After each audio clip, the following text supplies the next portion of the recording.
technology, all the jobs created to support that, it all benefits us here on Earth. Yes, definitely. I mean, getting this rocket into orbit takes, 8.8 million pounds of thrust, right? And it's the people on Earth who do that and who create that, the engineers, the scientists. There are so many people who make this mission happen.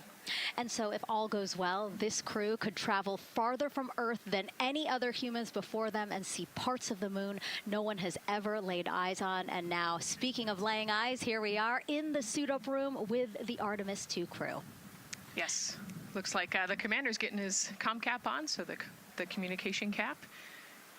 Looks like Victor's already got his on and the helmet going. He's just stretching out his wrist a little bit, right? Yes. And in charge of liftoff today is Launch Director Charlie Blackwell-Thompson. She and her team are just across the street from us inside of the Launch Control Center. They kicked off continuous around-the-clock operations just before 5 p.m. on Monday and started fueling the rocket about 4 hours ago. They have a 2-hour launch window that opens at 6:24 p.m. Eastern Time, which our clock in the upper left-hand corner is counting down to. And, we just heard from Charlie Blackwell-Thompson in our tanking coverage, which was the broadcast just before this one kicked off. And basically, she said weather is 80% go. Yes, 80%, we will take that. It's a little windy. There's some clouds building, but we're going to keep an eye on it, and 80% is a good number to keep moving today. Yeah, and what she said was a wave of showers are moving west, but they should be well past the pad by the time we launch again. Hopefully at 6:24 p.m. today. Hopefully. All right, so again, let's head back into that suit-up room. We see Reed Wiseman. He is the commander of the Artemis II crew, and Nicole, he is putting on what you guys are calling the communications cap, the comm cap. Yes, so it's a little bit for protection of his, of his head there, but also you can see the mic booms, and he's got ear cups there so he can hear, the rocket's loud. So you're going to wear hearing protection, but then we also want to be able to talk to Earth and talk to each other. So they're getting that settled, and then he will put the helmet on over that comm cap. That comm cap will also connect into the suit, which then eventually connects into the capsule through an umbilical there. So there's a lot of cords and wires. You can see them tuck in that cord under his chin right now. And so the suits they're wearing, they're called the Orion Crew Survival Suits, or OX suits.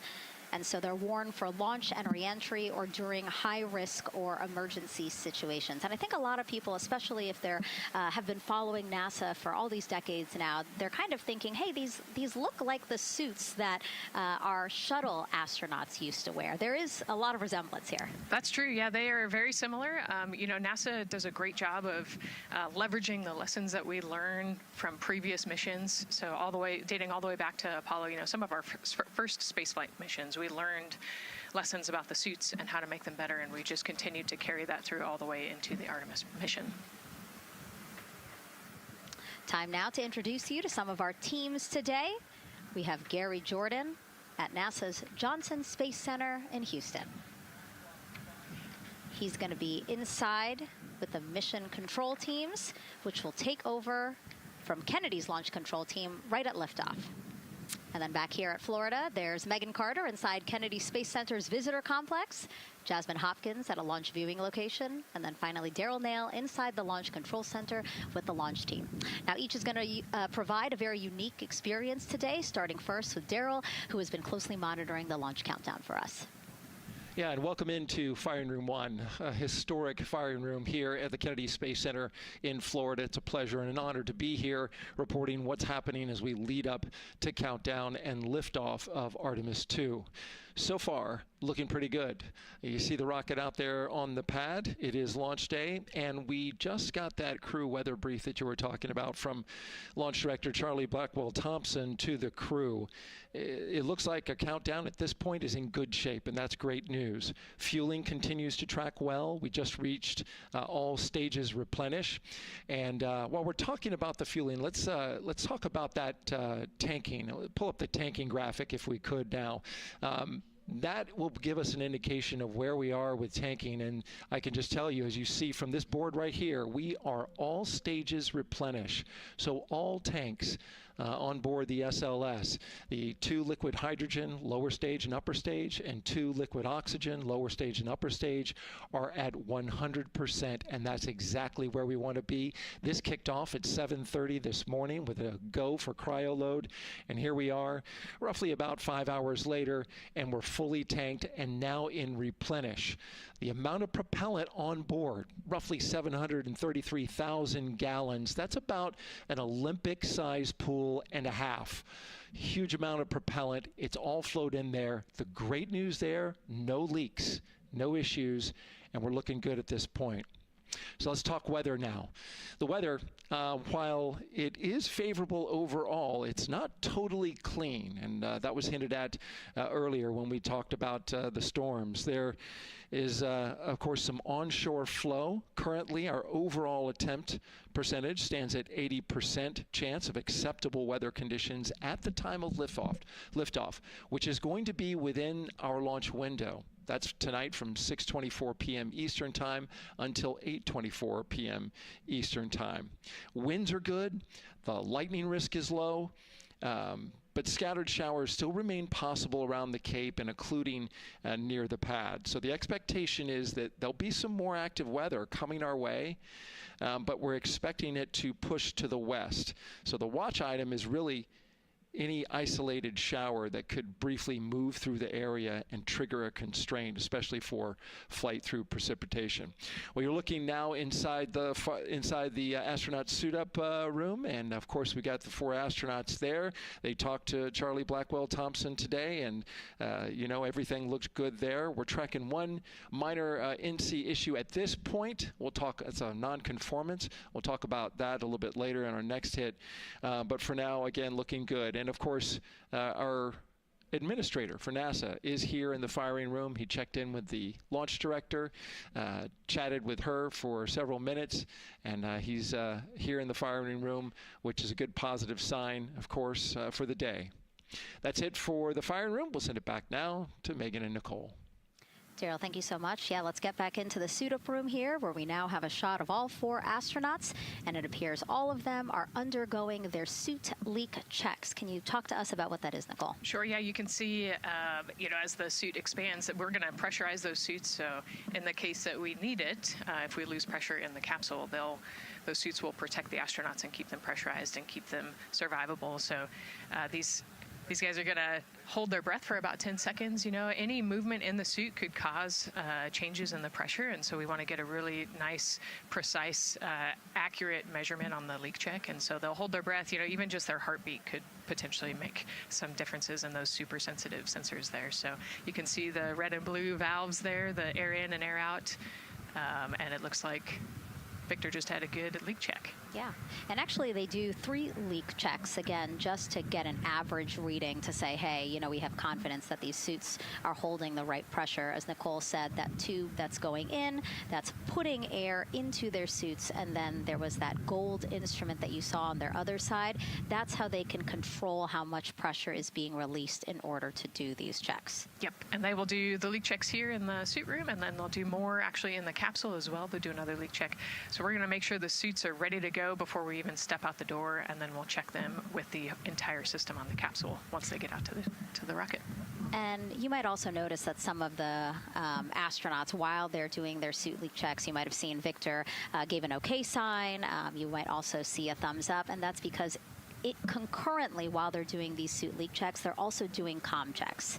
Yes, yeah, we talked about the comm cap earlier and the umbilical and how they plug in. So yeah, they're going to test the comm, they're going to test the suit, make sure everything. They're actually probably testing the cooling system as well right now. You know, they're going to plug into the portable cooling system and make sure that all of that is working. So like I said, we want to make sure that we've got 4 healthy suits before we go out. Yeah, this suit, 3 layers, so obviously it can get hot.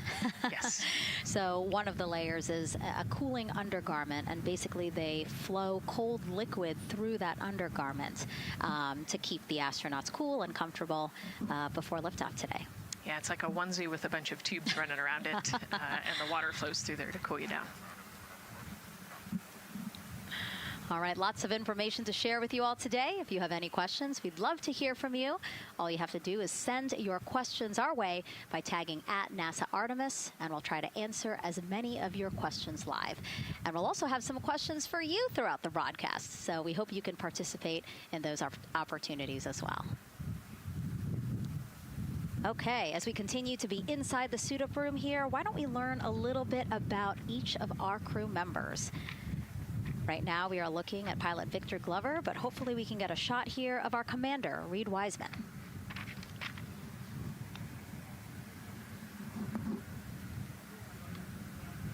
Now, Reed Wiseman is a Baltimore native. He's been in space once before as flight engineer for Expedition 41 aboard the International Space Station from May through November 2014. During the 165-day mission, Reed and his crewmates completed, get this, more than 300 science experiments in areas like human physiology, medicine, physical science, earth science, and also astrophysics. They actually set a milestone for station science by completing a record 82 research hours in a single week. He also served as chief of NASA's Astronaut Office from December 2020 to November 2022, and Reed has 2 daughters. Yeah, you know, I love, Reed is such a great leader. He was the chief of the astronaut office when they hired our class of astronauts. And so, you know, I think I have to publicly thank him for my job here today. But yeah, he's a family man. He's a good leader. And he's a great pick for the commander of this mission. Yeah, I think, you know, in talking through some of his other accomplishments, obviously he has leadership qualities that makes him prepared for commander of Artemis II. Yes, yes, he does. He's a well-experienced naval officer and now NASA astronaut. And so now here we are, pilot Victor Glover. NASA selected the California native as an astronaut in 2013. At the time, he was actually serving as a legislative fellow in the United States Senate. His first trip to space was in November 2020 when he launched as pilot of NASA's SpaceX Crew 1 mission. That was the first operational mission of NASA's Commercial Crew program, which resumed launching American rockets from American soil to the International Space Station at the end of the shuttle program. Victor is a U.S. Navy captain and naval aviator who served as a test pilot, racking up more than 3,500 flight hours in more than 40 different aircraft. He and his wife, Deanna, have 4 children. Yeah, 4 children, a lot of energy, but that checks, right? Because when I think of Victor Glover, I think of a lot of energy, smart guy who's always excited and ready to go. And there you go, he's smiling in the suit room this morning. Oh yeah, he's a great guy. All of them are. This whole entire crew, they're just a good group of human beings, of leaders, of friends, family. You know, I have never heard anybody say anything bad about any of these 4. They're all so well accomplished, and they're also deserving of this opportunity to return to the moon. Yeah, and they're also humble, right? They're just standard humans going to the moon, but you would never know that when you talk to them in a normal conversation. And so it looks like Christina here has completed her suit leak checks as well, her communication checks too. Yep, they've already got her gloves off. They're getting ready to kind of hang out and relax a little bit, I think, before they walk out. She is a mission specialist for this mission, native of Grand Rapids, Michigan. Was selected to the Astronaut Corps in 2013, so actually same class as Victor. She served as flight engineer on the International Space Station from March 2019 to February 2020. And during that time, Cook set a record for the longest single space flight by a woman with a total of 328 consecutive days in space. She also participated in the first ever all-female spacewalk. And before becoming an astronaut, Christina helped build space science instruments and led scientific field work in some of the most remote environments on the planet. Her hobbies include surfing, rock climbing, community service, yoga, travel, and photography. Again, so much. When does she find the time? That's a great question. You know, one of the things I love about Christina is that she's broken records and she's achieved all these milestones. But one of the things that she talks about is, you know, she just wants people to set goals and go work hard and do something that's meaningful to you. And she really hopes that her records are broken as soon as possible. She does it for her family, and she'll talk about all of her nieces and nephews quite a bit. So just, again, another example of just a humble human who's got a great support system in her family and excited for the mission. Yeah, she's always saying that she just wants the opportunity to push people farther, to push humanity farther, see what we can accomplish together. So, yeah. Again, all four of them say that. They're really in tune on what they think or what they feel like their role is in this mission. Yeah, I think their legacy is going to be, providing the shoulders for others to climb on. And last but not least, first-time flyer, Canadian Space Agency astronaut Jeremy Hansen will fly to the moon as a mission specialist on the Artemis II mission. The London, Ontario native was selected as an astronaut in 2009. After that, he worked as Capcom at NASA's Mission Control Center in Houston. Capcom stands for Capsule Communicator, and that's the sole direct voice communicating with astronauts in space. He also participated in training exercises such as living on the ocean floor off the coast of Florida to simulate deep space exploration for 7 days. In 2017, he became the first Canadian to lead a NASA astronaut class. He also enjoys getting out on a sailboat, rock climbing, and mountain biking. Jeremy and his wife, Catherine, have 3 children, and he actually got to hang out with them over the weekend. So the crew arrived here for launch at Kennedy Space Center on Friday, and then their family members arrived Saturday. Yes, yeah. As long as their family can quarantine with them, then they will stay, quarantined in Houston, and then they all fly down to Kennedy Space Center, and then you get to spend the last few days with your close family and friends. We actually do a behind-the-glass visit with some of those other maybe extended family members that couldn't quarantine with you. But yeah, it's a quaint time here once you get to Kennedy Space Center. A great sign here, all 4 astronauts have removed their helmets. And that indicates again that all 4 have completed suit leak checks. And so, Nicole, what they're doing now is they have these pockets on their forearms. That's just somewhere where they can put personal items that they might want, right? Yeah, just kind of stowage pockets. There's always something that you might need or want while you're in the capsule, and then also last-minute personal items if you want to put a couple things in there. So everybody kind of has their own unique stash in their pockets.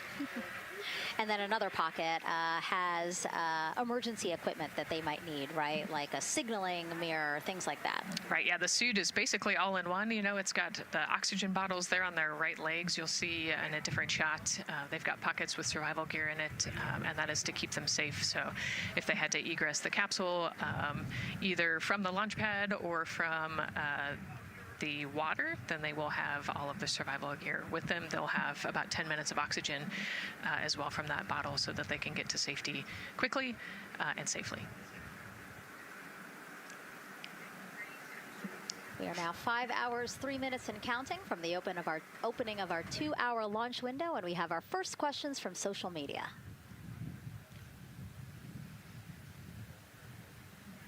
Question here from X. So to be clear, this is not a mission to land, but to orbit the moon. Thank you, and thank our astronauts. Nicole. Yeah, this is a great question. I think it's important to highlight the mission of Artemis II, where we are going to go around the moon. We're going to see the far side of the moon. We're going to see parts of the far side of the moon that human eyes have never seen before. It's very similar to the Apollo 8 mission, right? We're also potentially going to be able to see the landing sites for the future Artemis missions and kind of provide the overall context of those landing sites amongst the entire moon site there. So it's an exciting mission. We'll get to learn a ton about there's so much science that's going to be on this mission as well, right? Where they're going to do some science experiments on humans, learn about the stress of the environment, and we're going to learn about the radiation environment. We're going to learn about the suits as well. We've got some technology demonstrations that are going to happen. So there's a lot going on this mission as we fly around the moon and come back. Mm-hmm. We always say it's about increments, right? Like we're making that next giant leap to Mars, but in order to do that safely and to do that thoroughly, incremental steps. Exactly. And, like we said, this is the first time that we've put crew on this rocket. And so actually before we even head to the moon, right, we're going to stay close to the Earth, and we're going to check out all of the systems on Orion, make sure that it can handle 4 humans, make sure it can handle people sleeping, people exercising, all of the environmental control systems are working. So we want to make sure that the capsule is safe for the crew before we send them, almost 250,000 miles away. Yeah, that was a great question. And we actually have another one that we'll pull up on screen here. Another question from X. How long will it take them to reach the moon, and how long will the entire mission last? Another great question, right? So they're going to do a couple orbits around the Earth. They'll do a perigee and an apogee raise burn. What that means is that they're going to accelerate to get further away from the Earth, and they'll get into a really highly elliptical orbit first. And then once they get into the translunar injection, so they're actually on a free return trajectory, which means we're going to accelerate them, and then they're going to escape Earth's gravity, and then just based on orbital mechanics, they'll be able to come home without having to do another burn or acceleration. So it'll take about 4 days once they leave Earth's gravity to get to the moon. They'll fly around the moon, about 4 days back, and then land. So overall, about a 10-day mission. Exactly. Yeah, these are really great questions, guys. We know that, again, we are sharing a lot of information today, so please do not hesitate to reach out. Obviously, Nicole, very smart here, and we're happy to answer any of your questions. Again, tag @NASA Artemis wherever you're watching this coverage.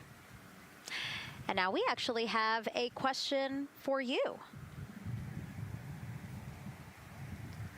Who would you take with you on a trip around the moon? Would it be your bestie? Would it be a pet, family member, or a seasoned astronaut?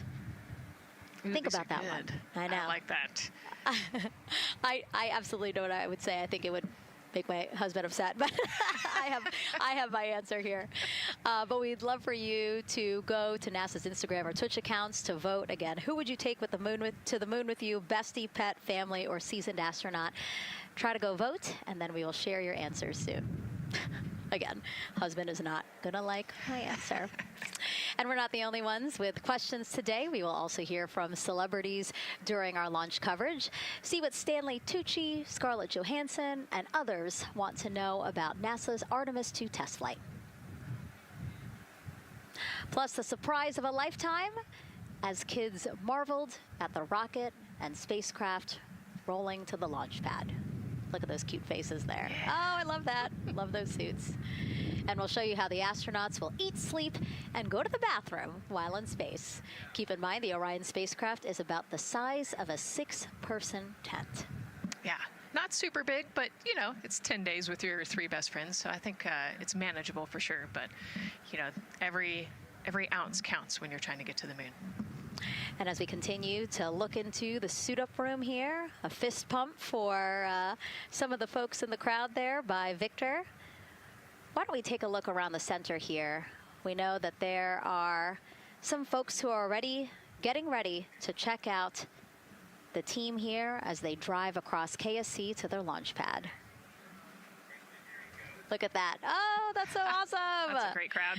They're waiting there in front of the vehicle assembly building. So actually, they're just down the road from us. This is a good crowd, as Nicole said. Oh, there they are. They just got their cue. Oh, now? Let me wave now. Oh, yeah, they are excited. That's amazing. So all of these folks, content creators that are getting behind-the-scenes access as part of NASA's NASA social experience here. So as you can see, very excited.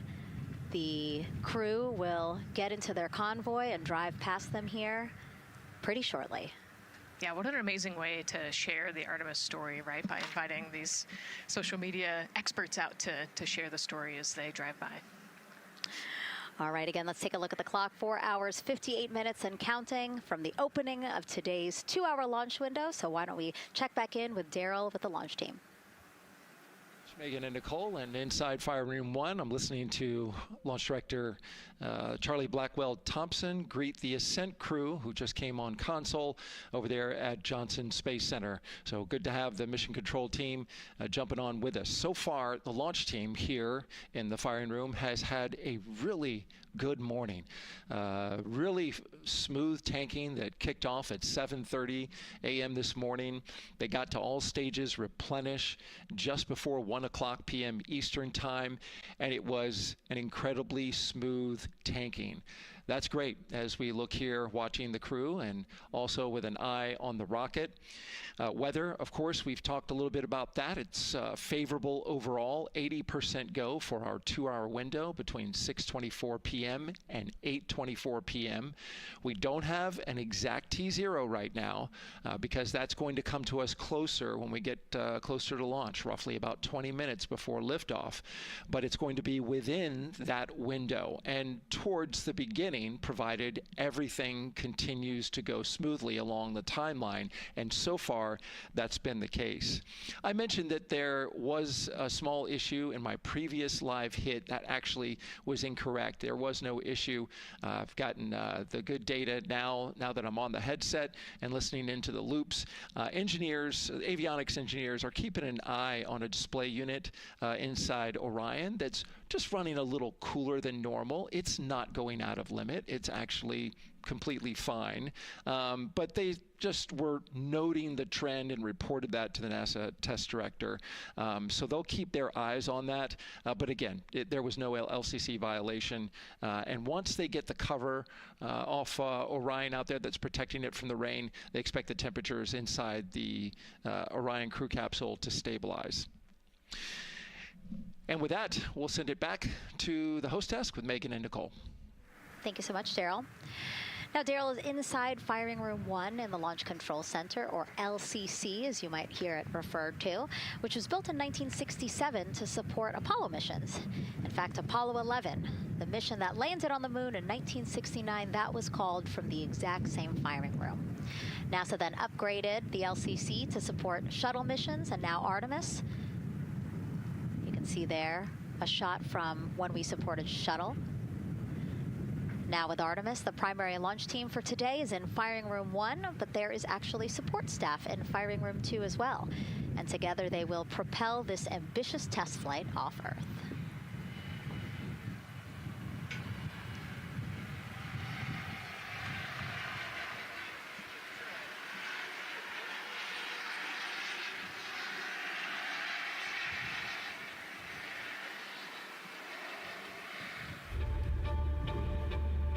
We're going back to the moon because it's the next step in our journey to Mars.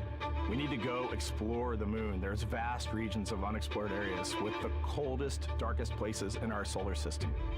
This is a test mission, and when we get off the planet, we might come right back home. We might spend 3 or 4 days around Earth. We might go to the moon. That's where we want to go, but it is a test mission, and we are ready for every scenario as we ride this amazing space launch system and the Orion spacecraft. But another reason we're going back to the moon is to fulfill NASA's mission, which is to explore the unknown in air and space, to innovate for the benefit of humanity, and to inspire the world through discovery. And when we succeed and when we accomplish the things that we set out to accomplish, that inspiration not only can set up new things to happen, but it also is a reminder in tough times that we're capable of doing great things when we work together. The thing I love about the moon is that it's not just a beacon for exploration and this platform of possibilities for incredible missions like this, but it has benefits. That's actually why we're racing towards it. Those benefits are really wide in nature. You have everything from innovation, technology development, not only for future missions going deeper into the solar system, but technologies that come back to Earth. You have inspiration, a whole generation of people starting this pipeline of STEM workers and manufacturers and operators that are excited to see what you can do when you work hard and you come together as a team. When I think about the 4 of us flying around the far side of the moon, seeing that Earth rise, taking images and video and sending them back to you, the feeling that I have inside is hope. We know that Artemis II is not the solution for humanity on planet Earth, but it is a contribution in the positive column. We hope that just for a moment that people will pause and say, wow, it's extraordinary when you look back upon the Earth with over 8 billion people, and you see this concrete example of what humanity can do, this extraordinary thing when we set big goals and we work together to achieve them. Now, Kennedy's launch control team takes us to liftoff, but then mission control at NASA's Johnson Space Center in Houston takes over. That's where we have our Gary Jordan embedded with that team. Hey, Gary. Hey, Megan and Nicole, it's great to be joining you from here in Houston, Texas. I'm in NASA's Mission Control Center, where the Artemis II Ascent flight control teams, led by Flight Director Judd Freeling, recently started their shift to monitor the Orion spacecraft integrity, the Space Launch System, and the crew to make sure all criteria is met to commit to today's launch and the mission ahead. The team you see here in this room today has been training extensively to prepare for the highly dynamic phase of flight that begins shortly after engine ignition. Teams here will be monitoring the flight of the Space Launch System, Orion, and of course the Artemis II crew on board as they make their way from the Kennedy Space Center into Earth orbit. The lead console positions will be in this room, called the White Flight Control Room, a room which traces its legacy to the Space Shuttle program, with the first shift supporting STS-70 in 1995, more than 30 years ago. Each console represents an expert in a particular discipline, whether it be communications, propulsion, crew health, life support systems, or trajectory. And each of these individuals has a support team in other rooms, each ensuring that no data point is left unchecked, no procedure is missed, and combining efforts as one Artemis team to ensure crew safety and mission success. After liftoff, Mission Control Houston will be staffed around the clock over the next 10 days until the spacecraft is safed for the recovery teams and the crew is extracted from integrity and brought aboard the recovery vessel. The roar of a powerful Space Launch System liftoff is just the beginning. The mission is, of course, a test mission, and the first with humans on board Orion and in deep space. The crew's job is to put the systems and capabilities of Orion to the test, taking us closer to a sustained presence on the lunar surface. It's great to see the crew gathered around the table. Megan, with that, we'll toss it back to you as we continue to monitor from here in Mission Control Houston. Back to you. Thank you so much, Gary. Yes, a pre-flight tradition that we have seen with our crewed flights and our astronauts, the card game, Nicole. Yeah, you know, this is a fun time for the crew. Kind of relax a little bit, play a card game with the chief. You can see Scott Tingle there is the dealer today. Looks like they're playing high card wins. So Victor won, he's out, now Jeremy's out. You know, there are two schools of thought on this game. Either you want to get rid of all your bad luck or go out on a high note. So it looks like the crew chose we're going out on a high note. And, you know, I think one of my favorite parts when I talked to Reed about this is he was just excited to play a game with his old boss from Naval Test Pilot School. So once again, his boss today. Yeah, and I love this part of the tradition because this is when, again, you usually see them like, yeah, laughing, but very focused still. But when they get to this table, laughs, high fives, smiles, just really a brief moment of levity in what can be and will be a very long day for them. Yes, you know, it's a long day. There's a lot of preparation that goes in today, and so they're just, I think, at least for us, it was a nice brief moment of some relaxation, a couple laughs, you know, a moment to take a few deep breaths and reflect on the mission ahead, and then, you know, get some high fives as well. And so with their bad luck dispelled, some good luck from Scott Tingle, let it seem like there, right? Yes, definitely. It's actually a really fun tradition. You know, I think that card game is more steeped in tradition than anything else. Every crew has played that same card game. As you said, Nicole, the primary reason for why they're there to suit up, to do communications checks, to do pressure checks all done, and now it seems like Reed had some words for the team in that room. Yeah, you know, this day can't happen without thousands of people, right? And so the suit room is a great example of that. You've got all of the suit techs, and you've got your support team there, everyone who has made this day possible. You know, they've been working with the suit team for years at this point, getting ready. So some fist bumps to the group. Again, the suit team are the folks dressed up in those white, very snazzy outfits. Special outfits that we can talk a little bit more about later.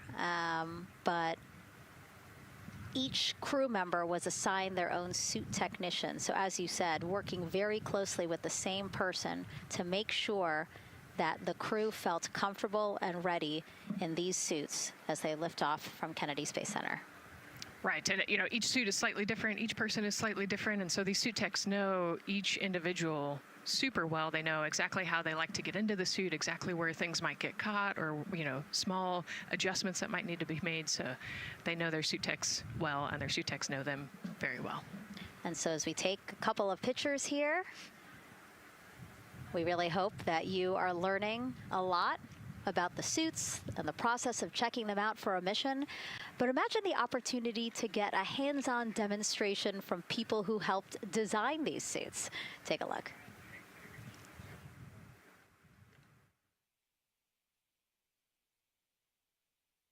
Does anyone want to try on one of the gloves? I love showing the kids the suit. I love how excited they get about space. Oh, So that would be... It just goes in there. We got to bring some stuff for them to actually put their hands in, and some of them were very excited because they want to be astronauts when they grow up. I would love to be an astronaut. That would be incredible. I'd like to be like an engineer that like maybe designs the suits. Whether it's the cog, the orange color, every aspect has an important function for our astronauts in space. It's going to be amazing seeing astronauts up close to the moon again. And that was a special event at Johnson Space Center. What we just saw there, obviously a big part of why this mission is so important to NASA, really just an opportunity to inspire everyone, especially kids, right, Nicole, to dream big and be curious. Oh man, yeah, the kids are so important, right? I love talking to kids. You know, they are the future of spaceflight. They are the Artemis generation. And, you know, if we could just inspire even one of them to go on to be a scientist or an engineer or maybe even an astronaut someday, that's a win. And now let's turn our focus to the rocket for a little bit. Powering liftoff will be, again, NASA's Space Launch System rocket right behind us. And to learn more about SLS, let's go to Megan Carter, who's at Kennedy Space Center's Visitor Complex at an exhibit dedicated to Artemis and the future of spaceflight. That's right, Megan. I am so excited to be over here at the Visitor Center, but not just because of launch. I get to introduce you to the moon board. This is obviously a very complex mission, lots of moving parts and pieces. So the moon board is going to allow me to break some of those things down for you just a little bit more in depth, starting with that SLS rocket. Now, the SLS, or the Space Launch System, very big, very powerful. It is going to be producing 8.8 million pounds of thrust at launch. And like I mentioned, very large, as you can see here, going to stand about 322 feet tall with Orion there on top, just a little bit taller than the Statue of Liberty. Now, there are many components that make up this rocket, so I'm going to point out just a handful that you're going to hear about a lot throughout this broadcast, starting with our boosters. These two twin solid rocket boosters are going to be very powerful. They are going to burn for the first 2.5 minutes of flight, and each one is going to stand 17 stories tall. They weigh in at about 1.6 million pounds each. Now, I am going to jump back out and I'm going to show you a little bit about our core stage. That's going to be known as the backbone, essentially, of our rocket, and it is made up of around 5 components, starting with this engine section down here. This engine section is where our 2 propellants are going to be funneled down through our pipelines, and they are going to be mixed at 2 different temperatures, very complex processing, and they are then going to go on to feed that fuel to our 4 very powerful RS-25 engines. These are going to produce about 500,000 pounds of thrust each at launch, and they will burn for 8 minutes. All right, now jumping up here, we are going to take a look, because I just mentioned those propellants. Obviously, we do need fuel, and that is why we have around 535,000 gallons of that liquid hydrogen. That's approximately about the same amount that you could fill an Olympic-sized pool, just to give you an idea. And then we're also going to have that liquid oxygen, and like I mentioned, there's going to be about 200,000 gallons for that one, and they are going to be funneled down through those lines that you see here on the side. All right, jumping up real quick, this is going to be our upper stage. That is where our core avionics are going to be stored, essentially the brains of the spacecraft. And then jumping out super quick, let's see if we can zoom in here, and we can. Those propellants I talked about are going to be stored at cryogenic temperatures. That means thousands of degrees below Fahrenheit, so they have to be kept very cold. And that, all those bumps and ridges there that you see, those are actually going to be an insulation spray that's going to help keep that rocket nice and cool, keep the propellants ready to go, and get us set up for success. Now, obviously, that was a very quick overview of our rocket. I have so much more to show you here on our moon board, but for now, I'm going to turn it back over to you, Megan. Thank you, Megan. A very impressive demo of the moon board, but also an impressive system, obviously. She mentioned 4 RS-25 engines on the core stage, and actually we have one right behind us here, used during the shuttle program, and I got to get a closer look at it with Space Launch Systems Engines Deputy Manager Philip Benefield. Okay, so Philip, in terms of size, shape, and function, will we see here behind us exactly what we see on the pad? Absolutely, Megan, absolutely. So this is the RS-25 engine. Impressive. We have 4 of these on the bottom of the SLS rocket to propel the SLS rocket in Orion into low Earth orbit. And we've been seeing views of the pad throughout this broadcast, but you mostly only see the bell here. What's happening over here? Right, so this is generally what we call the power head section of the engine. So the purpose here is that it takes in the propellants from the vehicle tanks, the liquid oxygen minus 297 degrees, super cold stuff. The liquid hydrogen even colder, minus 423 Fahrenheit. There's 4 turbo pumps on the engine that pressurize that propellant up to 9,000 psi in areas. It is all directed into the main combustion chamber where it is burned into hot gas that then is accelerated out the nozzle to produce thrust. When you say hot gas, what are we talking about? We're talking 6,000 degrees Fahrenheit gas. Wow, so we're talking really cold as liquids coming in to the combustion chamber, and then it comes out as really, really hot gas. How do you design, how do you engineer something to control both extremes? Absolutely, it's very technically challenging.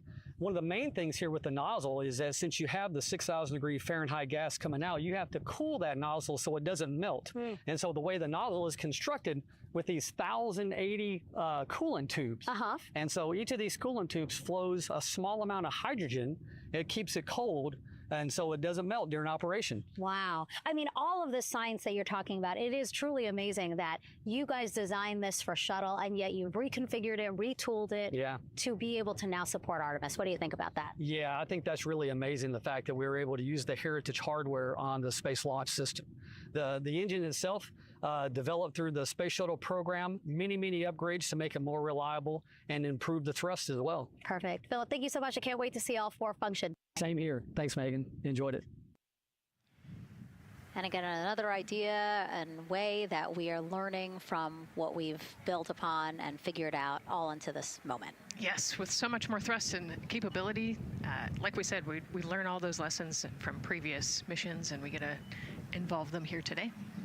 And here we are, the closeout crew in the White Room getting ready for the astronauts who have just left crew suit up and are now walking down a hallway to greet some family and friends downstairs. Commander Reed Weissman, Pilot Victor Glover, Mission Specialist Christina Cook, and Jeremy Hansen. Looking excited, ready. Now in that elevator to take them 3 floors down. Thumbs up, one more photo, one more photo. Oh, nope, a couple more people in that elevator. Those are important folks. They're going with them to the pad. Yeah, Bye, Reed. This is a fun elevator ride. Yeah. And, you know, actually you couldn't see them because they're off camera, but the support crew that's actually in crew quarters with us is right there waving goodbye and saying goodbye to you. So it's a really special moment to say thank you and say goodbye to the support crew at crew quarters. That's amazing. And so, again, they will ride down 3 floors. And then soon we'll walk out the doors that you see underneath the banner there that says their names. These doors, the same doors that astronauts who have launched from Kennedy Space Center have walked out of since the Apollo program. Yes, and you can see another tradition is putting your patch on that archway as well. So I'm sure they did that over the last couple days. They did. It's actually it's so hard to see because there's so many of them, which is also great, but it's on the door frame on the right-hand side, the very, very bottom. Awesome. Great crowd here. A shot now of everyone who is waiting to greet the crew as they walk out of the operations and checkout building here at Kennedy Space Center and will board their ride to the launch pad. Yeah, this is a really great shot, right? Because you get to see a little bit of what goes on there. So you've got the close family that were in quarantine with them up close. They get a wave goodbye one last time. You've got a little bit of media in the background, and then you've got some NASA employees and a lot of the program managers off to the side as well to wave goodbye one last time and wish them luck. Yeah, it's a really nice moment. Again, they have had some quality time with family, but this is their final opportunity to say, see ya in 10 days. Yep, the last wave. And so there are different pens of people, again, as Nicole was alluding to, specific to the quarantine rules that you followed in order to be able to have that access, have that closeness with the crew. And then on the bottom left-hand side of your screen, the Astrovan.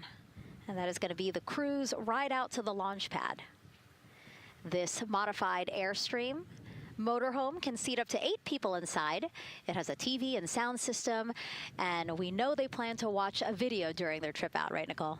Yes. So I think Top Gun is on the menu, Yes. and then also Point Break, because Christina surfs. So I think they've got a pretty decent entertainment planned. So I love that. It gets them in the headspace, the right headspace, to really just enjoy the ride to space. NASA's history with Airstream dates back to the 60s, when the company created a crew quarantine vehicle for when astronauts returned from the moon. This picture here, President Nixon talking to the Apollo 11 astronauts inside said quarantine vehicle. Then during the shuttle program, Airstream created the first generation Astrovan, a 27-foot motorhome that transported astronauts across KSC to their launch pad. And again, that is what we're going to see today. A very similar picture. Again, the orange suits, the Astrovan, very reminiscent of what we have done before and how we got to where we are now. yeah, and it's a pretty cool ride. You get about 20 minutes to get out to the launch pad and watch a movie, listen to some music. It's kind of an interesting, and then along the whole way here at KSC, all of the employees from Kennedy Space Center come out. You can see in the background of the shot you're looking at right now, all of those employees and everybody lining the streets, waving and wishing them luck. I think this is an emotional moment for a lot of people, because this is the last time where a lot of people will be with the crew, because once they get to the pad, there's only a handful of folks with them before launch. Yeah, definitely. This can be emotional for the crew, can be emotional for the families, of course. I mean, I got to wave goodbye one last time to my sister, and when we walked out those doors, and it's surreal. It starts to become much more real the closer and closer you get to the launch pad. 20 seconds now from when we expect the crew to walk out those doors. It must be really hard for them to patiently wait for these very specific milestones. You've got a whole group back there that's telling jokes and keeping it light. So.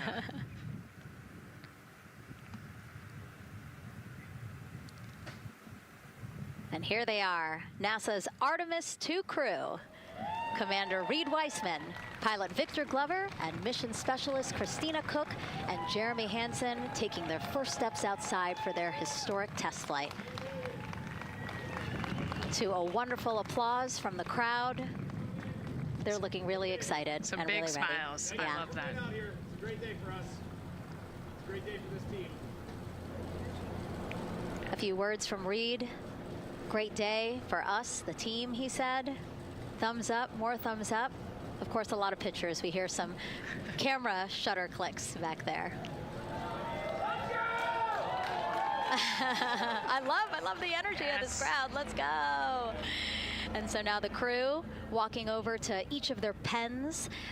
The first people closest to them, of course, their family members who got to quarantine with them, correct? Yes. Yeah, so the ones that are close and waving, those are the immediate family, so spouses, partners, kids. And we're trying to give them some privacy so that they can have their conversations with their family members. Christina there, she has her husband. Victor has 4 daughters and his wife, they're there. Reed, his 2 daughters are there. And then Jeremy, his wife, 2 daughters and a son. When you were standing in their shoes, Nicole, when you flew for Crew 10, what were you kind of talking about? Like, did you really think about this moment and what you might want to say? They've all already done their real goodbyes, in person. And so this is more just kind of, again, that last chance to wave, last chance to get one smile. You see Christina there smiling. So this felt much less heavy and just, waving and maybe cracking a joke or something, saying hi. So this was a really, really great moment for our crew. Reed's 2 daughters there. Reed spoke about when he told them that he was selected to be the Artemis II commander. And he said he was worried. He's a single dad, didn't know how they would react. And actually, he said he was overwhelmed by their support. He woke up the next morning with cupcakes baked by one of the daughters, moon cupcakes. Yes, I love this story. Moon cupcakes the next morning. Like, how awesome is that, right? Everybody needs their support system, and clearly he has that in his daughters. Christina said she took a bike ride with her husband and wanted to tell him when the moon rose, but then it was too foggy. But she said he was still very excited and happy for her. Yeah, the moon's still out there. A close-up now of, again, Commander Reed Wiseman and Mission Specialist Christina Cook. To the right of your screen, as we pan left, we have pilot Victor Glover. Victor told his wife, and they told their 4 kids together, and he said that one of them just started yelling, "Let's go!" Yes, I love that. Again, the support from the family is awesome. And Jeremy said his wife and 3 children, super excited. He felt very supported. You know, he did have that tough conversation, obviously, of talking about the realities of this being a test flight, but he said they were super supportive. And now as he walks away, some kisses from Victor Glover to his family, hearts to Christina. Jeremy being a gentleman, pausing so that Christina can take a nice photo without him. Hearts too from Reed there.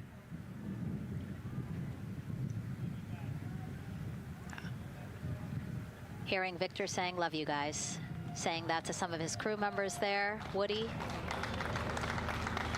Some more applause from the group. A quick wave to some of the NASA program managers, and I think Norm Knight's out there, the FOD Flight Operations Director.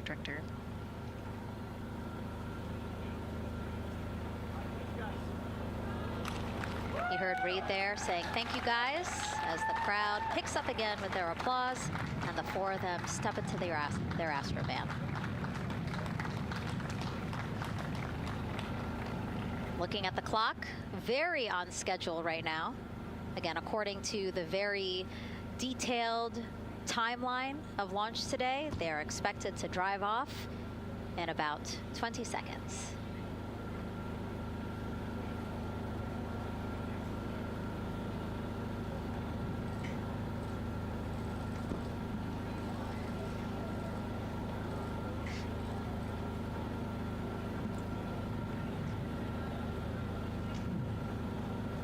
So far, we're marching toward the launch smoothly.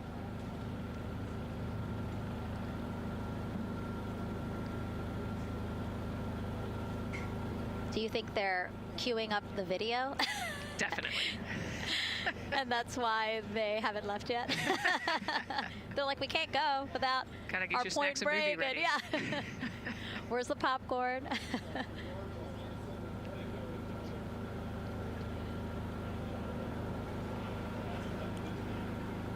Again, good on the timeline. Of course, they do have these very specific milestones, but this is not one that has to be completely stuck to the second and the minute. Yeah, we will make up that time easily.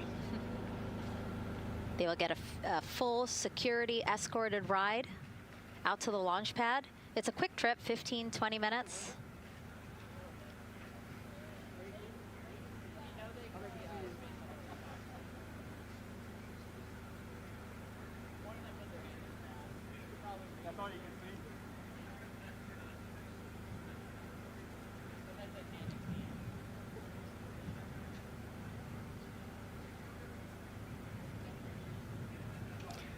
The closeout crew at the pad still just getting everything ready for their arrival.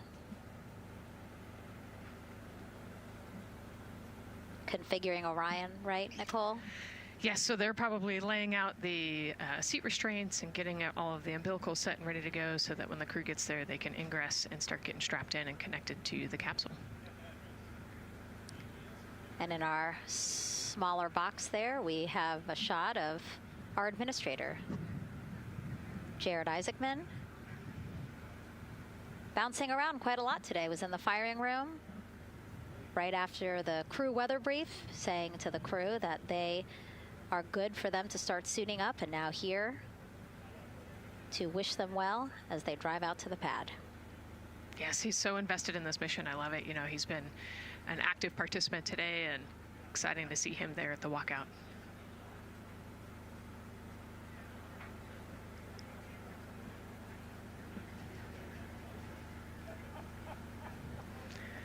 So in the van, they're probably getting hooked up to the portable cooling systems as well. So that would be my guess on the slight delay here, making sure everybody's situated, connected to cooling, and ready to go before they take off.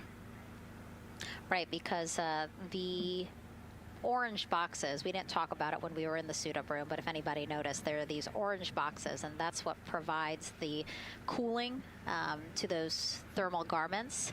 And so those boxes have been staged inside of the Astrovan so that once they got there, they can connect up again so that they're cool and comfortable on the way out. Right, so they were off cooling from the walkout, said hello to their families and the 80-degree weather here in Florida today. So it can get really warm in the suit quickly if you're not careful. So we want to make sure everybody's comfortable before we drive off.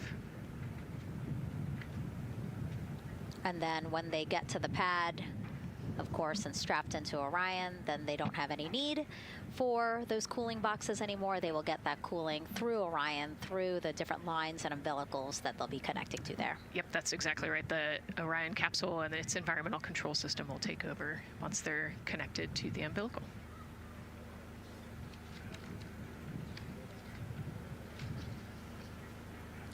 And so when we were watching them get into the elevator, I said, oh, there's a couple more people going in there. And they were, again, those folks in the white suits that we saw. Again, suit technicians. Yep. And there they go. And off they go. Reed, Victor, Christina, and Jeremy now on their way to launch pad 39B, where they will fly to the moon, something no human has done in over 50 years. They may also set a new record as the farthest humans have ever been from Earth, a record set by the Apollo 13 crew almost 56 years ago today. We still hear cheers as they drive away from the operations and checkout building here at Kennedy Space Center. Now, while the crew make their way to the pad, let's get to know each of them even better. First, Commander Reed Wiseman. The moon, to me, it's the thing that connects me together with all the other humans in my life. I remember being a little kid lying in bed at night and just looking out at the moon in whatever phase it was in, and I was thinking, man, my friends that live like 20 miles away, they can probably look out and see that same exact moon. And then when I was in the Navy and I would look out at the moon and I'd be halfway around the planet, I would think, man, my brother can see that moon where he is and he's halfway around the planet from where I am. To me, it's a connection of life on Earth. We can all look up and see that moon, and it's always changing. The moon is never the same 2 days in a row. I love that. My name is Reed Wiseman. I'm the commander of NASA's Artemis II mission around the moon. I grew up in a little town just north of Baltimore, Maryland, about 20 miles north of the city. There was a National Guard base nearby my house, and there were A-10 aircraft that would fly over every now and then. I just would look up at them and be like, man, I want to be up there. I want to go do that. And then my brother went to the Naval Academy, and I would go every year and watch the Blue Angels fly during commencement, and that just started to grow and grow and grow. For a while, I wanted to join the Air Force, and then I realized Navy flies as well, and they fly from ships in the middle of the ocean, and that was it. Like, done deal for me. That is exactly what I wanted to do for my career. Flying is freedom to me, especially when you're in a jet aircraft coming off of an aircraft carrier in the middle of the Pacific Ocean. Nearest land is over 1,500 miles away. So when you come off of that aircraft carrier, you are truly just alone with yourself out there. It is a magical experience to be out there all by yourself in an aircraft over the Pacific. It's free.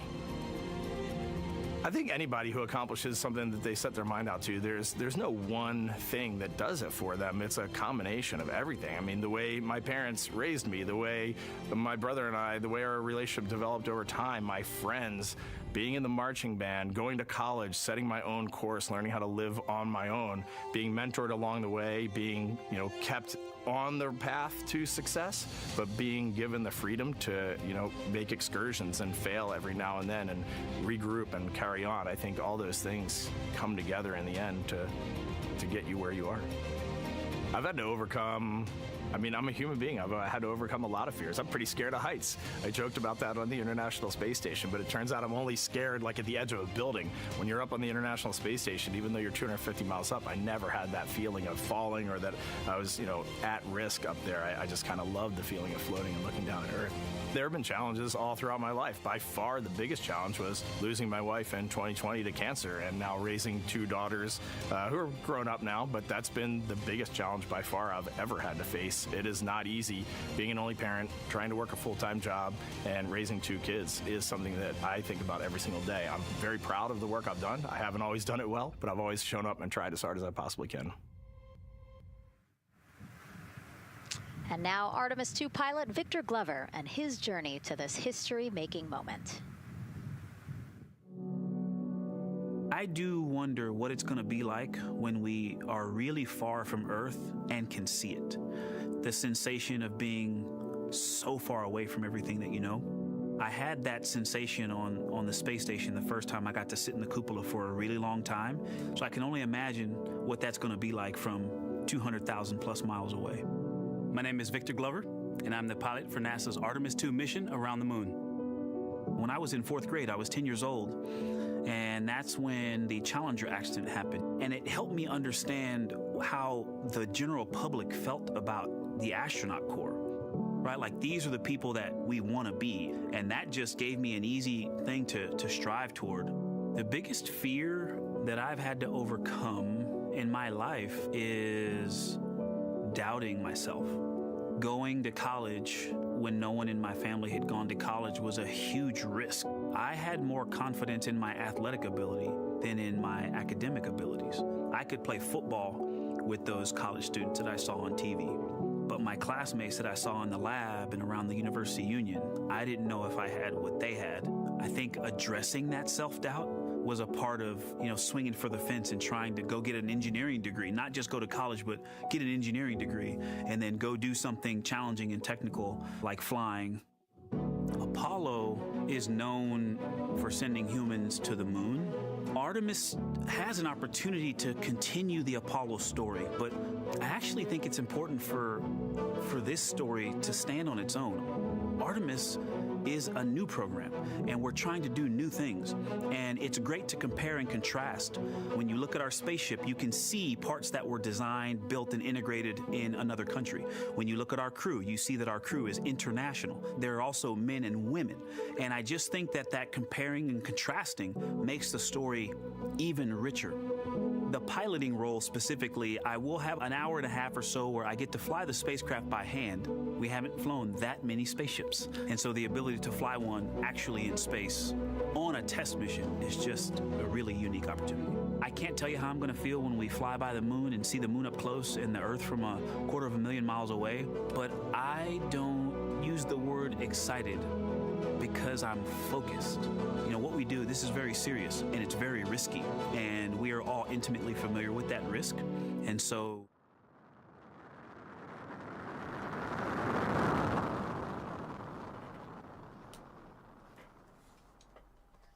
Reed and Victor and their own words everybody. about Welcome back how they feel to about another this live mission stream. and their role in So, it. As you the guys join convoy me turns here. this Why corner is my here microphone really low?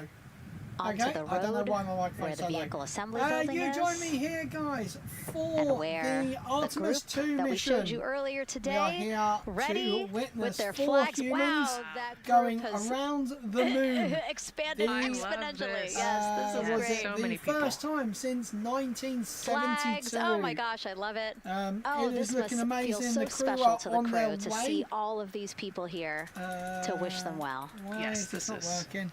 This is heartwarming. Look at how Give me many 2 people there seconds, are. guys. Everyone Why is so my excited about microphone this really mission. quiet? Signs, people have made signs. hell? I feel like the Astrovan has slowed down a little Okay. bit, you know? That's really It's weird. really I taken don't know why my audio seems really quiet. Does it sound That's okay to amazing you there. guys? Again, crowds continue going. What's going on? Where As is we it? are now passing Microphone? the historic vehicle assembly building. What the hell? This is where the Okay. Space Launch System It seems rocket really was quiet. assembled I and don't know stacked why. with Orion. Its history, of but course, yes, goes back to we the are Apollo here days, but for today it is the home to the launch, Artemis missions to the and moon it's going and to be beyond. super Gosh, still awesome. people lining the route. Yep. Hang on, here we go. I love that. Right, that should be better. There we go. It That's leaves me kind of better. speechless. You know, Cool. Just to see all the So we support, are all the at people.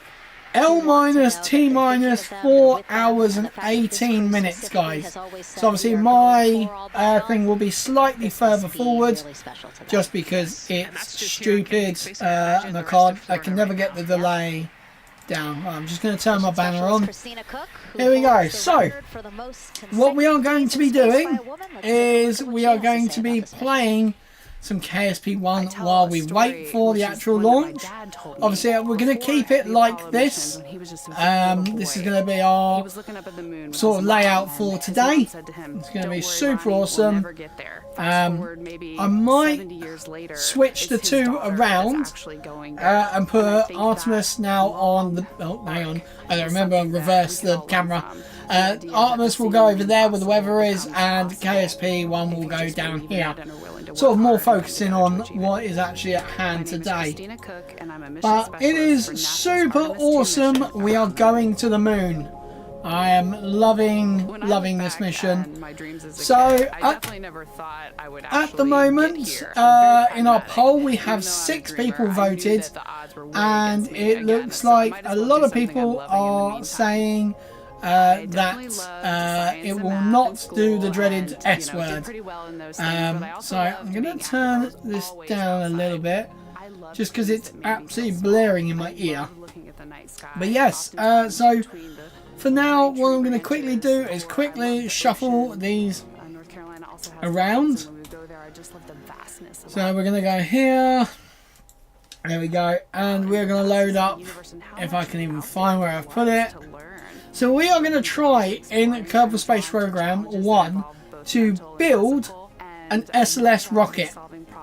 So I don't think I've actually used 2 solid rocket boosters in this game so far since I've done the mods. Oh god, I just broke it.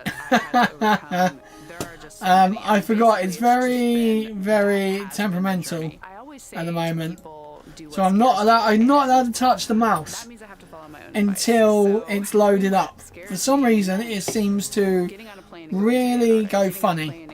So we're gonna just go here. Oh, hello, okay. It seems to be going funny. Why does it seem to be going funny? Right, oh, a full... Crap. I forgot to charge my watch. I needed to charge my watch. Oh god, we've broken it, guys. It represents history. It is a witness plate. Everything KSP is broken again.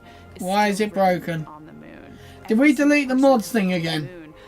Their entire lives. Did I delete the mod runner? It's just the epitome of a symbol of no, it's there. In each of our hearts, but this I'm confused. Also represents exploration and reaching. Right guys, I'm just going to quickly pop out and grab my charge up for my watch. I'll be 2 seconds, guys. Let me put this here. Right, enjoy the blank screen for now. I have this very distinct memory of seeing an image of an astronaut standing on the moon. It's burnt in my brain because I went back to it so many times in my childhood, and I would look at that image, and I know it had a huge impact on me that humans had walked on the moon.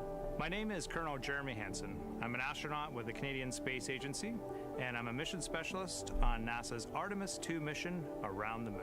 My elementary school years, I grew up on a farm outside of London, Ontario. I spent as much time as I could with my dad on the farm. I learned the value of hard work, for example. If I wanted to go to work with Dad, it was going to be a long day, and I was going to have to not complain, or I wasn't going to get to go the next day. I had a treehouse. I had a vivid imagination, and I changed my treehouse into a spaceship. I made all these dials and controls. I had circuit breakers for switches that I found in the barn, and I was exploring space in my imagination. The most important thing I did to get to where I wanted to go in life, which was flying fighter jets and eventually becoming an astronaut, is I shared those desires with other people.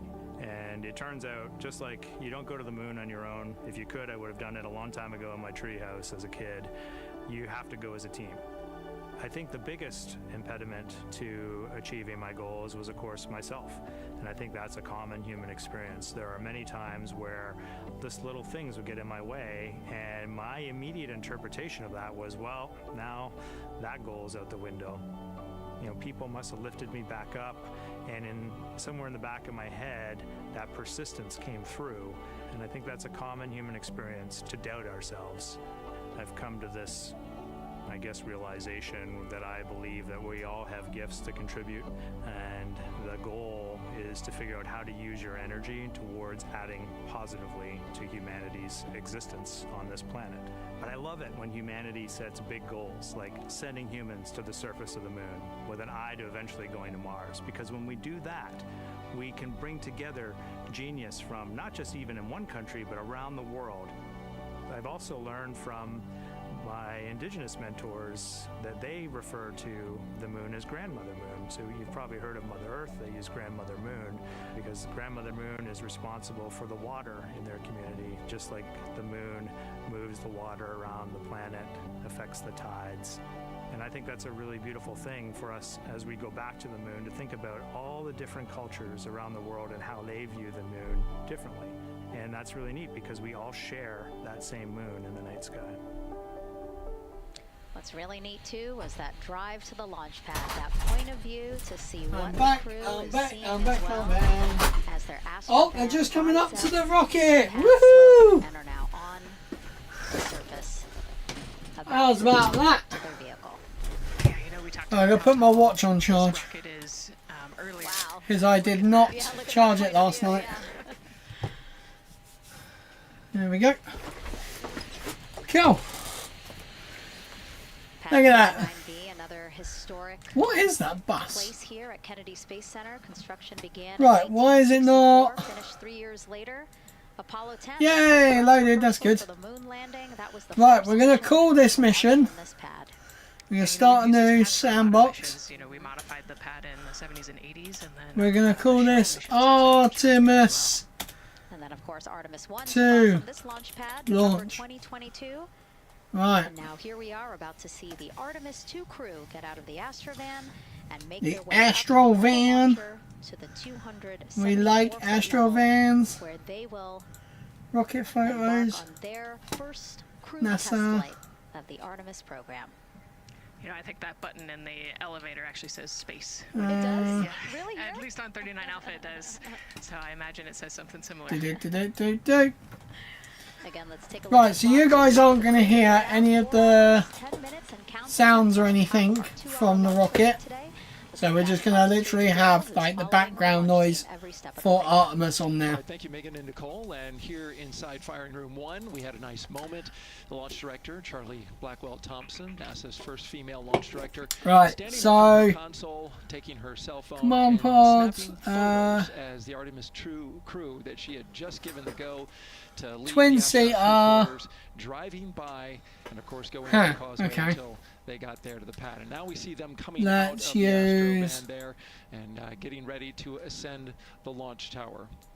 Well, Okay. a weather brief before they went out to the pad, and of course LWO gave a Free go. IVA, here we go. There could be some rain out there at the pad. It's already Mark rained out 1. there already. If you're in the area, Right, 3 and, crew you're members. watching right now, well, certainly you know that there's some rain in the area. Here we go. There's going to be spotty showers that are going to be coming ashore here. How many can that have? Throughout, our rest of our countdown, but That's we just also mad. Where's the? getting How do I find out? there'll be some clearing as we This get one closer doesn't to say our how launch. many Away people from is Reed on. Wiseman there, and a thumbs up as the crew goes into the elevator to Okay. the launch tower to go up to the level where Do we not have a access arm and get into the white room. like a One of the things that 4-seater? you're going to start to hear now is from Hmm. the crew themselves. We're going to Okay. be airing the Orion to Earth loop, which is the communication Wow, that's a bit between that crew weird. So how many and is the launch this? team here Crew as they capacity walk them 1. through configuring their I mean, I various, can't use the consoles space shuttle as well as cockpit. getting ready. A nice moment here, and I'll just pause to just look and see 3 as crew the members. crew, walks across the zero deck. As I they mean, what call we it, could which is do, the we could do deck this, that's right there, even with the engines, and they're and taking a then. moment to go over there and So this is all going to be inside the fairing anyway. at the 322 So that's what? How many is that? That's SLS 1. rocket. That's This was part of the 3 plan crew members. for the That's a Artemis II twin. crew. Huh. Okay. Potentially a Bit rocket weird. that could help them make Why do we not history. have a 4 seater. To go farther from Earth. We did have like originally I had like all the Crew Dragon and stuff like that, Distance from Earth but it's fine. Right. 248,000 statute miles. Do we have? They're expected to go about 4,000 miles farther. Where the than hell? Apollo 13. I had like a launch escape Now as they've well, headed to the elevator to go up. but I don't Again, know I where was that talking is. about the loops. You're going to be hearing from the crew as they discuss with the launch team getting various systems ready to go, and then closer to liftoff, Let's go you'll hear up, the up, up. operational launch team loop brought forward ahead of the critical. It is a controls very and the tall start rocket, I of will the say countdown. that. It should be right around L-25 minutes, Right. before the NASA test director gives their poll, and the launch director gives her management poll, which happens at L-17. So how many is that? That's 2. Right now, a lot of focus is on, of course, the close. My computer is dying. The crew, to get inside Yeah, so we don't have a 4-seater, so unfortunately we're not going to have quite as good. Been working on a tight timeline, but ready to go. We're gonna to receive the crew and start putting them inside their Integrity spacecraft. Oh, this is like That's a it from the firing room. We'll send it back to Megan and Nicole. right. Okay, now we're gonna put the. Charlie Blackwell Thompson, again, we mentioned her a second ago. Her team have been training extensively for this moment since Artemis I. So we want to make sure we have. Today they have a message for Reed, Victor, Christina, and Jeremy. Jeremy. There we go. So we got that. You carry the work of thousands and the hopes of millions. Every test. Oh, the hopes of millions. Every long day. It's 3 parachutes, isn't it? For This team is ready. what is this? Thermally controlled. And you are ready. From the ground to the moon. Godspeed, Artemis II. Oh, okay, that's cool. I love that. I just love all right. the people who have contributed to this. So we need to put parachutes on this before I forget to put parachutes on, because I always tend to forget parachutes. Utility. The ultimate team sport is what I like to say, and that's just a great example of Where's the like? team wishing our astronauts good luck. Hey, I bet you have. That shot there that we were just Why the hell is text-to-speech not working? the elevator doors again to Oh, come on. as they make their way up to the 270. Right, I'm just gonna turn off text-to-speach and see if I can get it to restart. Let me just. The structure you see there. Yes, he is definitely a professional streamer. We will say that. But also right, stream. fuels, communications, all that to the rocket. And now we're watching the crew walk across the crew access arm, getting a beautiful view of Kennedy Space Center. From 274. Right, it looks like it's closed down successfully. Is also like Reed does not like heights. Do not like how open that Yeah, could you imagine like walking across that? It's so cool. That's good news. It looks like they really enjoyed it. You know, they didn't just walk straight past. That would be very cool to get up there. Some thumbs up there. Look how complicated that door is. Access arm, and then Reed, he knows where that camera is. It's crazy. Taking the opportunity to again just. They're tell writing folks, on the hey, wall. We're doing good. Right, hopefully. And it looks like they're actually probably signing their patch. Yeah, there's a wall. Why? Yeah, I know. I'm trying to get it to work. When they get up for their launch. I don't know why. It seems to be really weird. A crew is doing this in the White Room. Right, text-to-speech, streamer bot on.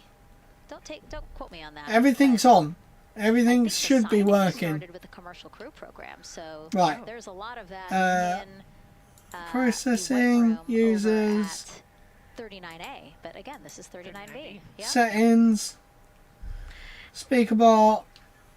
Right, So it should. This room here, It should work now. again, we will see the crew don or put on their communication caps again, their helmets, their gloves, and remove coverings that they had on their I honestly do not know. It just, for some reason, does not want to work. To the White Room, and now they'll finish.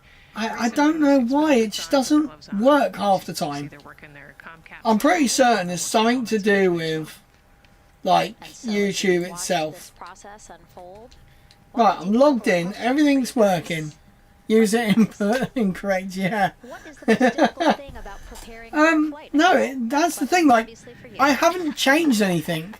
I have not done anything to change any of the inputs or anything. So let me just go here, actions.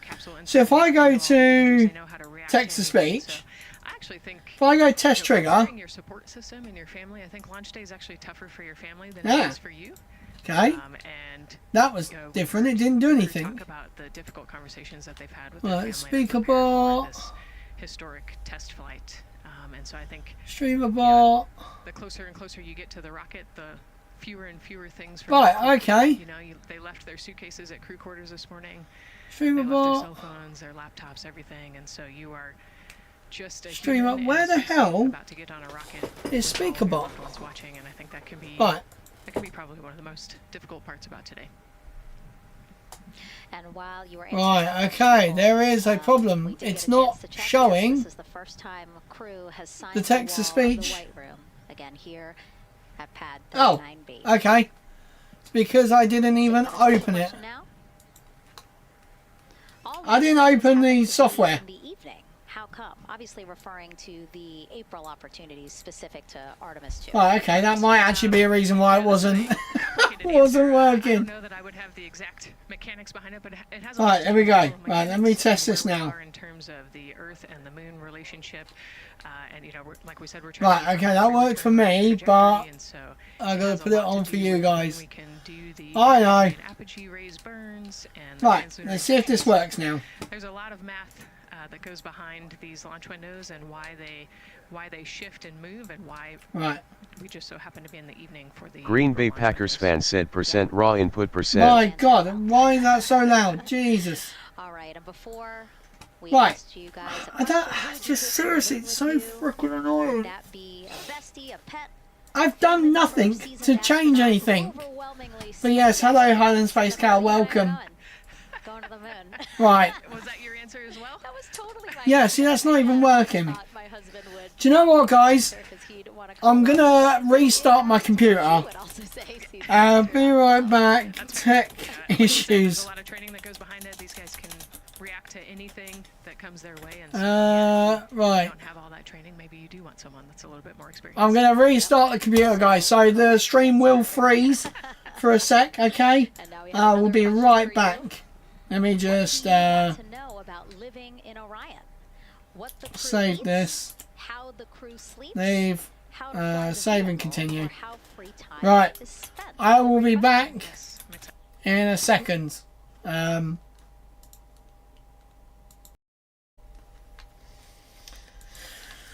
Right. We should be back, guys. I hope you guys can see everything. Everything should be working now.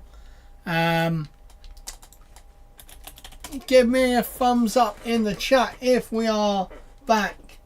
Hopefully I am. That was like one of the fastest reboots I've ever done. Actually pretty crazy that I actually got to do it that way. Right. I'll get off. Is it working? Let's see.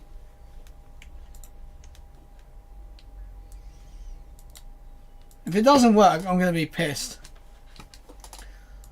Right. I didn't hear that. Honestly, I have no idea what it is. Let me... Settings. Accounts. I'm logged in. Stream elements. Everything's logged in. Here what? Right. Right, you should now hear their voices. You know, like they're very quickly I can't see why it's not working. There's no reason for it not to be working. Edit sub-action. Right, yeah, we want right, user said that's right. Up in the White Room. but also safely and efficiently get the astronauts ingress into the capsule. And so that's their main job. That's so yeah, I like the pit crew analogy. Works great. Oh, it's not load. I pressed the button to load it up, so it didn't load up. Right. And so Nicole, as we get ready. Bubs Alive said % raw input %. Right, that's fine. So I now need someone else to write something. We'll see if it works. Been inside a mock-up of the Orion spacecraft. Come on. Me a photo that you took this selfie in the mock-up, and little did you My whole computer seems to be acting really weird. Yeah, this was actually Right, let's see if it's gonna work. Someone talk and see if it's gonna work. An open house of the Orion mock-up there in the space vehicle mock-up facility. I don't know why it seems to be messing around. Flight controllers who are actually sitting on console right now. Right. And talk to them about. See, it won't. If I put something in, it doesn't do anything. It's like a small hard hat.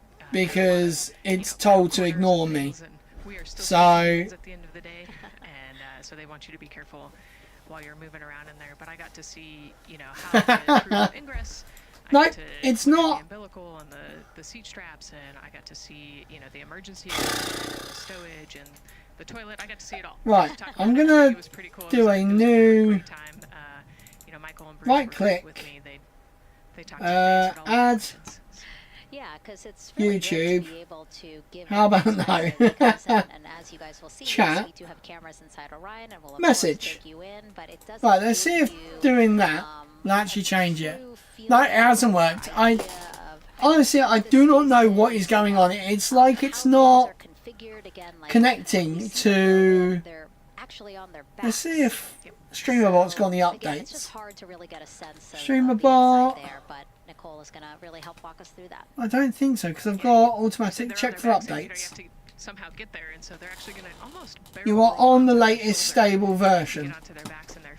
So it's just being stupid. Ah, here we go. No YouTube broadcast currently monitored by StreamerBot. Do you know what? So, I think I know what it is. I think I know what it might be, guys. Platforms, YouTube. We log out. Sign in. That's the easiest way to get in, right, Nicole? Yeah, so he will step down log out. over the flywheel or the exercise sign in. they've got in there. We'll talk to that in a second, and then you right, let's see broadcast. The toilet area backwards. You can see him going now. It's not. Oh, and he's already turned around and walking in. Tip morning. Protecting his helmet and his visor there from all the TLP more than TGA. Yeah. No, I don't. I've just done what I thought it was, and it's not worked. Save. Right, let me save that. Let's see what happens. It just doesn't. I honestly do not know what is going on with this thing. And so you mentioned Dre. Why don't we talk a little Right, bit let me about log him? out. Log so out. That was NASA astronaut Andre Right, forget. and he is actually Forget. Let's sign in again for the Artemis properly. II mission. He trained alongside the primary crew. There we go. Will step in and if any of the three astronauts. I don't know what I'm doing. No, you're 100% right there. I just don't understand. So we've worked very closely together. It's Right, we're logged in. We're logged in. So, God, no. Oh God. 2021. He completed his oh, Jesse's just left. was subsequently named as the Artemis II backup crew member. We know. Would you like me to go? Before joining NASA, Andre worked at Honestly, Hopkins University it's just Physics StreamerBot, Laboratory, where he not specialized in spacecraft systems engineering. not connecting to a broadcast. The systems that That's what it spacecraft is. know where they are and how to get So now if I log in with this one, missions to the moon. this He's a one. wicked smart guy. He's got like 15 degrees, I think, or something. There we go. Let's quickly go through this way. And so now here we are back inside Orion. Right. Look at that. Orion capsule's looking good. Out crew, each one. Turn the bot off. That's what I've done. I've literally just signed out and everything. Looks like Andre is with So I'm gonna just exit that one, and exit that one, a camera shot and then load it all up again. behind reads Reed's head. So I'm going to load that one up first. Andre is buckling him in. That's a 5-point. Hey, a 5-point harness. Reed was configuring his right panel. Yeah, the displays. We're getting the displays. Let's see if this works. Monitor all of the systems and monitor the launch. No, we don't like him anyway. Christina, they're signing the wall. Right. No YouTube broadcasts are currently monitored by StreamerBot. Could be foreign object debris or FOD. Well, there is. It's bad for NASA. We definitely want to make sure that we keep track of everything and we know where everything is, because the smallest thing could. It's StreamerBot. StreamerBot has got a problem. The equipment out there. Platforms. Most of their tools will be tethered as well, so nothing can fall through a crack or drop. Right. Platform icons. So as soon as Jeremy. Quick actions. What's this? Message, user, event. So StreamerBot is not recognizing that I've gone live. As Daryl had said before, we will start hearing loops, the audio okay. Mission loops. Let me go here. Let me log out of that one. Let's log back in. Communicate on to the different teams supporting launch today. Broadcasts. Nothing. Just nothing is there. I've got absolutely nothing. Everything's signed in. Everything's logged in. And as we said when we were in suit up. And it was working earlier. Communication checks. It worked. What? To make sure that nothing went wrong last stream, didn't it? in the suit up room and here, and also to I swear it just like decides to have an absolute meltdown. This will be an integrated test with Orion and right, that one's there. That one's working. I'm logged in on YouTube. So you'll notice Reed and so something clearly is going wrong. Something is definitely wrong with this. Panels in front of them.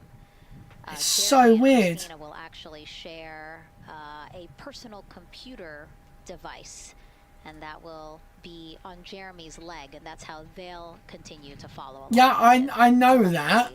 I've got it. Yeah, it's actually pretty cool. This is one of the technology demos that we're doing, and so they're going to plug into the All system carry. and that device for them so that they can see what. Okay, all right, Daily. Oh. Whoa, com checks. Right, viewers, nothing is literally nothing is connecting. Stream apps, OBS is connected. Everything's saying it's connected.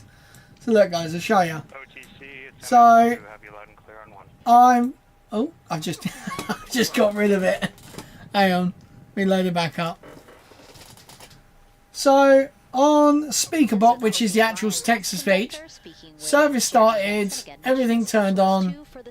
Yes, we can hear you. Yeah, I know you can hear me. Funny, yeah. So it's saying everything is connected. Event logs, they're processing users' events. Command voice, channel rewards, no, it's not that. Right, everything is set up. Sadly. Okay, yeah, whatever, yeah. Everything is saying it's connected here. StreamerBot, YouTube broadcast, YouTube bot, and OBS. So it makes no sense. And then this is the pop-out chat that you get. You go to YouTube, and it's saying there's no broadcast. So why? Yeah, I mean, take a look at Bill. He's number 3 there. Why is it doing that? Right, I'm gonna streamer in order to get Jeremy situated. Bot stop working. Have you selected the correct order? Yes, because I tested it and it works. I've been using. FTS on 194, thank you. One of my friends had an issue. Did a scan now prompts, corrupted files, and then StreamYard started up. Blah blah blah. No, that's actually starting. Restart the application. Check. For connection. Shows no stream found. Good luck today. Right, no stream found, only on one device. Usually indicates an add-on like something so down. These two. Right, okay. It's good we've got 3 and a bit hours, isn't it, guys? Walk us through here. They're connecting umbilicals, is what we said. They're strapping them in, so they're getting their restraints connected. It's a 5-point Right, harness what's this? with a quick release, and then they're connecting. Oh my god, what the hell? Okay, I'm not. Actually, 4 different connections. So it's got the air in, air out. Oh, what software did it say I was on? The communication cable. So Speakerbot. No, that's Speakerbot. Div. Make sure the crew's cooling and the air. And then we heard 1.04. making sure the umbilical connection was good to go. Oh, previous versions. Okay. And then they will move on to Victor and Christina. You should have done it before. Yeah. Why don't we get another check of the launch? Yeah, hopefully, eh?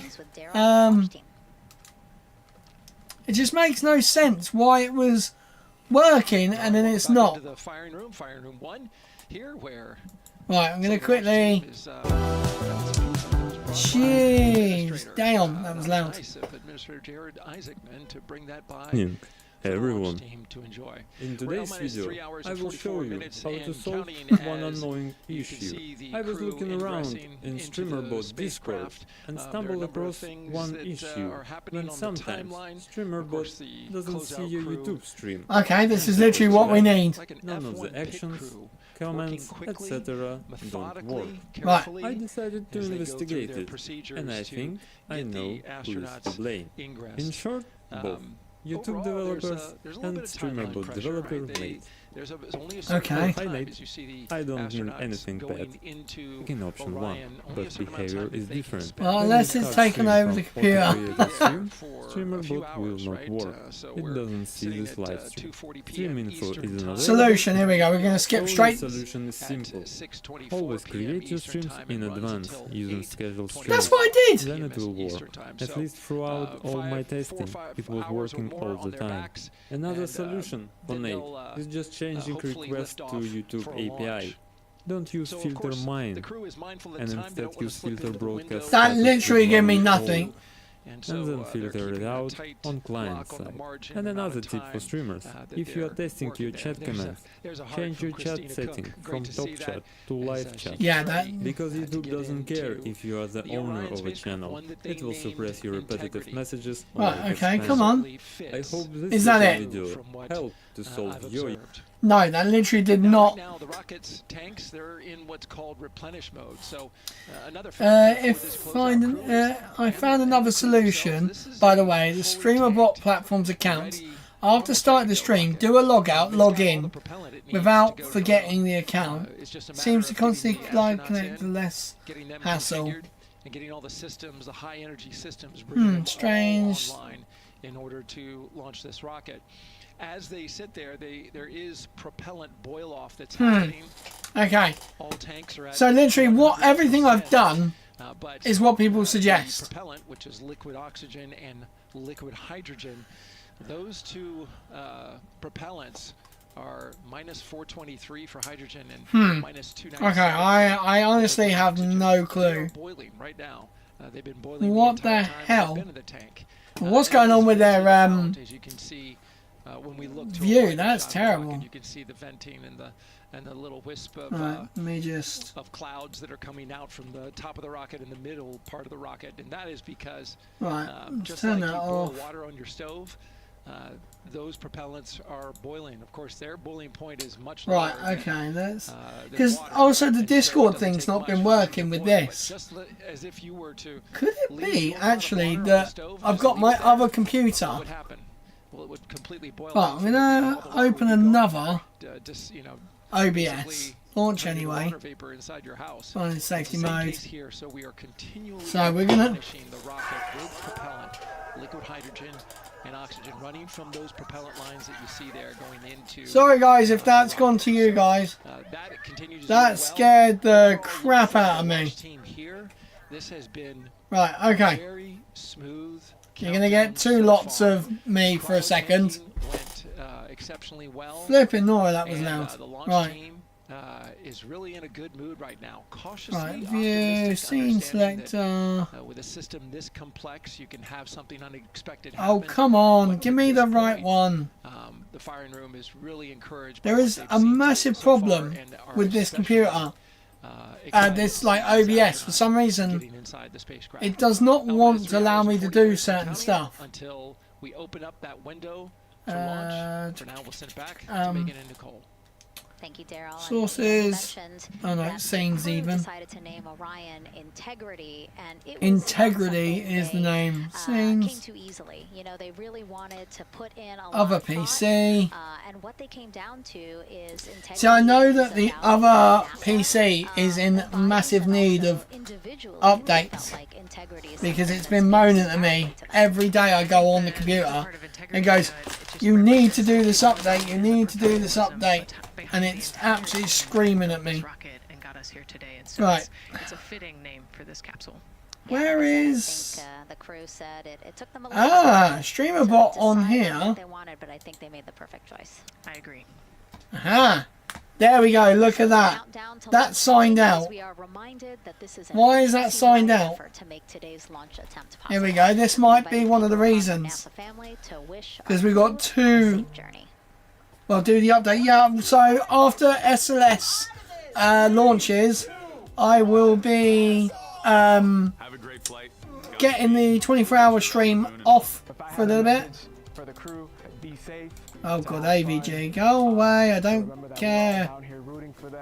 I want to wish my friend and former student Victor Glover and the Come entire on. Artemis team best wishes and a successful flight. Have fun. Take some really cool pictures. Can't wait to see you when you get back. From the Earth to Sky team. No, oh wow, this is so difficult using 2 keyboards and 2 mice. We will see you in the Pacific, and you can count on us. Alright, here we go. We're logged in on this one. Where Neil learned to land on the moon and Orion learned how to swim. Right, hopefully this should work. I'm guessing that both of them are logged out, so they're kind of... Right, unable to... Refresh token, okay. Hang on. See you guys back safely. Get rid of that. Diego, maybe singing some karaoke. Right. Yeah, right. This should. He knows exactly what he wants to do. Work. Mom? Yep, karaoke. Oh my god, I know this computer's like really slow and it's really having trouble running it, but Jesus. It'll be really fun, and the overwhelming amount of people who wanted to record something for the Right, video okay. is really heartwarming. So that's working. Over half a century that we're sending people OBS Studio disconnected. Kindergarten to congressmen all over the world. Everyone is ready for today and excited to see this launch. Connect. And so here we are again, still inside Orion. Disconnected. Okay, I see what's going on. So I'm gonna have to. We've been running the 24-hour stream for 588. 588 hours. Any Right. other umbilicals that he needs to What the hell? be connected to for It's deleted itself. It's turned itself off. Again, we are sharing so much information. Come on. We hope you find it educational. Right, it's clearly this second PC that is causing issues. So I'm going to quickly. Oh my. Wow! Look at that, guys.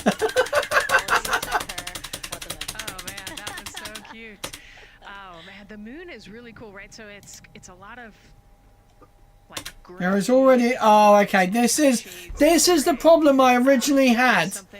Wind or rain or rivers. So atmosphere.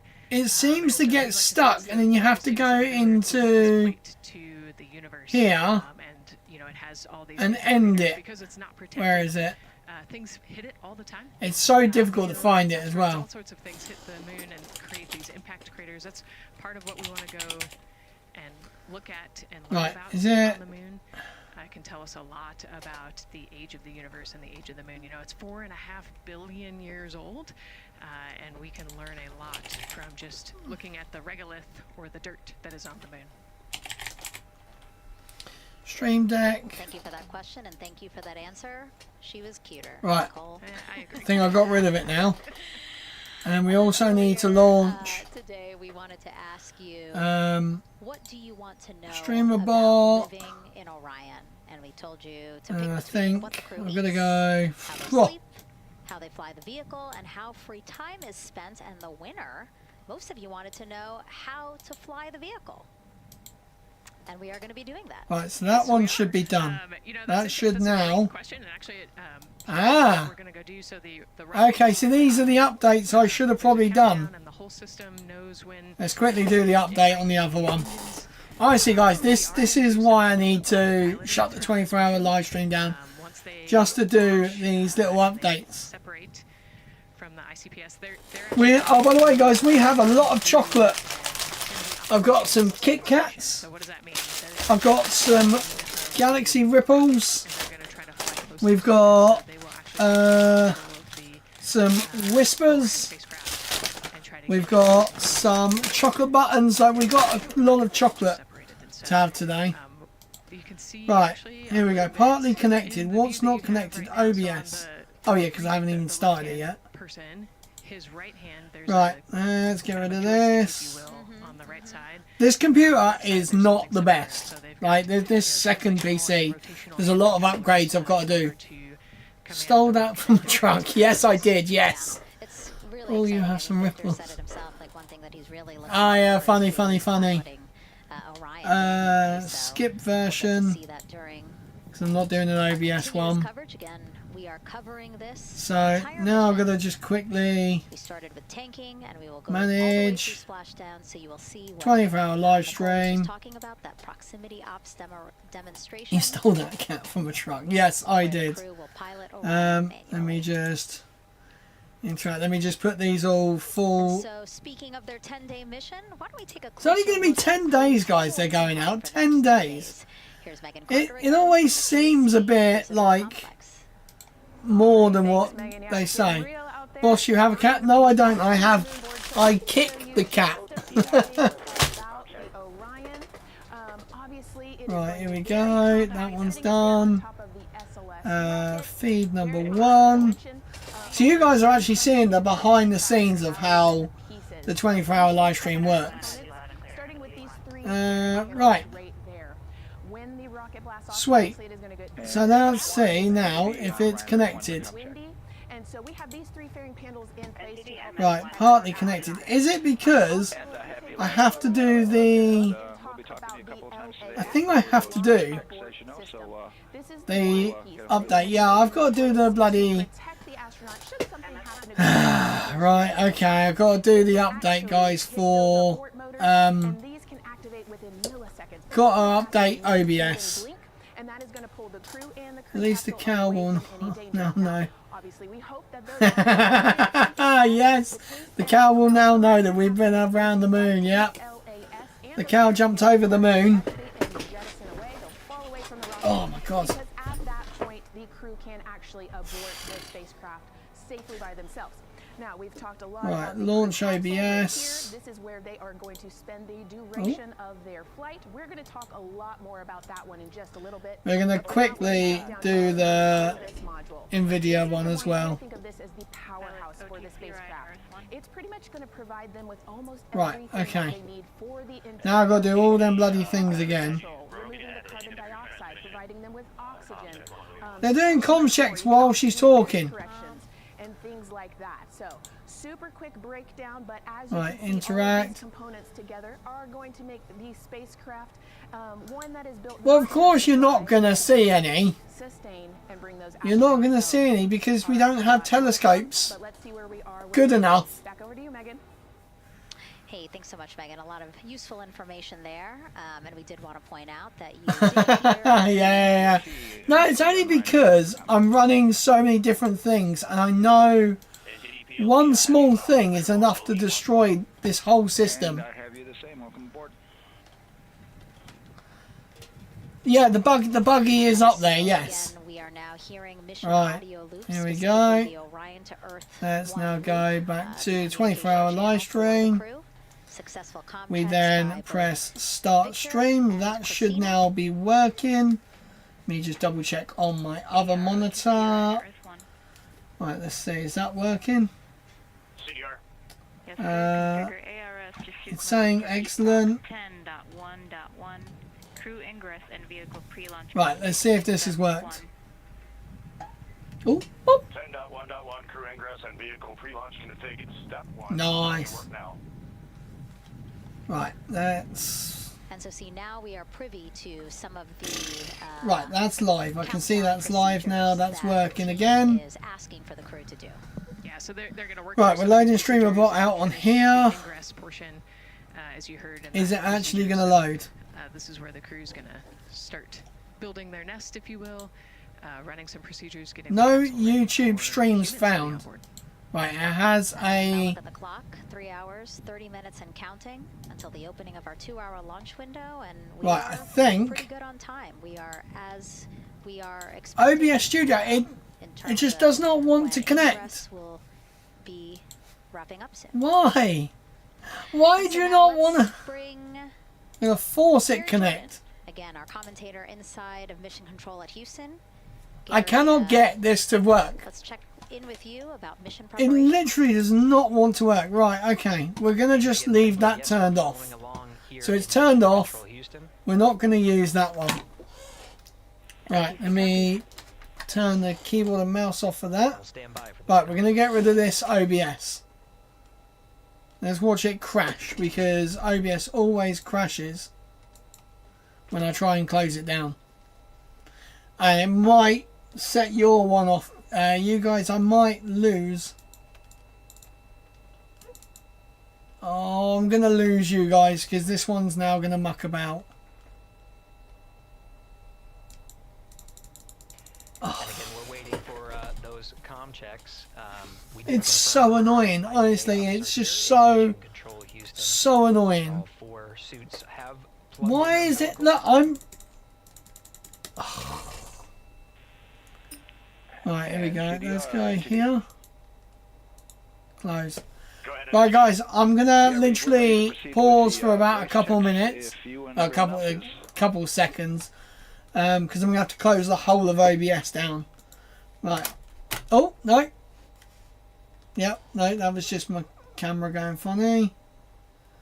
OBS. Let's see if I can get the right one. I copy that. Right, I'll see you guys in a second. For the entire crew, com check on Orion to Earth 1.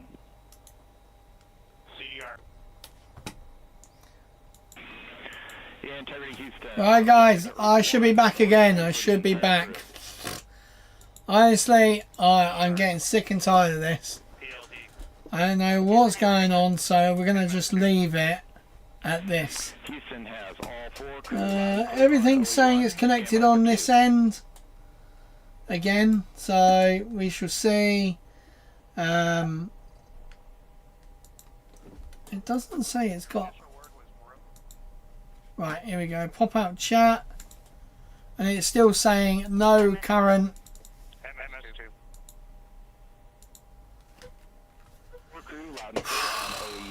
Honestly, I don't actually know what's going on. It just... There's clearly a problem going on right now. And literally, it's just not working.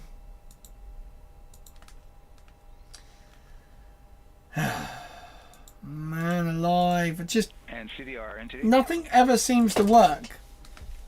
CDR. Yeah, we're going to go ahead and we're going to clear a couple of those messages on your screen here. Just want to give you a heads up that you'll see that. Right. No idea what is going on. Tell me the car... Everything should be working, guys. Honestly, I just don't know what is going on. Yes, sir. Perform crew suit leak checks per 10.1. Right, let's just make sure it's working on here. So if I go test. Steps 2 through 4. Matthew Chesterton said % raw input %. Yeah. So that's working. It is working. It's just not recognizing that there is a stream going on. Do you know what? You know what I'm going to do, guys? I'm going to end the 24-hour live stream. 24-hour live stream is ended. There we go. This is Mission Control Houston. We are following along. Right, that's done. Turn that off. Let's see if this works. So if I now restart all the programs, apart from OBS, let's see if this works. Yes, sir. We're going to look to do a quick refresh on your screen if you guys are okay with that. Right. Hey, firm, just let us know when we can continue in 10.1. There we go. We'll go hands off.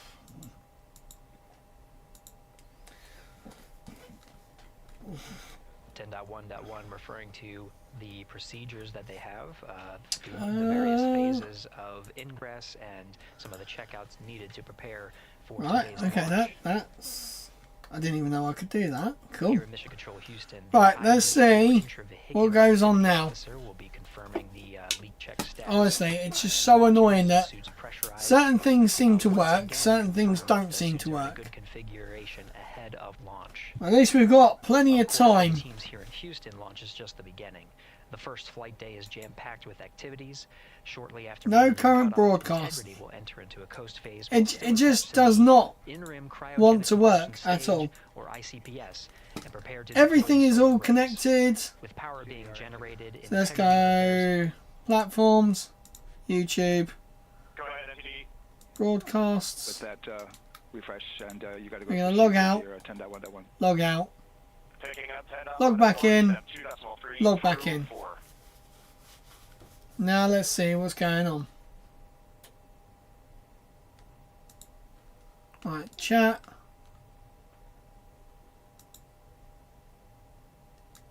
No broadcast. Picking up the procedures, the crew again working through. No, it's a streamer bot issue by the looks of it. Standing by for seat. It just does not want to work at all. It's so annoying because like it works and it works really well, and then all of a sudden it stops working. Streamer bot.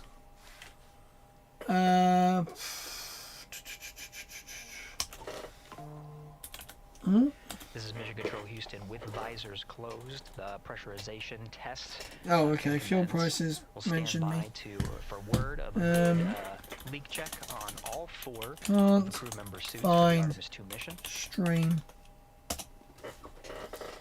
Stream deck. This No. is the beginning of a very busy flight day for our four crew members. Is that nutty? That's not A nutty. series of burns to prepare for.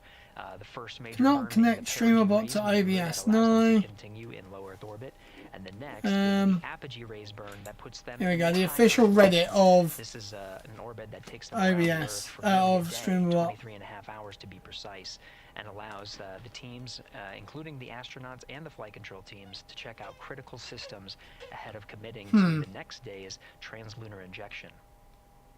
But before they even call it a day, integrity will separate from the ICPS. Okay, seems I found a missing The part. crew will command. No. Okay. The crew I have will, no idea. command the Orion capsule to Here we go. separate from the Someone's ICPS. actually done it right. Either Turn around and direction approach the upper 70. stage, but not dock. This is to test Orion's in-space maneuvering capabilities. When you test, you are actually live on YouTube. YouTube needs to live stream to latch on. Otherwise, yes, I've tried live unlisted. Stream does not work. Right, in quick cues, select action history. A few of the highlights of the very first of 10 flight days. Right, here. Checks inside Cues. the capsule integrity. And there's a lot more to this mission. Action history. Of course, a test flight. Right, absolutely nothing. Right, let me just make sure I test it. Test. CHARLIE said % raw input %. Right, that worked. And it worked. Okay. If you're doing what I think you're doing, be careful. It's against I'm not going to show a chart. Blah, blah, blah. Did you ever find a solution to this? I'll try Discord, blah, blah, blah. Test and action triggers. Does it work? No.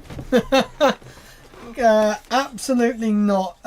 There is clearly a problem with StreamerBot not recognizing that we're live. Check streamer log files triggered by factions. Can't figure out information. Try streamer bot Discord server. The suits themselves. No one's actually. Doesn't look like anyone's actually managed to get it working. That the suits are leak free ahead of. Right, what was this? 2020. Flipping it.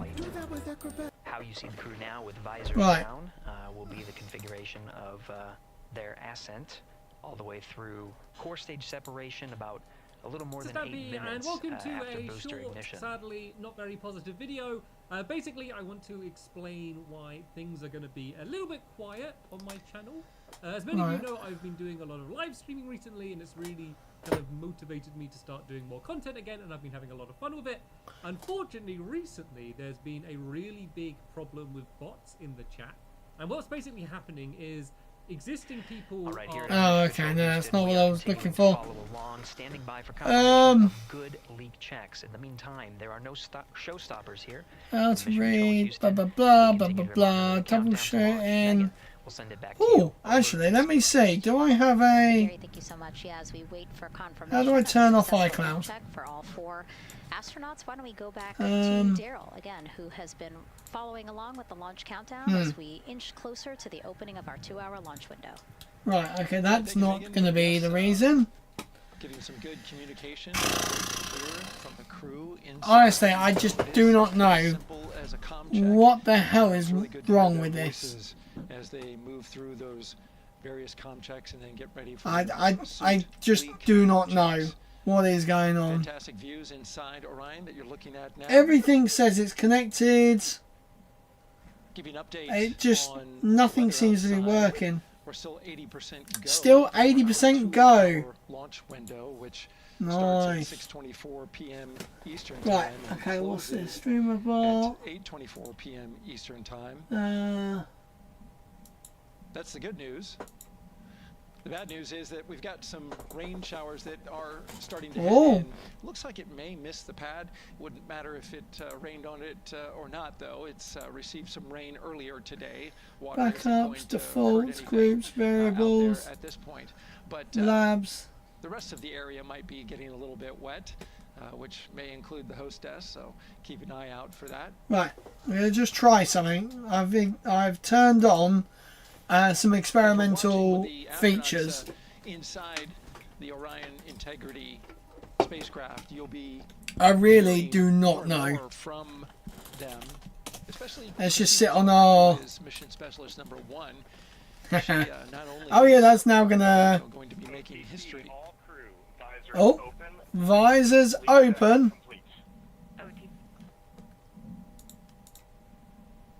Okay, there you heard the suit. Leak check complete. They check just going to turn this up a sec.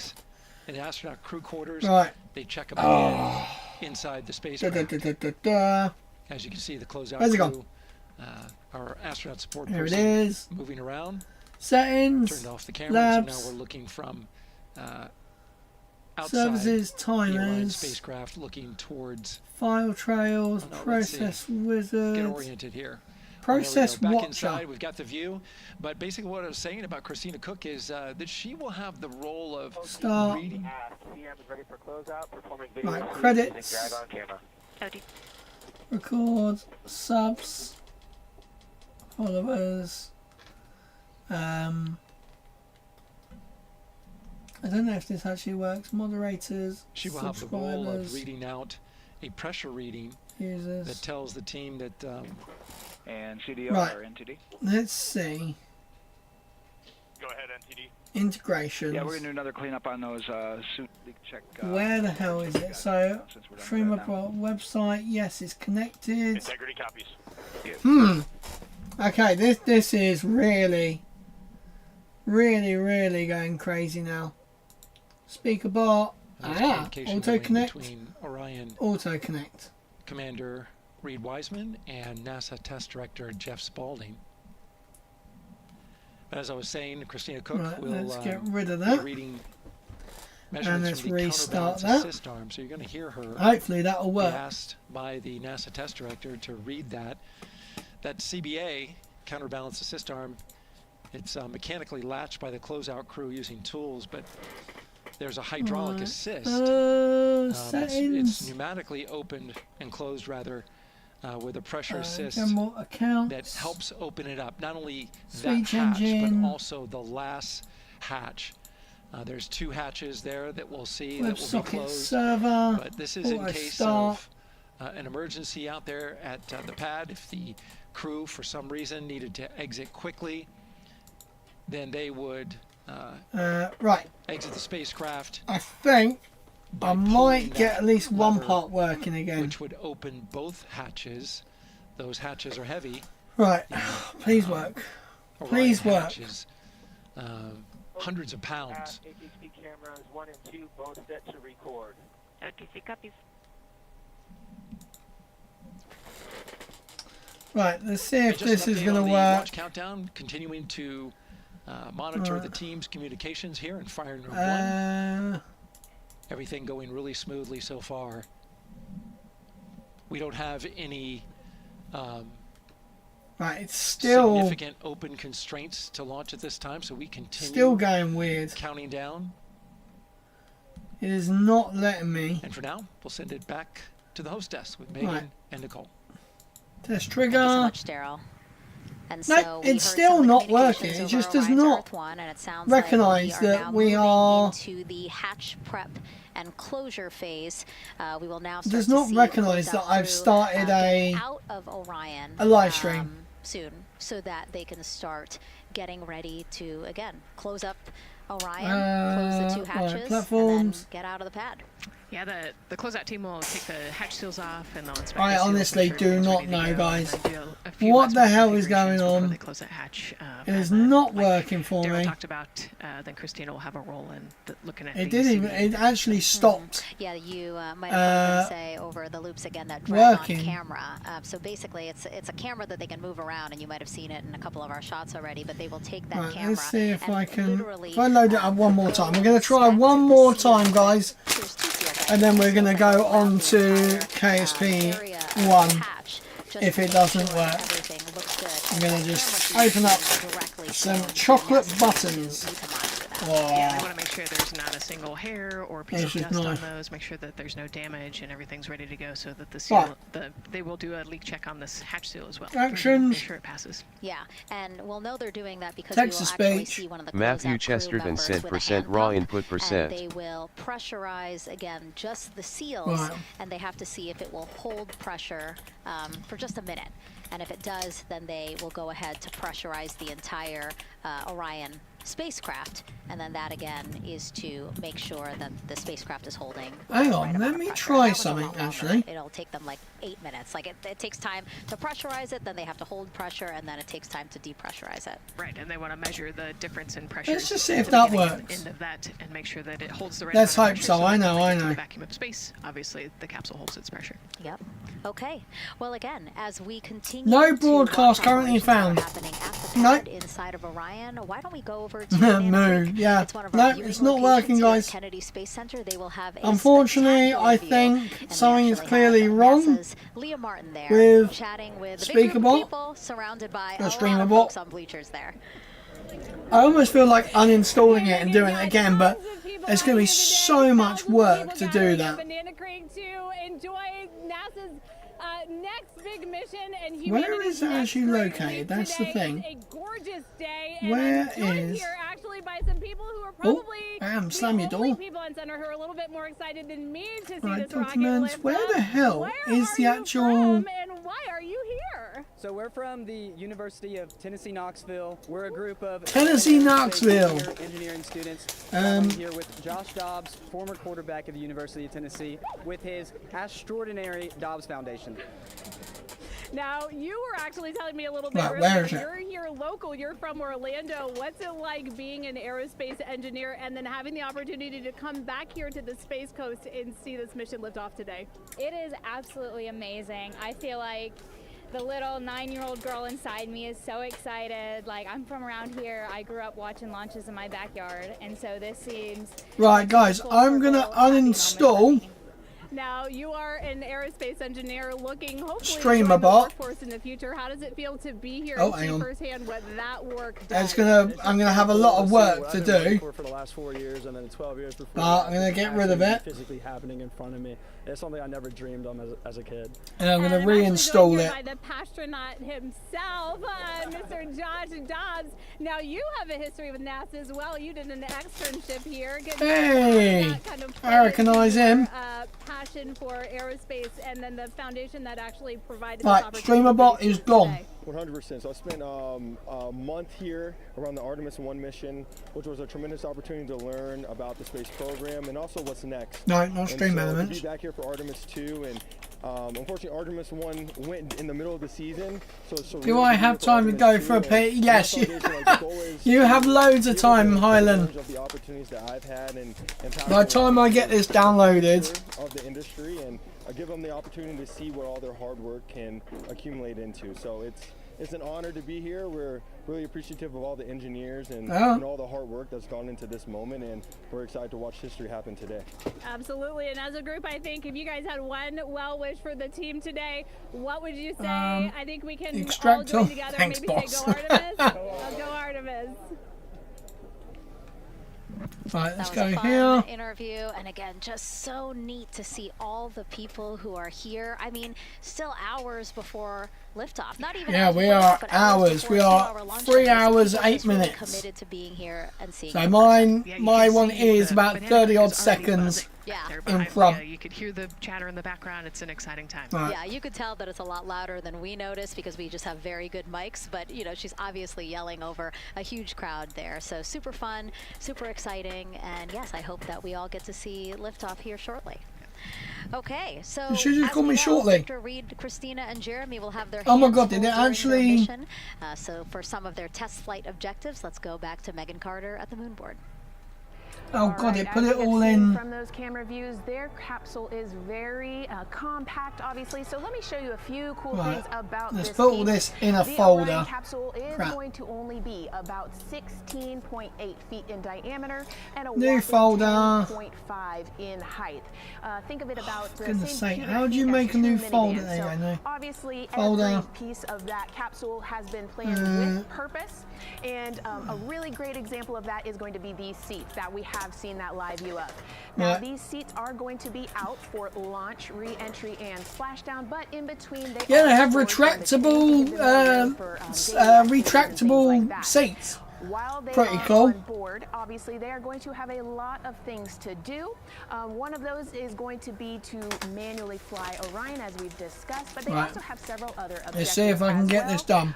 And they're going to be doing lots of system checkouts, checking out the service module, making sure everything is working correctly. Right. They're also, like I said, going to have a chance to manually fly. Now, Platforms, this was taken during one of their YouTube. training simulations. I agree. But as you can see here, they will have advanced flight displays, hand controllers, touchscreen interfaces.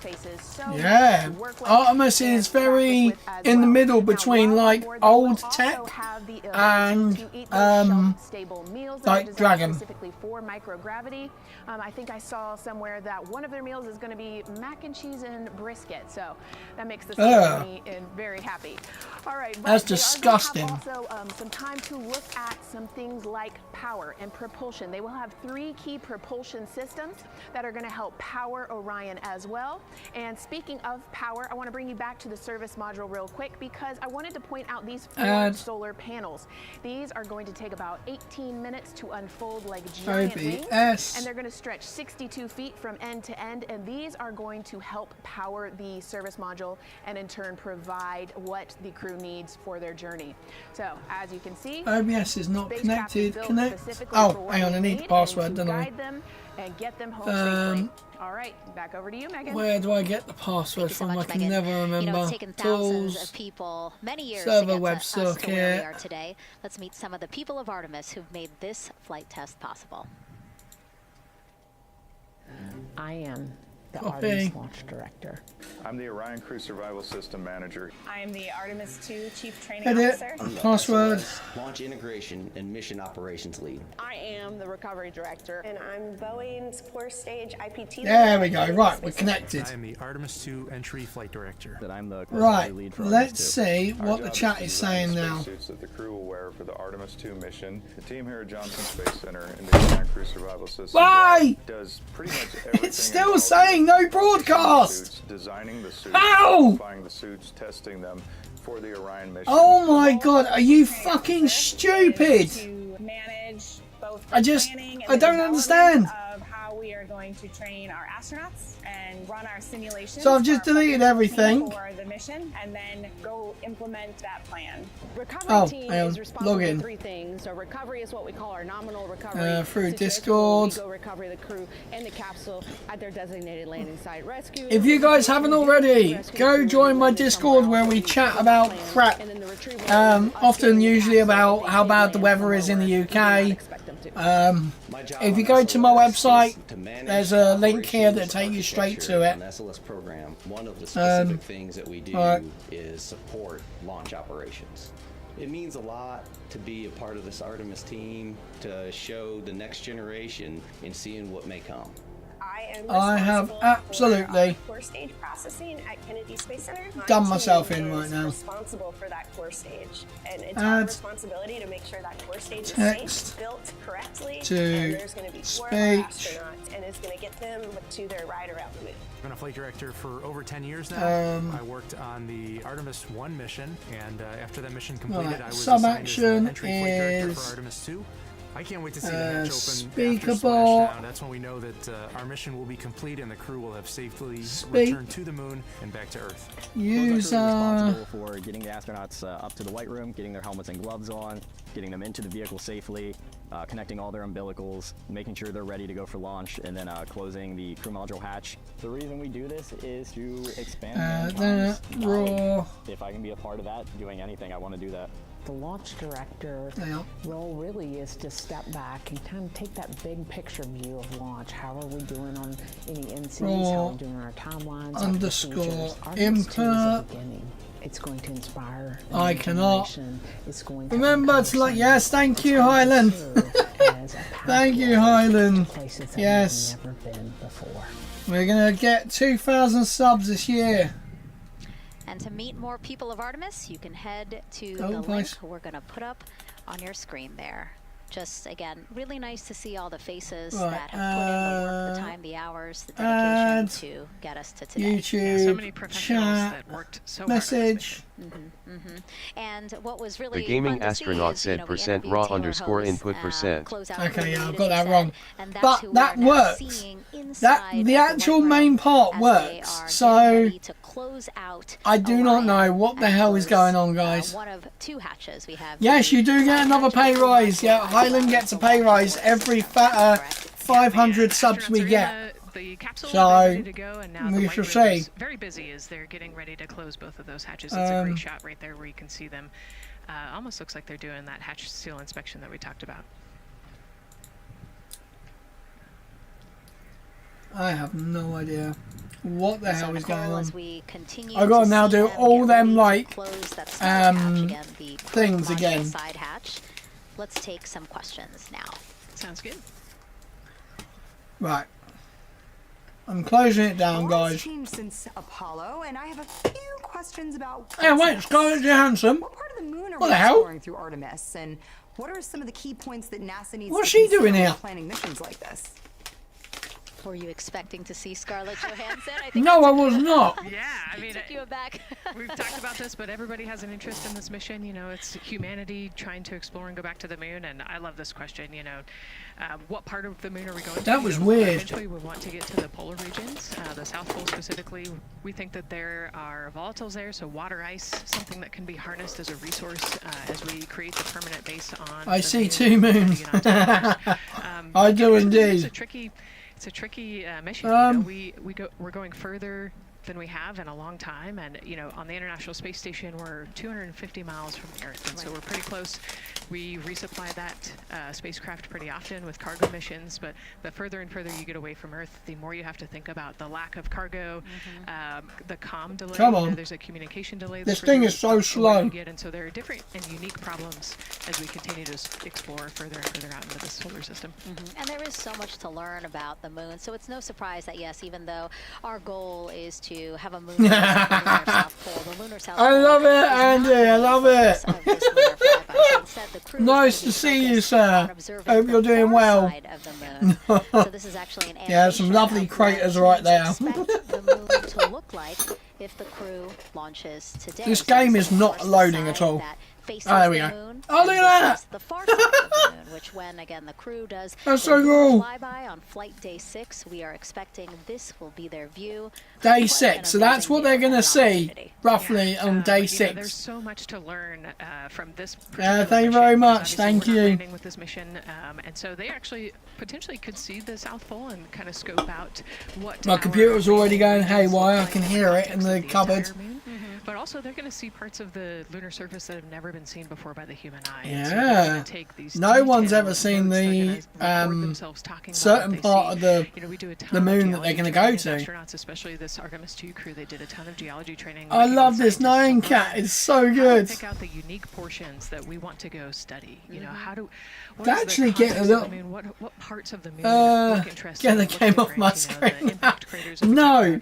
No, it's my screen. Pictures, take all the observations, write down, talk about their observations, and record as much. Man, I really need to like mute Twitter right now. Yeah, it's so important to, yes, we're all talking about what they hope to do during this 10-day mission, but you really do have to think about all the training that goes into this. Okay. You have 4 crew members who I got a chance to win a £50 gift voucher. Have the support. That game is as bad as you sometimes.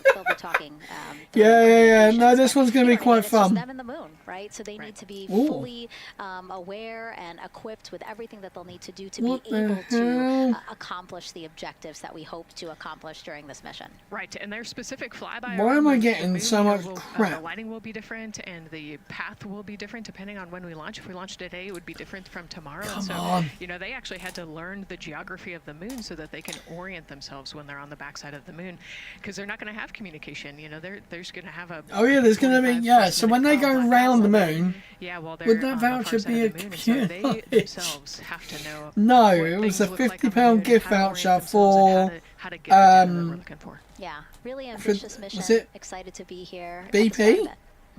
Yeah, right, BP. So another check of the clock, 2 hours. All I've got to do is give some feedback the opening of our 2-hour on something, and we'll be able to do it. Pay-per-user benches. 250 years What? After America began its journey. Plymouth County Council. As we celebrate that milestone, a special live performance now of our national anthem by singer Ann Wilson. Oh, okay, it's there. Wait, that's a day. This was posted yesterday. Oh, what the hell? What the hell is this?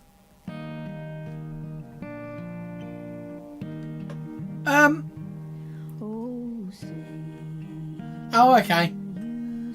Is this copyrighted? I'm just gonna mute it. Yeah. I don't know if it would be copyrighted at all. Is the Star Spangled Banner a copyrighted song?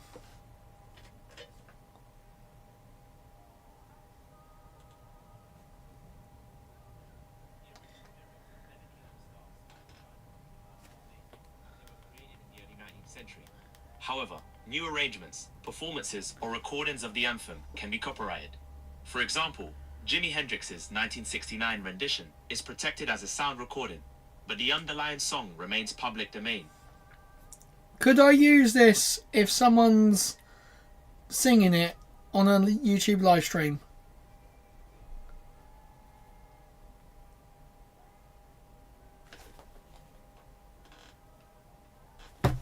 It just stopped. Right, I'm erring on the side of caution. So it's quite a good one actually.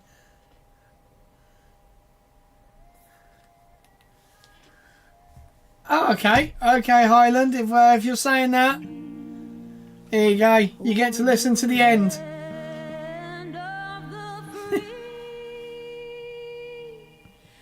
What's with the eyes closed? I always got told if you close your eyes when you're singing, you're a bad singer.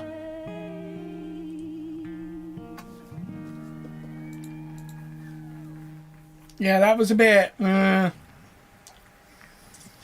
Thomas can pay the fine. Yeah, but it's not the fine I'm worried about. It's the bloody... It's the YouTube copyright strike I'm not looking forward to. A nation of curious minds, and to see us again 250 years after our Declaration of Independence I've got was no... signed to when we are trying to return to the moon for the first time in more than 50 years. Really powerful. Yeah, I didn't get any... It's exciting. And that's so important to any us. notice, that's good. We do want to be the leaders in exploration. Right, guys, I am going to have to quickly pop out because I need to go and put my child to bed. You know, this is not something one So I'm going to very quickly pop out. And that's why we have European for that one there. countries. We also have Yeah, I'd send them over to you, Highland. Right, I'm going to be back in about 10 minutes, guys, and we will be ready to send our own SLS up into space. I shall see you guys in a second. Singer Ann Wilson for that beautiful rendition. I'm almost done. Right, let me put my watch on. Trying to accomplish for all bio. All right, I'll be right back, guys. We are now back inside the White Room with the closeout crew. Again, backup astronaut Andre Douglas, number 2 there. Just outside in the White Room, which is right outside Orion there, with the crew seated comfortably inside. As you can see, they've dimmed the lights a little bit. The crew has the opportunity to set the ambiance, if you will. They were given the opportunity to adjust the lighting as they see fit, again, just so that they can get comfortable. It's kind of like when we are on a plane and you get the opportunity to... Sure, yeah, you don't want the bright lights in your eyes. Also, you want to be able to see the screens well, or see the tablet on Jeremy's knee well, so they're going to adjust the lighting to what makes sense for the mission. And we saw in that very quick shot there, our best camera view of the 2 hatches is actually that drag-on camera, like we were saying, that kind of moves around, so sometimes it's hard to show that, so there you have it. You can see that the closeout crew has closed the side hatch. And so right now, that's a panel that they have to close out in order to then close the next hatch, which is the launch abort system hatch. And so, Nicole, can you just quickly, again, talk to people about the 2 hatches, again, crew module first, and then the launch abort system hatch? Yeah, so the crew module hatch is the one they're working on right now. They just got closed. You can see he's torquing those bolts down. And that is the hatch that completes the Orion capsule. And then you have the launch abort system, which actually is kind of almost a shell that goes around the capsule and holds onto the capsule during launch. And it has its own separate engines that can pull the capsule away from the rocket safely in the case of an off-nominal data point. So it's actually looking at roll rates and attitude and thrust and all sorts of different data in order to make sure the launch is safe. And if it's not, then the launch abort system will pull the crew module away and get them into a splashdown zone safely.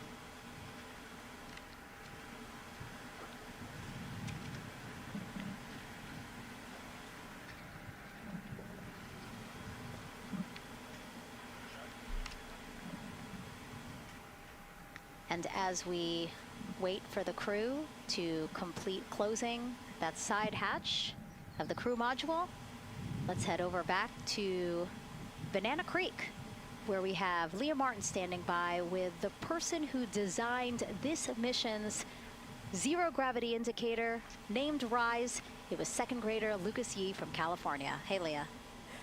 Hey, Megan. Yes, of the many special guests we have with us today, I think one of our most exciting guests is Lucas, who's joining us, like you said, all the way from California. He and his family actually worked this as a group project to design the zero-gravity indicator. Lucas, can you tell us a little bit about your design? Yeah. So you named him Rise. Can you tell me why you picked that name? It was very remote, representing the Artemis II launch and Earthrise. And yeah, that's pretty much it. So were you really excited to find out that you won the competition and that your zero gravity indicator would be going to space? Yeah. So how does it feel? We're actually just across the river right now from Artemis. We can see it from where we're standing. How does it feel to know that design you created is actually currently on that rocket just a couple hours away from going to space? Really, really, really, surprised and very happy. Now, Mom, you were telling me on the way over here that it was kind of hitting you what was happening. Tell me a little bit about that. It's definitely very surreal to be here in person. That Commander Weissman said that it's for all and by all, that we couldn't have said it better. We're just very grateful to be here. Super, super excited. And we're so excited to have you here too. Now, Oliver, this is your first launch too, is that right? Yeah, that's right. And how does it feel to be here just a little bit away from watching the first group of astronauts in your lifetime on their way to the moon? It feels like very, very happy and surprised. So if you had one word of encouragement or something to say to the crew who's sitting on that rocket right now, what would you say?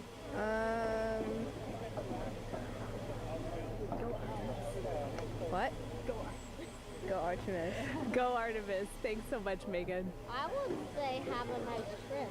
Yeah. You would say have a nice trip. I did hear that answer. I would say have a nice trip. You know, Leah, that was a hard question. You know, it's really hard to come up with a spot what to say to the crew who's about to make history today. Yeah.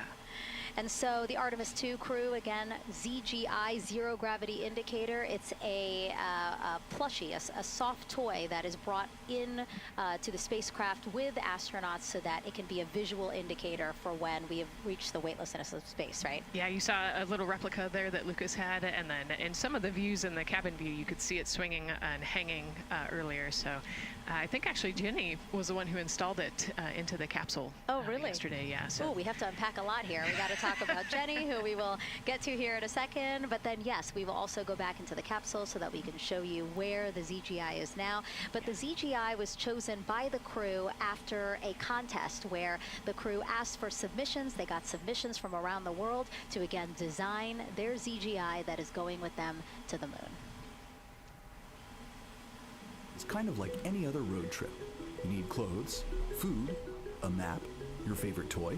Really. Except this toy has a job to do up there because this is a zero-gravity indicator.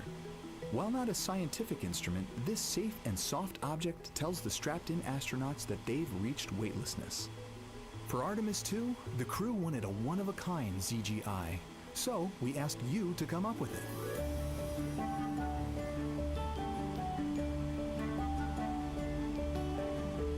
Thanks everyone for sending in your entries from around the world. Over 2,600 of you submitted. And we loved seeing all of your contributions. It was a really difficult decision because each design had a unique quality that stood out to our crew. In the end, we were able to narrow it down to a top 5 from Finland, Canada, Peru, and 2 from the United States, Kansas, and California. In the end, we went with one called Rise. It was a design inspired by the Earthrise photo taken on Apollo 8, which is very special to our crew.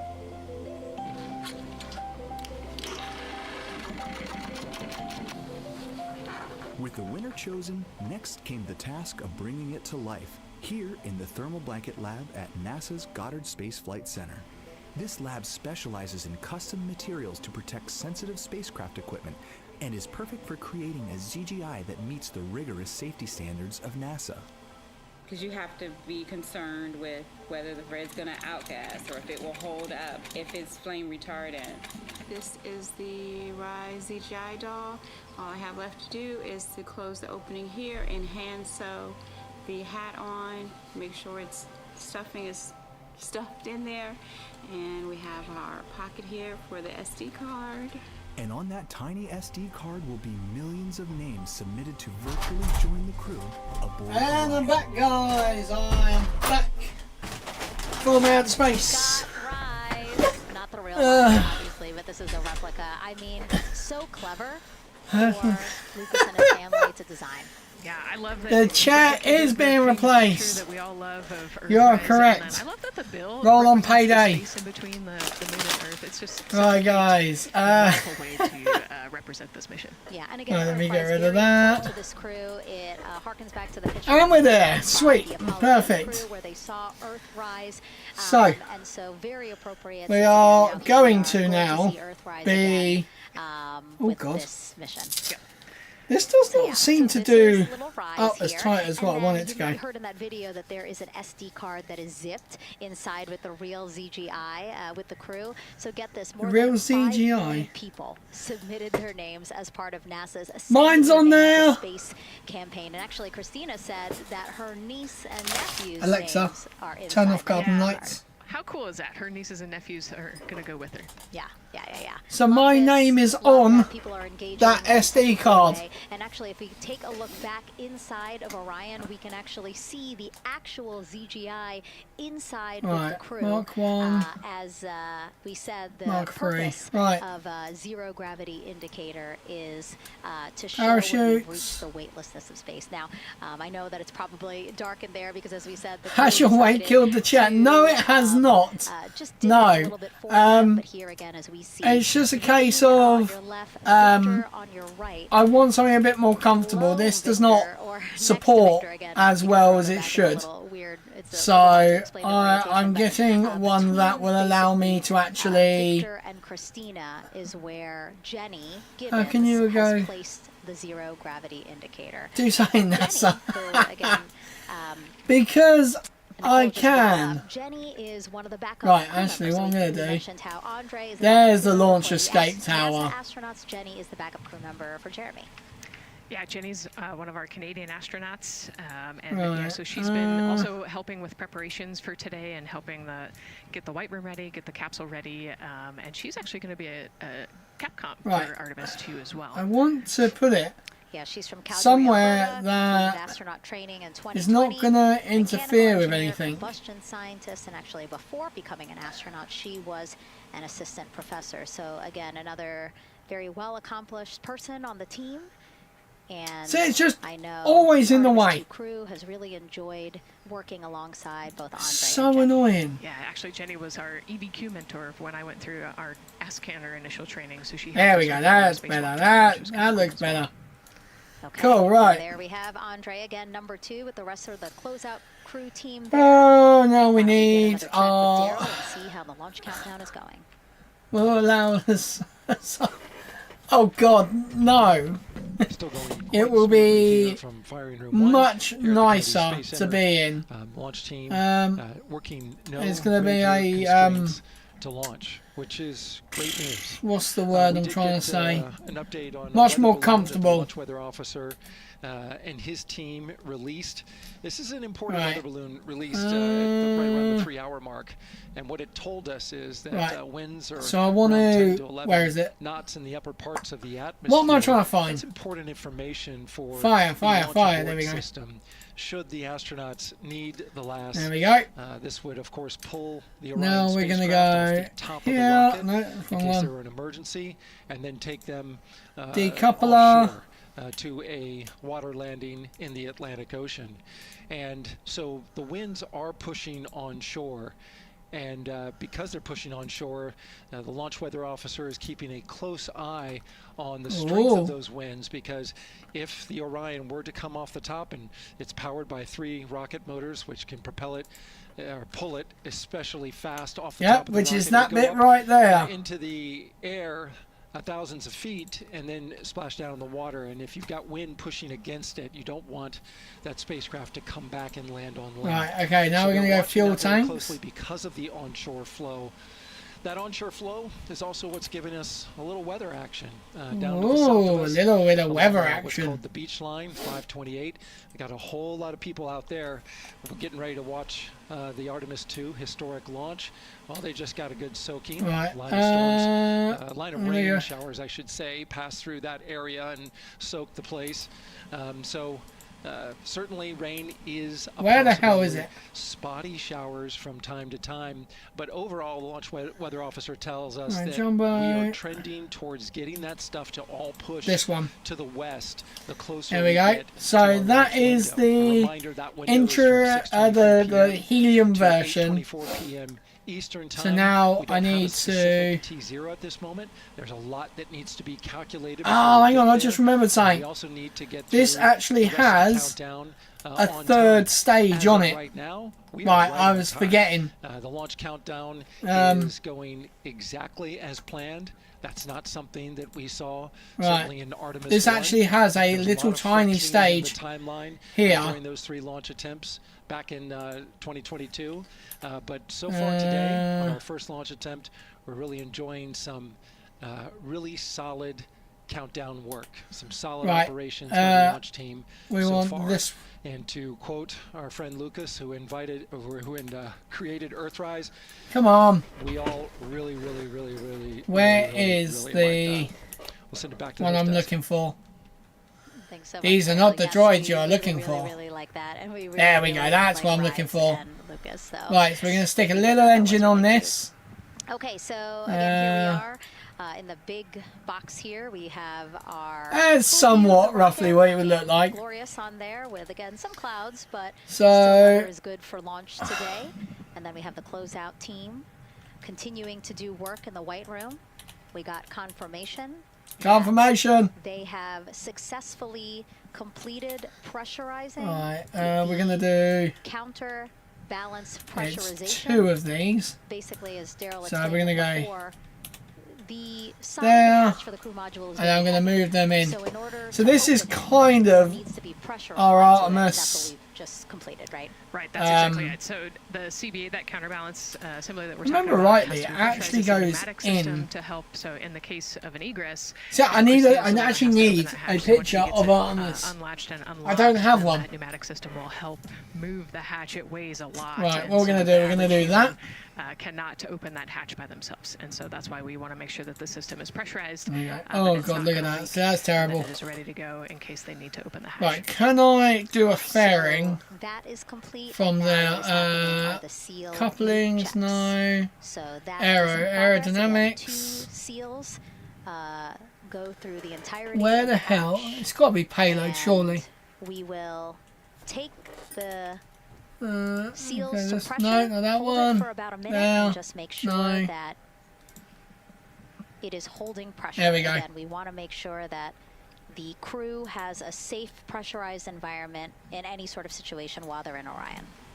Yep, that's right. So we're going to take a look at it. We're going to take a look at the starting pressure, and then after a certain amount of time, we'll take a look at the ending pressure, and then there are certain tolerances that we will accept for. There we go. That, it's a little bit rough, but that's what we'll do. 7 minutes and counting from the opening of our 2-hour launch Right, so window. this is our top of our Orion. Time. After liftoff, it takes less Right, than let's go 10 up. minutes to reach Earth's orbit. Let's learn more about today's ascent profile with Gary in Mission Control. There we go. Right.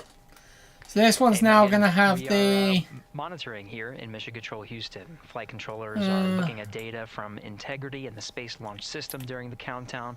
We're looking at some of the events happening in the White Room now and just making sure that all criteria is met to commit to launch and ascent today. It's the team you see in this room that would be looking after ascent, which is a very dynamic phase of flight. And after solid rocket booster ignition of the Space Launch System, it's Now this we team want that to takes do over them sort of bits that come out like There are that. voices you'll hear upon ascent. Adapt it calls to being bigger. relayed between Stan Love, the Capcom you see here in this shot in Mission Control Houston, that's this the one. voice from this room, and the Artemis II crew on a communications channel aptly named Orion to Earth. Here are the calls Orion you to hear during this Earth, part of the nice. mission. Capcom Stan Love his first call after responding to the crew's successful roll pitch maneuver at 30 seconds. Is I swear I've got this set the size order, but it... one of the main engines, an alternate mission. Alright, here we go. So this is now the big bit. At 1 minute 25 seconds, you'll hear max Q on PDL. This notes that reaching the moment of maximum dynamic pressure. That's definitely. It seems way too big. To be in line with a communication switch to another ground station, the Ponce de Leon Leon Inlet Tracking Annex. Here we go. One more. Miles north of Kennedy. At 2 minutes 45 seconds, you'll hear SM primed upper stage RCS ready. This means that the European Service Module propulsion system that's prepared for the next phase of aborts after the launch of let's go up. And the reaction control thrusters on the inner rim cryogenic propulsion stage that enable pointing and maneuvering are ready. At 3 minutes 50 seconds, you'll hear voice check on TDRS at the Karman line. Cool. At this point, the launch abort system has jettisoned and revealed the Orion capsule underneath. This check verifies that the now exposed Orion. Right, so we've got 4 engines we can put on this, which is our which is part of the geosynchronous satellite network and the same assets that are used aboard the International Let's Space have a look Station. and just see. This communication switch happens to be at the Karman line, a widely recognized boundary about 62 miles, statute miles, or 100 kilometers above the Earth's surface, where the air so is now too we've got to thin put for our conventional aircraft to fly and marks the point solid rocket where boosters our on. astronauts leave Earth and enter space. At 5 minutes 16 seconds, you'll hear the call 3 engine press. This notes that if I'm going to get one rid the of engines on the SLS core stage were to fail, 3 engines can carry the crew to a nominal main engine cutoff and proceed with the expected mission timeline. This is an important call that gives more assurance of continuing today's moon mission. At 7 minutes, you'll hear expect nominal shutdown. You'll hear this call should the main engine performance be as expected up to this point. Shutdown plans can vary and may impact G-forces experienced by the crew or future burn plans, but a nominal shutdown is more indicative of continuing the mission on the expected timeline. At 7 minutes 30 seconds, you'll hear that's more like it. Right, so now we're going to go the couplings At this point, to an abort would use Orion engines attach. to escape the core stage, and the altitude and velocity are enough to make it 1 lap around the Earth and aim for a splashdown in the Pacific Ocean instead of the Atlantic. And then, of course, shortly after 8 minutes, you'll hear nominal MECO. You won't hear MECO right away. Teams here wait until the core stage has separated and the trajectory is confirmed as expected. Right, and now I need to move these Now, down. this ascent profile is approximate, as there may be calls that move a few seconds depending on the trajectory. And, of course, these are the calls and times for a nominal trajectory. Teams in this room have been training extensively I've got to for any and all scenarios, and they are I've got to do this. These ones are too close. In today's pre-brief, the flight director, Jed Friedling, expressed his confidence to the team, citing the hundreds of simulations to prepare for this very moment. These are the calls you'll hear during ascent less than 3 hours from now, but now we'll turn our attention to the countdown to launch and send it back to you, Megan, at the Space Coast. Nice, right, okay, we're getting there. Now, one of today's 4 astronauts, of course, Canadian Space Agency astronaut Jeremy Hansen. Let's go now to Jasmine with her next guest. So much, Megan. Yeah, we're joining you live now from the that looks good. Support building here at Kennedy, where crowds are starting to gather. We're honored to have Lisa Campbell of the Canadian Space Agency joining us. Lisa, Jeremy Hansen is about to make history as the first Canadian to venture. What does that milestone mean for your agency? Arrow. Thanks so much, Jasmine. It's wonderful to be here. It's such a special moment, both for our astronauts. Right, so now I need to put on our little separators. Of public investment in space robotics, in space collaboration, and so for our country we're very proud. He's so ready. He's been waiting for this his whole life, preparing, training, and he's a wonderful example of Canada. Yeah, and that's a perfect way to capture Jeremy. He really has been prepping for this his whole life. This will be his first space flight. So what has it been like watching him become part of this Artemis II crew? Well, as I mentioned to you, I've known Jeremy since 2020, and he's a colonel, a fighter pilot, a father, and he really is a very dedicated, passionate human being. So both for him to realize this goal of being an astronaut and flying, he also is witnessing that will raise awareness about the value of a space program, of the benefits here on Earth, of exploring the universe and our place in it. Wow, that's beautifully said. And really, this international collaboration has been going on for quite some time now. We've worked together in low Earth orbit and now going into deep space together. So why is it so important that we have these international partnerships? It makes us stronger. We can go faster and further together. Canada's one of the It's original really signatories of the annoying Artemis me. Accords, and Canada and the United States Right, have we're been just going to have partners to for more than sit it 60 years in here. space. Wow, And that's, to place that is them phenomenal, Lisa. And on this our really is own. a team effort in many ways. We also have Jenny Gibbons. She'll be listening in on Capcom. What is her role going to be like? So Dr. Jenny Gibbons has been training all along as the Right. Canadian backup There with we the go. Prime crew. Last night, she was in the Orion capsule checking out all of the communications, Cool. making sure They're all not the quite on systems there test straight, out and but- work perfectly. And then she will be among the first lunar Capcom, helping the astronauts navigate during their mission. Wow, Lisa, that is so exciting. Any final words for the nation of Canada before today's mission? Right, that Just, we are one. so proud, so excited, and we can't wait to welcome Jeremy home. Fantastic. Lisa Campbell, thank you so much for being here today. Thank you, Jasmine. Of course. And with that, let's get back Right. to NASA's There we Megan go, Cruz. that one's there. So we got Right now, other way around, so we want 4 engines to start first, then the solid rocket boosters. And Right. this one we saw just a little bit. It is just over 2,600 now. Thank you, ma'am. Perfect. Right. Again, a call out to mission specialist Christina. So we've got 4 engine start, solid rocket boosters, separation and system that stage separation. And she did report a drop in pressure, but it seems like it's within nominal limits. Right, within they nominal might have had limits. a small drop, but you know, we have a starting pressure and an ending pressure, and as long as the difference isn't too high, then we will take that. And Right, what are we the gonna do? engineers know exactly what they're looking at for in terms of that delta pressure. And so again, What the that's hell is going on? milestone on the checklist of things that have to happen before they launch today. That is complete. Something is really, I Still think, inside comfortably. when I did as the something, closeout crew team work when to I took off the mod installer, close the side hatch. I think Again, I a forgot a separate mod seal that I leak did check, originally have followed on. by a full cabin Right, let's leak just check, do and then this. they will close the last There we aboard go. system. We're just strutting everything Lots to do still in because the White Room and marching I don't towards like wobbly rockets. the marching down the countdown timeline well. Right, we're And gonna. so How do Bill, I again, change number the 3 there, he color? is holding a silver flex hose. That hose is what will be connected Right. to Orion in order to do that cabin leak check. So again, it does seem like we Oh, continue strut, to heaviest march part. down through the milestones in this countdown. Auto strut, heaviest part. Hopefully Auto lifting strut, off heaviest today within our part. 2-hour launch window Heaviest that opens part. at 6:24 p.m. Heaviest part. Now, right now, people inside the Kennedy Space Center Visitors Complex are learning about this mission. Man, what it would be so nice to literally be there right now. All right, Megan and Nicole, yeah, you mentioned that checklist before launch. That checklist is going to continue Right, during the there we mission go. as That well, as there are looks several vital about objectives right. that we are hoping to accomplish How with do this I- mission.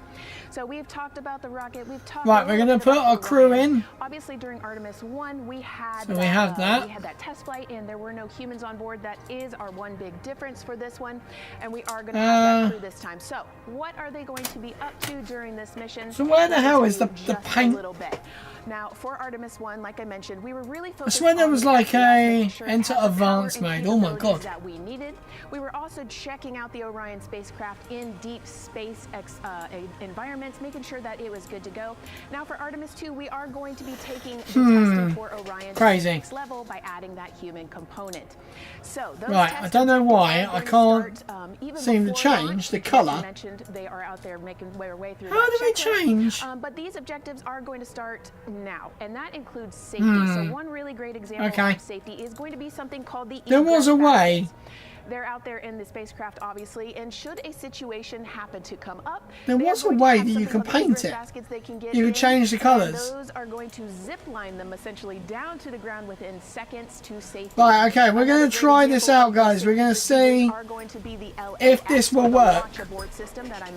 I don't know if it will work. The one that can pull the crew and capsule away from any danger within a few minutes. One thing I didn't check was the abort tower. Our recovery teams have been training extensively, quite a lot, to make sure that they are ready and prepared for any. And I did not. I forgot. All right. Revert to. That we are going to be looking at are also going to be communication checkouts. That is going to be vital. I know we talked a little bit. Right, just got to take it off quickly. The maneuvering that they're going to be able to do, but we want to make sure that they have full communication ability from space to ground, so that we can. Oh wow, it's too heavy. We are also going to be checking out life support systems.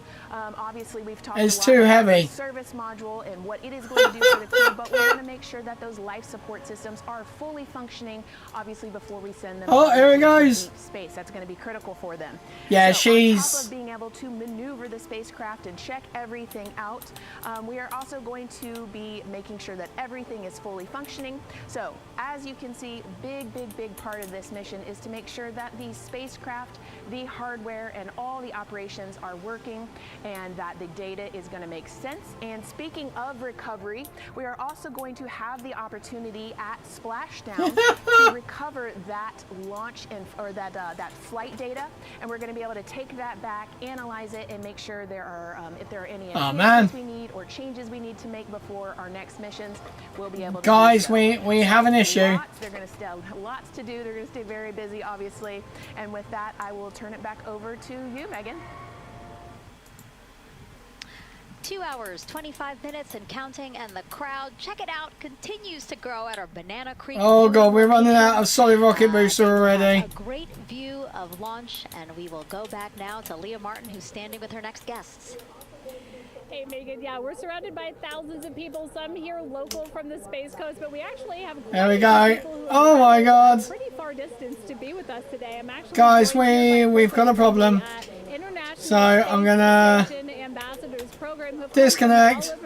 All over the globe. Exactly. You're here from Japan. Oh my god. Val from Mexico, and then we have brother and sister Cosma and Jesco here who are visiting from Germany.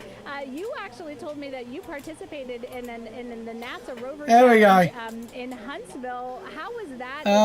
How do we disconnect that thing? In Alabama, and then being here today. So it is an amazing experience because you meet so many young people I can't get rid of that. That was absolutely horrific, guys. We had a very bad launch. That was absolutely terrible. Absolutely. And you know, the Artemis missions, we talked a lot about the Artemis Accords and this being an international here we go. effort. You were actually telling me, Saku, that you're interested in becoming an astronaut with JAXA, pursuing your PhD to be able to do that. Tell me a little bit about that. There we go, look at that. Actually, I applied for Japanese Aerospace Agency, the astronaut selection like 2 years ago, and then I didn't make it all the way, but I'm still working on it, and hopefully I can be at the launch pad sometime, and then I hope to go back to the moon. There we go, look at that. Yeah, I'm working on it. Absolutely incredible. And Val, you're from Mexico. We were talking a little bit about women in space. Why can't I go? Team who, you know, is predominantly made up of women. What is it like knowing that Christina is on that rocket right now? Vehicle assembly building. Around the moon? So I need to check more on my bloody. It's just so inspiring that we are taking the first black person and also the first woman to the moon. It's just the first step in humanity and a big step in equality as well. Megan, a lot of excitement here, not just in Florida, but from around the globe, and we're keeping our eye on that rocket. And we're so I'm going to lower the fuel a little bit. Thanks, Leah. Yeah, a lot of excitement, but also a lot of inspiration. Again, this is part of, or a big part of the reason why. I think I've got the wrong engines, I think. Good readback, aux 1 voltage, 131.3. I copy 131.3.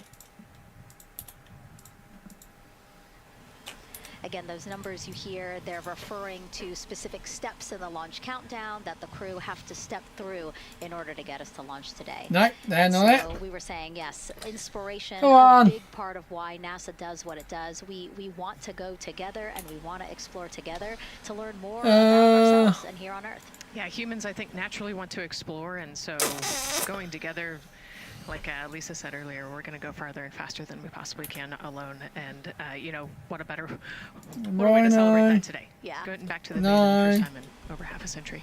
And we have that great shot there in our small box of the rocket. That looks better. And at the very top there, our Artemis II crew.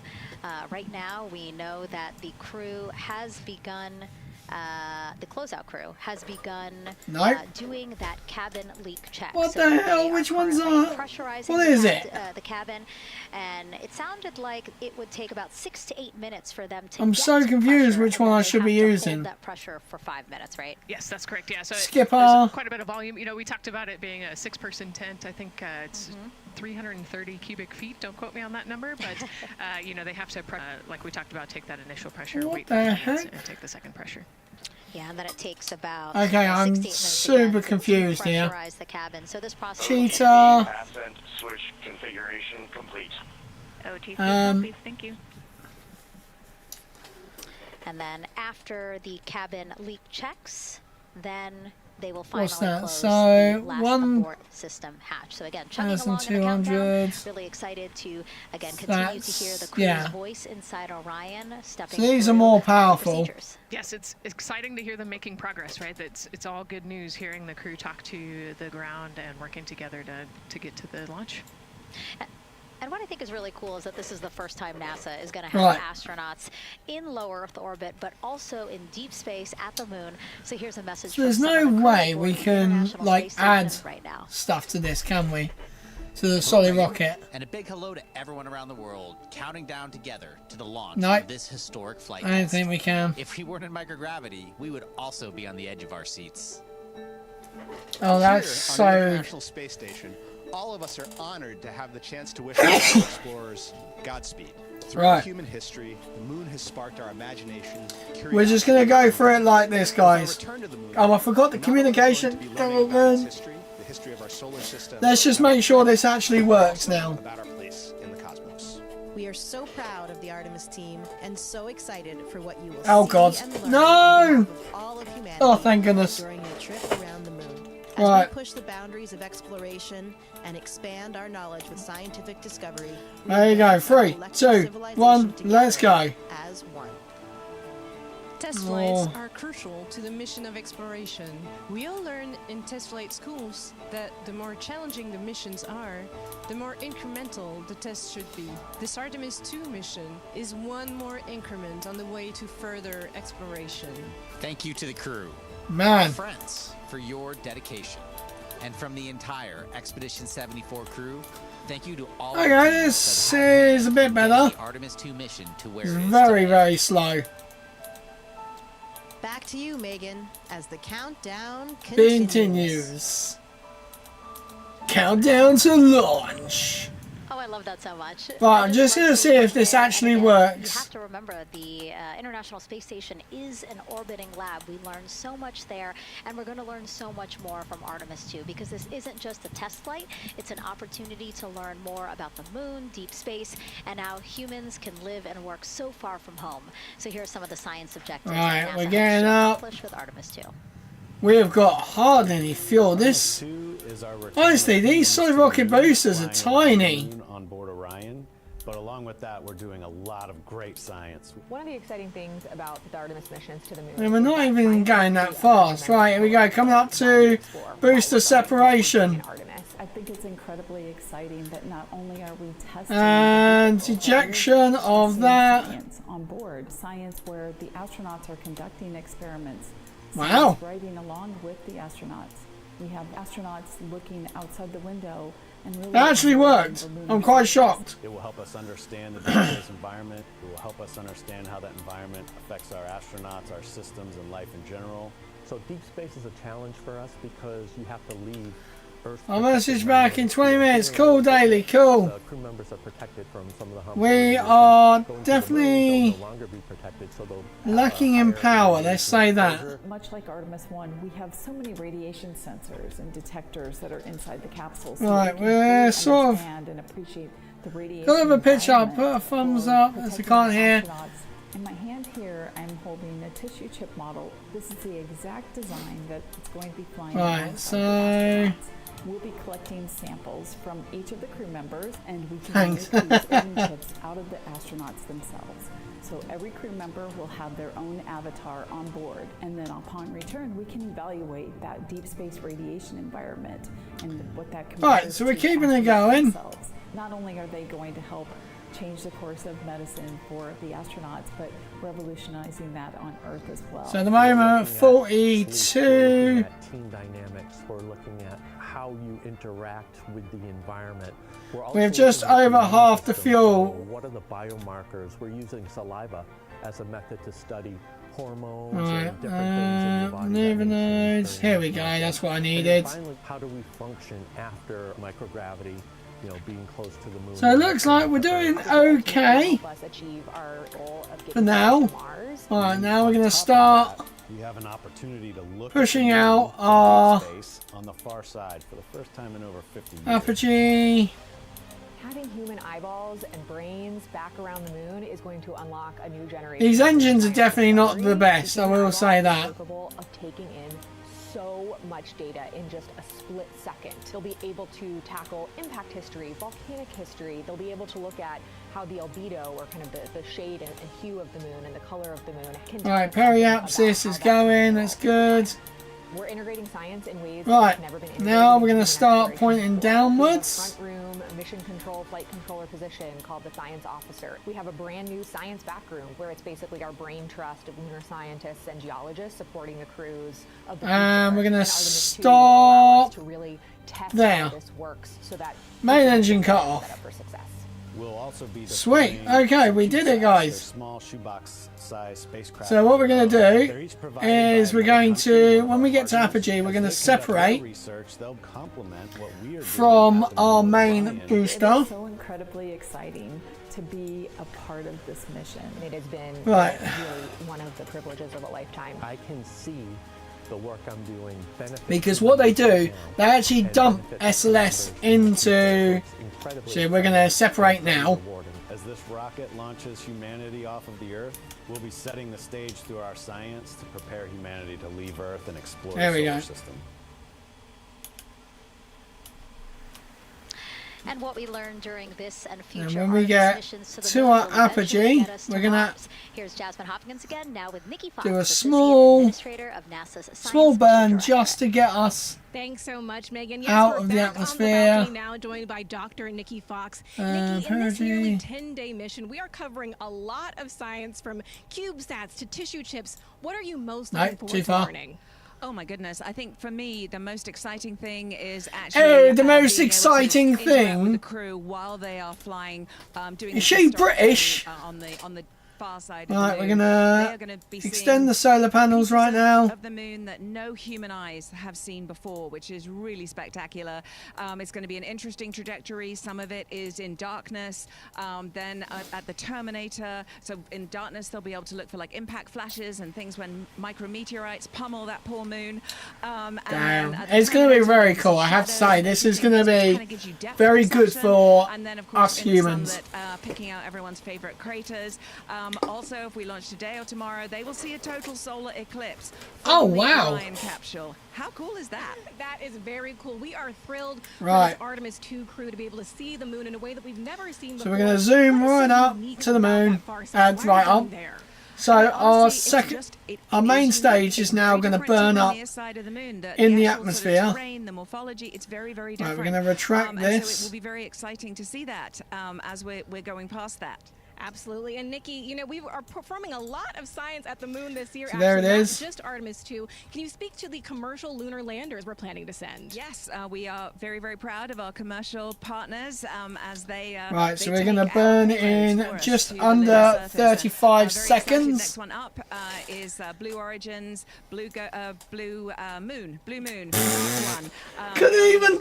She couldn't even tell it. Scalps that went on the. She couldn't even tell what it was. Plume as it's coming down onto the lunar surface. All right, here we go. Also, the laser retroreflector that will be the array. Here we go. Starting our burn in 10 seconds. Even on that first test flight, packing. We're only doing a 9-second burn. It's just enough to literally just raise our perigee enough. So we're just out of. I mean, you know, we can program like we do with our beautiful rovers on Mars. We can program them to do certain things. Perfect. That's what we think we need them to do. When you have an astronaut, now they can make that sort of like really. We go to our perigee. Second decision. The thing I'm most looking forward to is when they think they're going to be looking here, is hearing one of them say, "Oh my goodness, look over there!" And I think that's just incredible about how we do that. Also, flying our tissue can we? Can we get one straight away? Our avatar experiment. Here we go. We can. Look at that. And that's got the tissue chips samples that matched to the crew, so we'll be able to monitor the effects of microgravity and radiation on that human tissue. Why is it not showing me? More missions to the moon for longer and longer durations, and then off to Mars. Wow, Nikki, so much science ahead of us, but first we have to launch. Thank you so much for being here. All right, there we go. Thank you so much. Go Artemis. Oh, of course, go Artemis. And with that, let's turn it back over to the countdown. With So what we actually need to do, because we are doing the Artemis II mission. And again, yeah, it's just so important to remember that so much science is happening with this mission. It's not just to test out the hardware and the life support systems. Yeah, you know, you saw the science video, and then we talked to Nick. Man, there's so much going on, right? We talked a little bit about the lunar so we're going to go there. And then, you know, she talked about, made a really great point about, you know, the human eye can pick things out that a camera. And then that's basically our safety, just in case so that's why we're sending something happens. We're not just doing the lunar observations. The avatar, like, that's a really cool. All right, let's go. We're going to turn this way. From the crew, and then they use those stem cells to make bone marrow and create those little avatar chips. It's going to be quite nice. Feels like scientific, you know, sci-fi movie stuff. Yeah. 2 hours and 10 minutes. Guys, we are getting closer to the launch of Artemis II.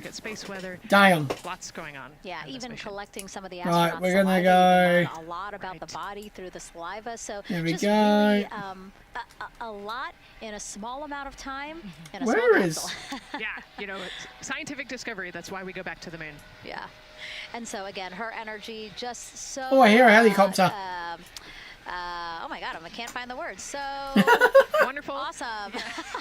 Good enough. I don't know why I couldn't find the word. So anyway, yeah, just really again, thank you. Well, here we go. Fox and Jasmine, and so Nicole, what about answering more questions? Let's do it. Okay, great. Right, 40 seconds until our burn. No, I'm kidding. 1 minute 19 minutes. On the screen now. 1 minute 19 seconds is our next burn. My computer is. I know we got him.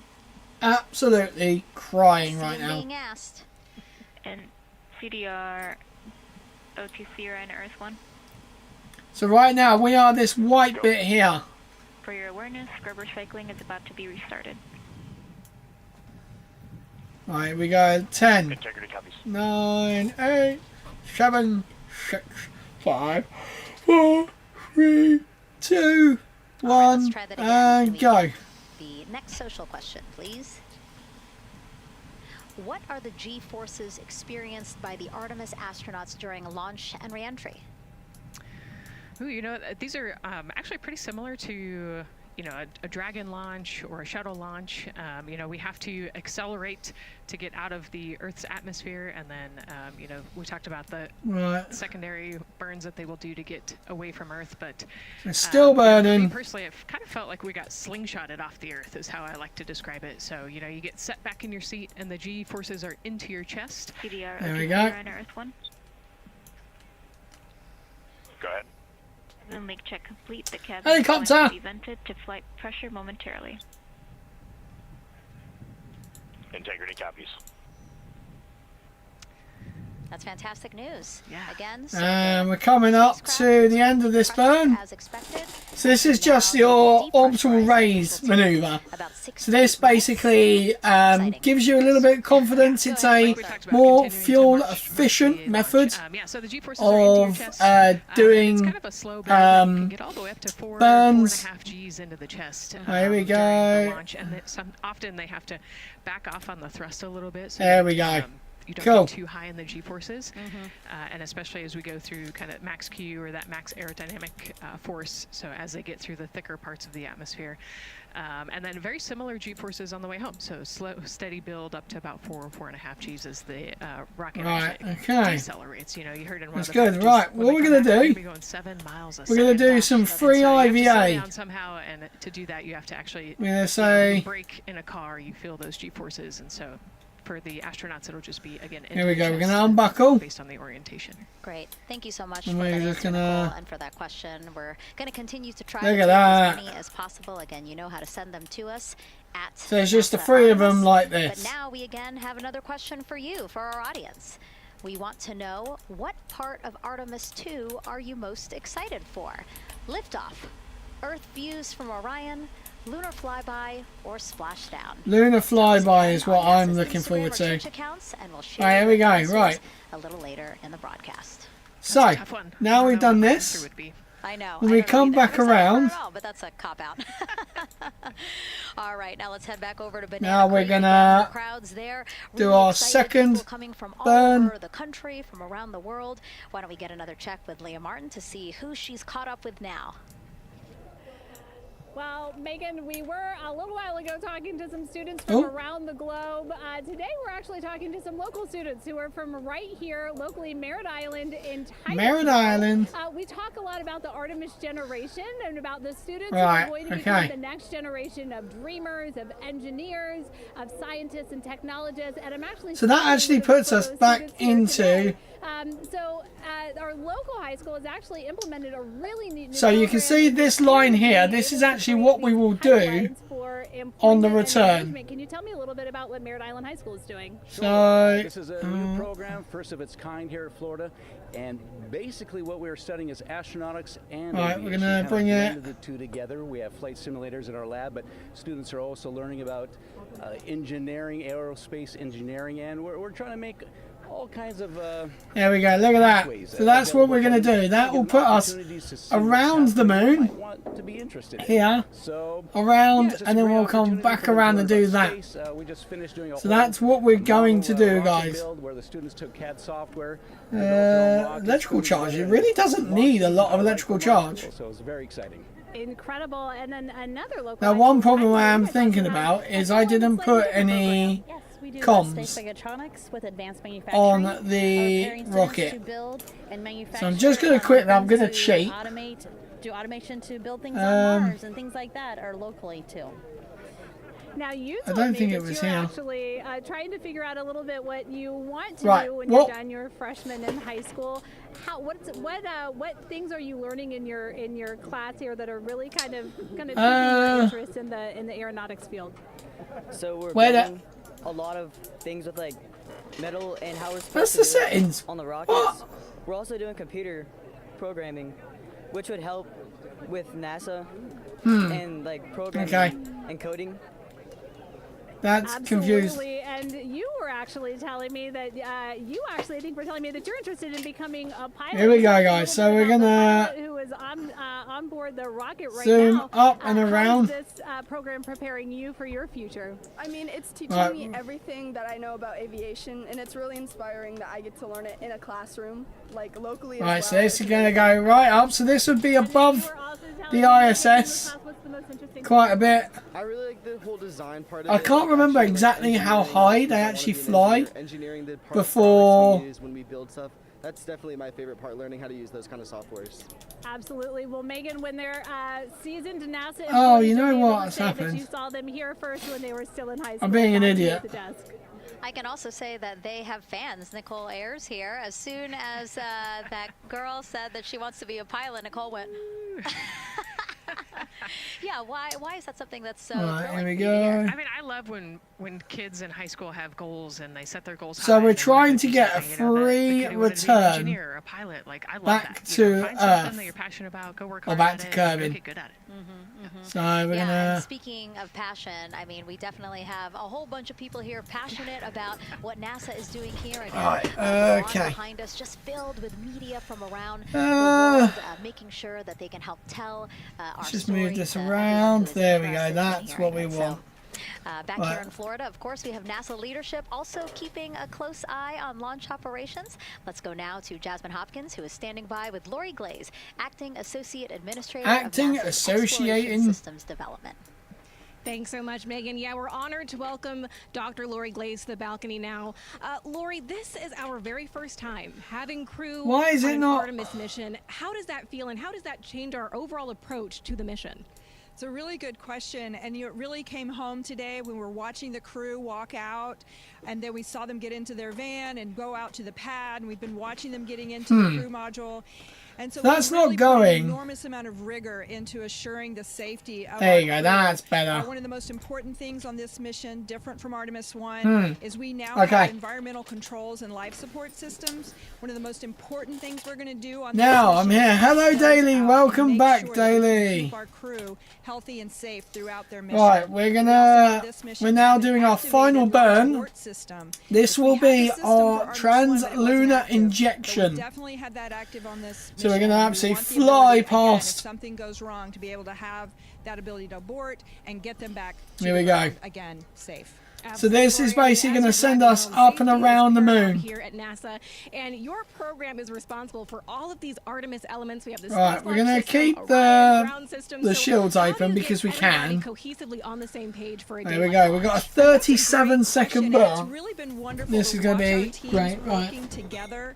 We have the ground systems, which are kind of the bookends of our mission.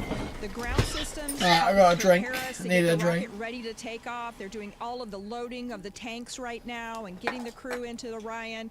And then at the back end, they'll be there to. It seems a hell of a lot when they land in the ocean. to do on this rocket compared to like to make sure that that rocket Falcon is ready 9 to go or, and you that know, the crew module is there's a ready lot go. to do And then the to get the rocket crew itself, in the and space ready. launch Here we system, go, they know guys. that We are their going to job go is for to our burn deliver the crew in module to the 5, right point in space 4, so that they can conduct 3, their mission. 2, And then again, 1, they have to make and sure burn. that This is everything our ready, that they set lunar on the trajectory that is going to bring them our around the moon Translunar and set them Injection up to burn. land in the right place in the So we have Pacific Ocean. 29 And that's their seconds job, left and on they this know how burn. important that is. And they have to work This should closely help with us Orion, get which again, up they around the also moon. have So to you can work see the with all green, other the teams to orange make sure that line just everything's here, working together. And then on going top of up. that, So our flight operations gonna be teams, all pretty the people darn on the good. ground, they're all working 12 together. seconds They left. know this mission doesn't work unless every single part Alright, of and the the good mission thing is that we will be on a There are so free many things we have return to work together today. trajectory. We can't wait to see what happens next. Thank you so much for being here. It's my pleasure. Thank you. There we Cool. go. And with that, let's take it back to the countdown with NASA's Megan Cruz.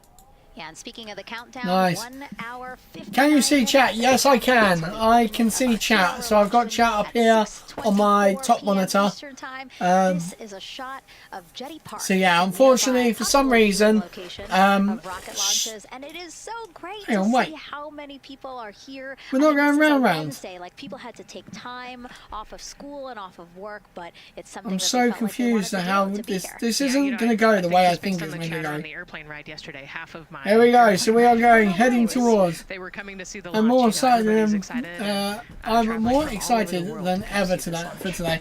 Yeah, I have to say, It is a great day. We had at first I was like, not really into it, but actually, I'm quite excited for it. It So. is, yeah, you know, a little bit of sprinkles, but for the most part, the clouds are staying away. Right. And you can see the blue sky. So behind us, when this happens, for good weather in a couple they will actually. And so Dr. Oh crap! I forgot Lori to Glaze take that mentioned thing off. What we learned from the Artemis II mission helps pave the way to sustained human presence on the lunar surface. So what are the objectives? Yeah, of this literally, I mission to eventually actually accomplish can't that? wait Let's check in with Gary and for the Mission moon Control landing. I for think more. it's going to be so good. Thank you, Megan. Yes, the ascent teams are here in Mission Control Houston, working through their steps to prepare for a go for launch. Right. Right up here on the front board, we're watching the teams in the White Room work through their checklist. Think about another moon. No, they're not going. No, they're not going to be going for today. No, this is just a flyby. Dr. Glaze said, So I've tried to do. Throughout the nation is true. It takes one NASA team to bring everything together and accomplish the mission objectives. The Artemis II is designed as the first crewed test flight of NASA's Artemis campaign, sending astronauts into lunar space Right, to here we go. validate systems, operations, and human performance ahead of a more complex lunar landing missions. NASA has identified an extensive list of mission and flight test objectives that serve as a checklist to verify the capabilities needed. So this is actually not what would go on. For the Artemis II mission, there are 5 Nice. overarching priorities that cover the mission. So at the moment we are on the wrong sort of trajectory. As the first crewed mission inside the Orion spacecraft, So what I'm going to do, I'm going to try. the ability of to safely sustain the flight crew throughout the mission, including launch, Is I'm the going to deep space try component, and return. Number 2 is systems. This mission brings it all together to validate the performance of all ground and flight Right. systems needed for a long-term lunar campaign, from launch infrastructure to spacecraft operations in deep space. Third is hardware and they're data. showing pictures. We'll Oh, gather nice. performance data as much as possible over the deep space network, but we also aim to retrieve onboard data and hardware after splashdown to gather additional insight Right. and improve future Artemis missions. Fourth is emergency operations. That looks better. The crew and flight control team will be testing emergency systems such as abort procedures, rescue operations, Someone said the light and on top contingency responses. there is During the narrow flight, rocket astronauts tower. will rehearse a number of these You go- procedures to ensure that in the event of a real emergency. Oh yes, yeah, the planned literally that procedures and little operations are launch sound. command bit there. And finally, there's That subsystem can. validation. Engineers will be verifying subsystems Oh my. across the board to ensure reliability across life support, propulsion, Oops. avionics, and navigation systems aboard. the Yep, Orion just like spacecraft. that. Human spaceflight is a complicated endeavor that requires precision. It's pretty and mad confidence across actually. all Like you disciplines. just saw there, You I might use just the phrase, human messed up. spaceflight is the greatest team sport a few times in today's coverage, and it's absolutely true. Not only does it need mastery of specific components, but the integration extends across thousands of people and facilities around the world to come together and make it all work. So do I, A lot of the Daily, work so from do many I. has led to Right. this moment, a rocket at the pad with humans There on we board, go, ready to that's put what I everything we worked wanted. for to the test. I'm certainly excited about it. The teams here in this room are looking forward to supporting the mission, and I hope those watching are as excited as we are. We are following the countdown here in Mission Right, we've Control got Houston. 13 Everything minutes continues until to our look good. next Now burn. inside 2 hours So I am from the beginning gonna. of the launch window. With that, I will send it back over to you, Megan and Nicole. Hey Gary, thank you Right, so much. let's we are getting quickly word that the just launch point team is doing ourselves. something that we would like to give you an update on. Oh. So let's get on over to Daryl. All right, thank you, Megan, and we are live in Firing Room 1 here at the Launch Control Complex. Yes, we are currently not working any constraints with regards to the rocket. Or Oh, ground nice systems. one. Now that's But sick, the launch Daily. team has been made aware Oh. of an issue that the range is working. And currently they're monitoring that work that is going on over There's going to at be the range. boats in the We way. understand that issue is related to the flight termination system. Oh. Now, the flight termination system, just to give you a quick explanation. Okay. Every rocket has a flight termination system. It's the system. Have they got a problem with the flight Eastern termination Range here system? uses in order to send a destruct signal to a rocket in case it veers off path. So it's a very critical, important safety component in terms of how the range keeps We've gone the past. public safe here. We understand that the flight termination system, they're working an issue. And so as they continue to work that issue, they've asked for some assistance from the launch team Oh, damn. to help verify some of the work that they're doing. Okay, on their so FTS there system. is an FTS And this is problem. where it gets a Ooh. pretty unique situation here. The assistance they've asked for is to verify what's going on with their system. They want to check it to see that the work they're doing is okay. And in order to do that, the FTS console operator inside the firing room has been asked to help them verify it. And the way that they're going to do that, and That doesn't. It's not sounding very convincing. verify the system with the launch director, and she gave the approval, is to go get a piece of heritage equipment from inside the VAB that was used during the space shuttle program. And this equipment is able to receive commands by the range through the flight termination system. And so with this piece of equipment, see, this just doesn't sound good. Who works FTS was granted permission to go and go over to the VAB. Right, we're about to get the rest of our burn. And used. Here we go. 5 seconds. Era. 2, So that is in work 1, right now. stop. The bottom line of all this is, at this moment, the range is no go. But that is not stopping us from moving forward in the countdown. We can continue. So, at the moment, it is a no-go. The closeout crew will continue to do their work, and the launch team will continue to do their work as well. But we'll keep you updated on what happens in regards to, as far as my understanding goes, a pretty unique situation here with trying to bring resolution and kind of help out. Yeah, that doesn't sound very good, does it? And that's the latest here from the firing room. We'll send it back to Megan and Nicole out the host desk. Yeah, so there's still 80% chance of go today. To say, hey, we have this equipment at the VAB. Why don't we leverage it to try to solve this issue and work it? Yeah, what a great example of human creativity, right? We know this thing exists. Let's go solve this problem. We have time, you know, like Daryl said, we're going to continue to march down the countdown. So we'll continue to get the rocket and the crew ready, but why can't I focus on so in the... the meantime, let's try to figure out what's happening with the range. And speaking of the range, what is the range for people who might not watch rocket launches with us often? Sure, yeah. So anytime Right. you launch a rocket, Look at you this. have to clear the airspace, right, in the launch corridor. So where the rocket's flight path is going to go, you have to make sure that that whole airspace is clear. And so we actually have assets, you know, the Space Force helps us out with this one, but, you know, we want to make sure that there aren't airplanes in the way and there aren't other, you know, maritime assets in the way or things like that. So that there's a whole group of people. We talked about, actually, Gary said it great, right? It's a huge team sport, and so there's a whole group here on the ground that is monitoring that launch corridor to make sure it's clear. And Why can't I... and so if they're having issues, then we definitely can't launch this rocket. We don't want to launch Nice.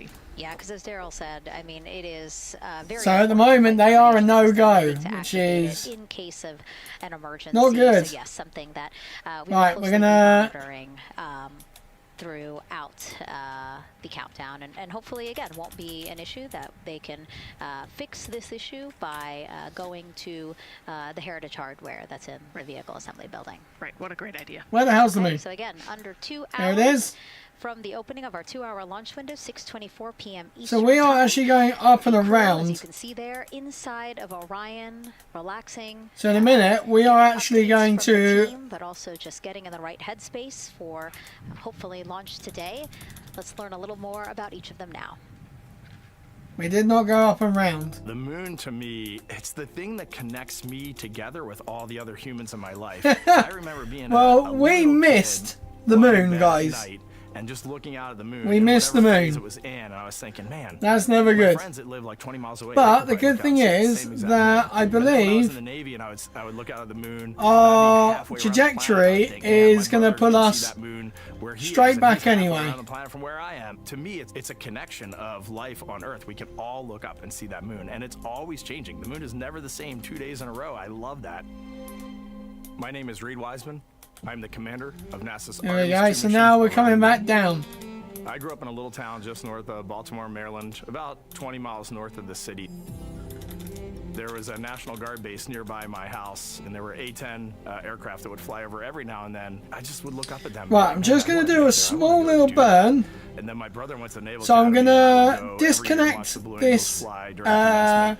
And that just into started to stage, grow and into grow and grow. For a while, whatever I the joined Air fuck they Force, call and this then I middle realized bit. Navy flies as well, and they fly from ships in the middle of the ocean, and that was it. Like, done The deal for hell? me. That is exactly what I wanted to do for my career. Flying is freedom to me, especially when you're in a jet aircraft coming off of an aircraft carrier in the middle of the Pacific Ocean. Nearest land is over 1,500 miles away. So when you come off of that aircraft carrier, you are truly just alone with yourself out there. It is a magical experience to be out there all by yourself in an aircraft over the Pacific. It's free. I think anybody who accomplishes something that they set their mind out to, there's no one thing that does it for them. It's a combination of everything. I mean, the way my parents raised me, the way my brother and I, the way our relationship developed over time, my friends, being in the marching band, going to college, setting my own course, learning how to live on my own, being mentored along the way, being... There's a hairdresser near me that's giving away Artemis... Yeah, Artemis 4 will land on the moon. Because Artemis 3 is basically now just a... I've had to overcome... I mean, I'm a human being. I've had to overcome a lot of fears. I'm pretty scared of heights. Right, here we go. We're going to separate these two stages. When you're up on the International Space Station, even though you're 250 miles up, I never had that feeling of falling or that I was, right, so what we're going to do... I just kind of love the feeling of floating and looking down. We're going to just... all throughout my life. By far the biggest challenge push out a little bit. 2020 to cancer, and now raising two daughters who are grown up now, but that's been the biggest challenge by far I've ever had to face. It is not easy being an only parent, trying to work a full-time job, and raising two kids is something that I think about every single day. I'm very proud of the work I've done. I haven't always done it well, but I've always shown up and tried as hard as I possibly can. Right, there we go. I do wonder what it's going to be like when we are really far from Earth and can see it. The sensation of being so far away from everything that you know. There we go, right. That sensation on the space station. Perigee is for a really long time. 2 kilometers, so just going to raise that up a little bit. There we go. They're doing a giveaway for a PlayStation 5, but it just looks so dodgy. Can we see the rocket if it happens? Yes. Understand how the general public felt about the astronaut corps.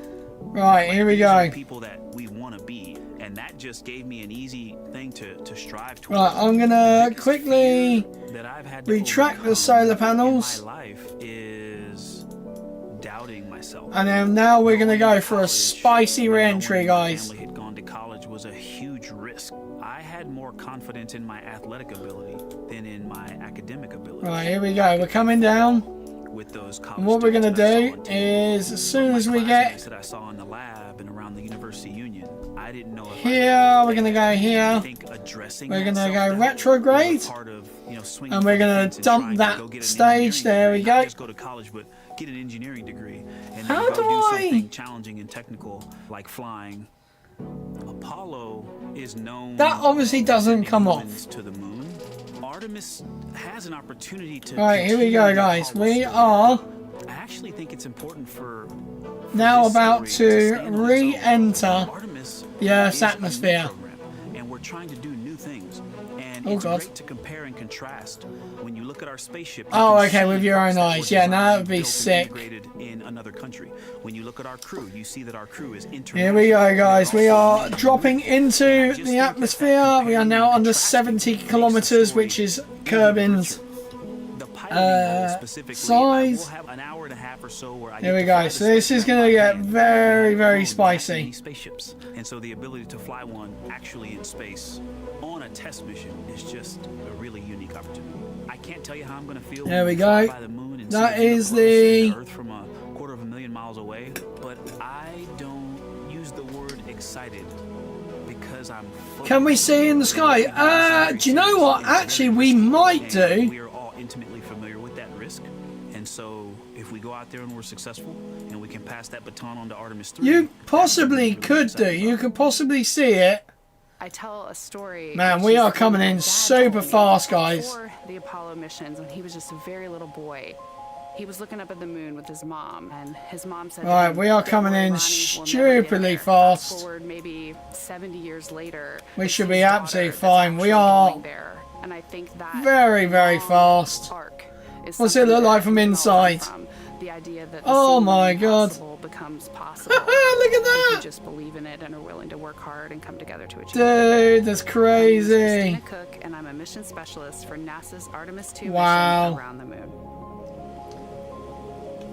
When I look back at my dreams as a kid, I definitely never thought I would actually get here. I was very pragmatic.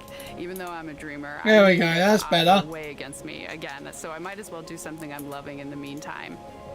I definitely loved science and math in school and, you know, did pretty well in those things, but I also There we go. We have managed to make it back in things that made me feel small. to the atmosphere without burning up. What was our ablator? Oh wow, we literally did not lose much. The ocean.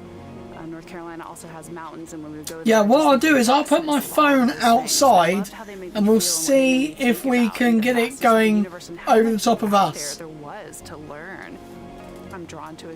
exploring. I still don't know how to get this. Both mental and physical, and I'd much rather be solving problems wearing Right. a whole lot of equipment and in a harsh environment, and that's just something I've carried with me ever since I was a kid. There we go. The fears or Drogues challenges are that out. I've had to overcome. There are just so many. I mean, basically, it's just been, that has been the journey. I always say to people, do what scares you, and that means I have to follow my own advice. So doing what scares me meant getting on a plane and going to the Antarctic, getting on a plane and going to study abroad. And Oh no, you won't be able to see the launch. opening the in the airlock and going out of it into the darkness. I'm sure. Strapping myself onto it. Oh no, it's doing a different. For me, I think that no matter what the challenge, recognizing that if people Let me see, because I'm thinking of a ISS seem launch. always a little bit easier. Flight simulation. To me, the moon, it represents history. It is a witness. Ah, yeah, it's not doing. No, we definitely would not Every see. single person has looked at the moon their entire lives. Yeah, They see the definitely same not. moon. That's something really special. It's No. just the epitome And here we go, guys. We have of something that's in made each of our it. hearts, but that's also And we're going so slow. exploration and reaching.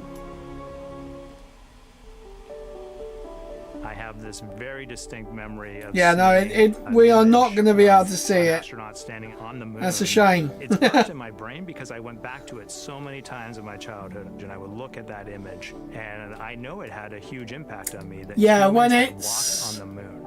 My name is Colonel. It's Jeremy going to be very Hansen. difficult I'm to an find astronaut to with the see Canadian it. Space Agency, and I'm a mission specialist on No, I'm NASA's tired. Artemis II mission Right. around the moon. My elementary Are school we there years, yet? I grew up on a farm outside of London, Ontario. I spent as much time as I could with my dad on the farm. I learned the value of hard work, for example. If I wanted to go to work with dad, it was gonna be a long Somebody's day, stolen and one of I my would have to friend's knock the solar plane, or I lights. wasn't going to get to go the next day. I had a treehouse. I had a vivid imagination. Man. I changed my treehouse into a spaceship. I made all So these unfair. dials and controls. I had circuit breakers for switches Right, that I found in the barn. let's- And I was exploring space in my Look at this, guys. We are actually floating. Can't believe we live on a floating bubble, technically. Yeah, exactly, yeah. Is I shared those desires with other people. And it turns out, just like you don't go to Damn. the moon on your own, if you could, I would have done it a long time ago in my treehouse as a kid. You have to go as a team. I think What the the hell? biggest impediment to achieving my goals was, of course, This myself. kid's got. And I think that's a common human He's got a experience. There goat. are What many the hell? times where just little things would get in my way, and my immediate interpretation of that was, well, now that goal's out the window. And people must have lifted me back up, and somewhere in the back of my head, Oh my god, that's brilliant. Some kid went, we're going back to the freaking moon. Oh, just. I've come to this, Can I. guess, realization Oh, that NASCAR. What's going on in NASCAR? gifts to contribute. Oh, the safety truck's on fire. What the hell? Is to figure out how to use your It's energy Wednesday. towards adding positively. And here we go, guys. We're going to get splashed down. But I love it when humanity sets big Splashdown goals, is like coming sending any humans minute. to the surface of the moon with an eye And to eventually go to splashdown. Mars. When we do that, we can bring together genius Man. from not just even in one country but around the world.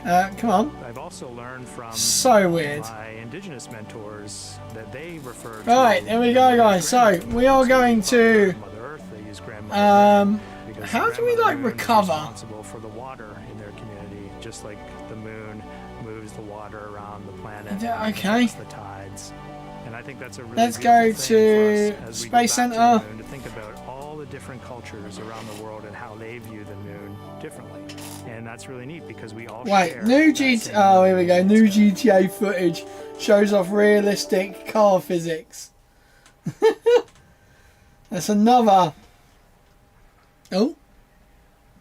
Why do I hear 1 hour, crickets? 38 minutes and counting until the opening of the Artemis II launch window today, 6:24 p.m. Eastern Time, and we are looking at the rocket and Orion out on the pad.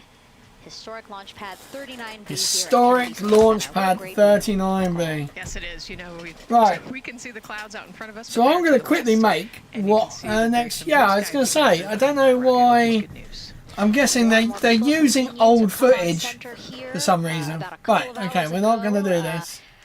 Folks with special passes to come on center were allowed to start driving on with family and friends. And of course, we have media growing by the moment here at the press site here at Kennedy Space Center, setting up their cameras, setting up tents, interviewing folks. Again, launch pad should be there somewhere. we have from our camera here showing Where's the interest that we have here at the press site. And actually, where is launch pad? Right of us, so camera left. No, sorry. Is that launch pad down there?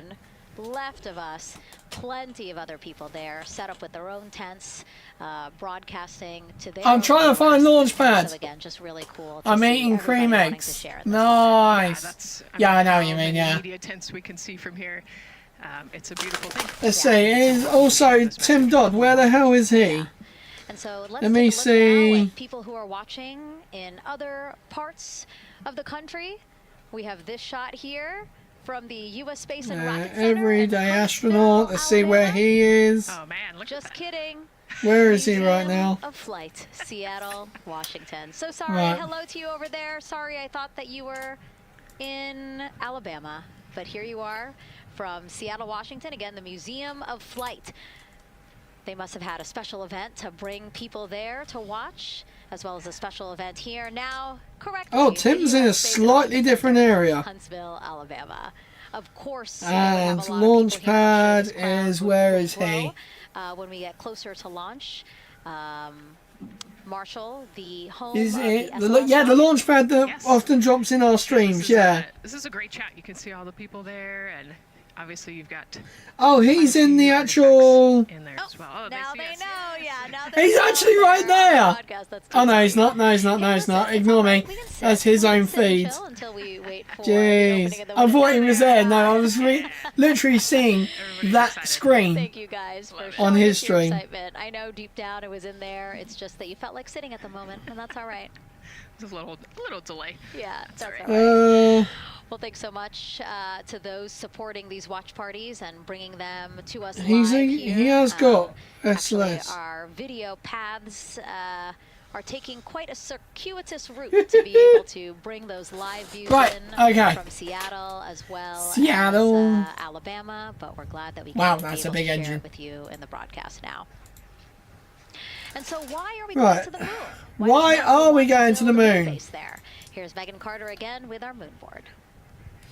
But I want to try the abort. Thank you, Megan. Yeah, so we are right around that hour-and-a-half mark, hopefully for that launch. As you want to try it. Exciting. So they are going to have a few. Hey, look at SLS. That's well good. Orbit, and then they'll be heading on to the moon. So yes, let's talk what will be happening. Yeah, so they go around once. They do another one. This is not going to be a landing, as we've discussed.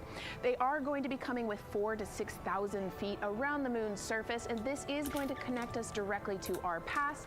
Those Apollo missions did have here we go. lunar landings. 3, 2, 1. Is looking to build on that and 3, 2, 1.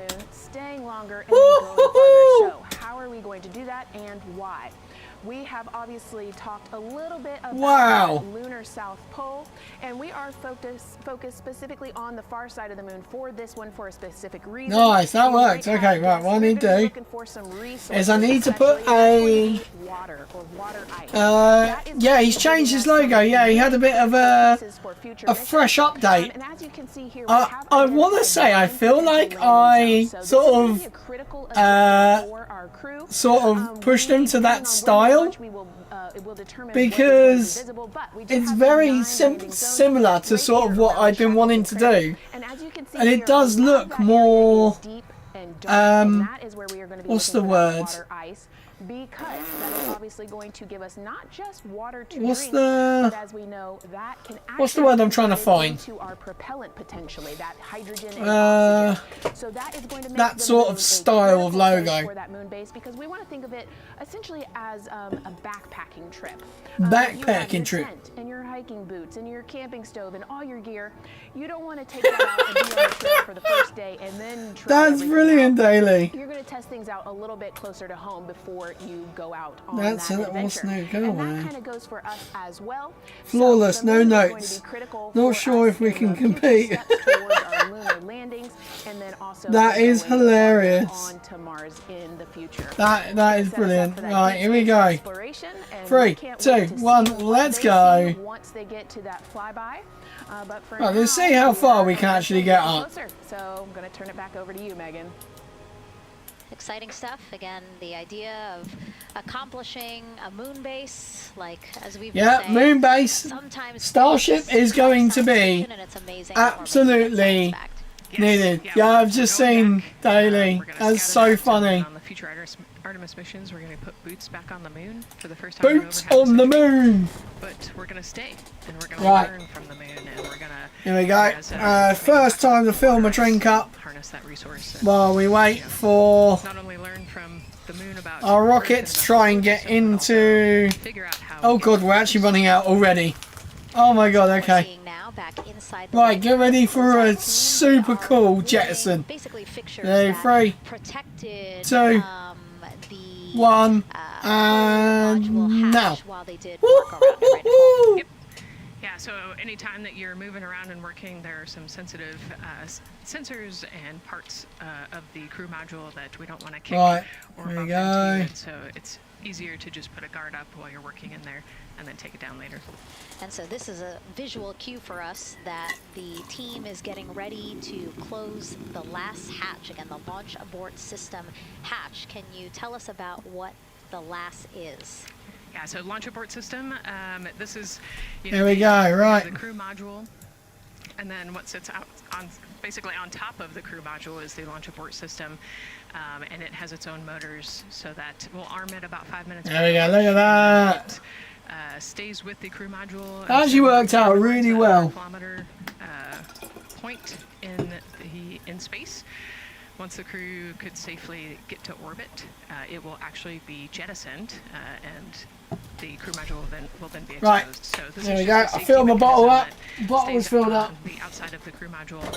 Look at all this alcohol, guys. I've got a fridge full of alcohol. But I just don't all sorts of different data drink points at home to make anymore. sure the crew is safely getting to orbit, and once they are safely to orbit, then we will get rid of that. I'm too busy going out driving. It looks like they're putting all these parts that Right. they're moving from Wow, look at all that. crew module hatch. So there's into a 2 bag. doors. They There's want an to take inner and an them with outer. them once they leave the pad, right? Yes, yeah, we don't want anything left up there in the white room. I'm having and giving. especially because that crew access I'm arm will move having away a from Guinness. the Ah, engines nice. and the Yeah, I rockets, quite so like. we want an empty white room, no fog like we got. Guinness is quite nice. that I we can have a if safe I'm given it, And I'll this drink it. tube that you see on the right side Right. of your screen, that had been inside the crew Right. module, providing breathable air to the crew. And now again, with the crew module closed and them getting ready to Right, close here we the go. second Payload. hatch that has been removed and is Here we out of go the way, here. so that the No, that's closeout way too crew can much. continue to do their work. Yeah, that's just a Coupling, duct to no. provide some cooling air and some breathing air to the crew, and Right. while they're in there. That's actually a good point, yeah. Where the And hell so as we continue to watch the crew prepare is to close size? the launch abort system hatch, why don't we take a look at the crew's mission patch? Now, crews have designed Payload. their official mission patches since the Gemini 5 launch in 1965. Reed, Victor, Christina, and Jeremy, they really wanted to play on the abbreviation of Artemis II to all, signifying not only the second major flight of the Artemis program, but also a mission to explore for That's good. That looks better. all. The crew chose the iconic Earthrise photo for a reason. It was taken by the Apollo 8 crew in 1968, the first crew to ever fly around the moon. Oh, that looks good. We're ready to land on the moon the same way Artemis II hopes to fly around the moon ahead of a lunar landing with Artemis IV. This time, as we've been saying throughout the broadcast, here we go. stay on the moon and Right, we're just going to try this. This is going to be an absolute Hail Mary. It is very similar to Apollo 8 in terms of that increment. They're going to fly around the moon and set up the rest of the Artemis program for landing on the moon, but also with a nod towards the fact that we do this for all humanity. And I love the thoughtfulness and how much... Here we go. 3, 2, 1, let's go. Another camera angle of inside the... Oh my god, this thing is going to be fast. I was going to say, we might be able to see Rise, but I think it's right behind Reed's foot there. Oh my god! And so to orient people again, so basically we have Christina in your upper right hand, nope, sorry, Christina in your upper left hand corner. Then you have Jeremy below her. And then the feet you're seeing, those are Reed's feet. And then we have an issue. That is Victor, who's unfortunately hidden by Reed's feet, but again, that is the orientation of the crew inside Orion right now. Now, earlier this week, the crew got to stick their patch on a wall just outside the suit-up room.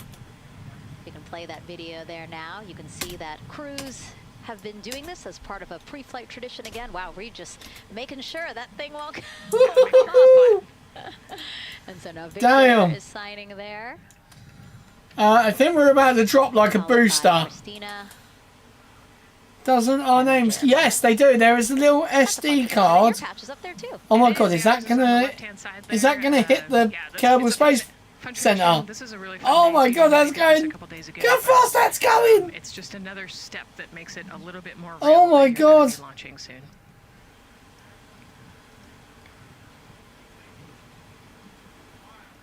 Oh my god!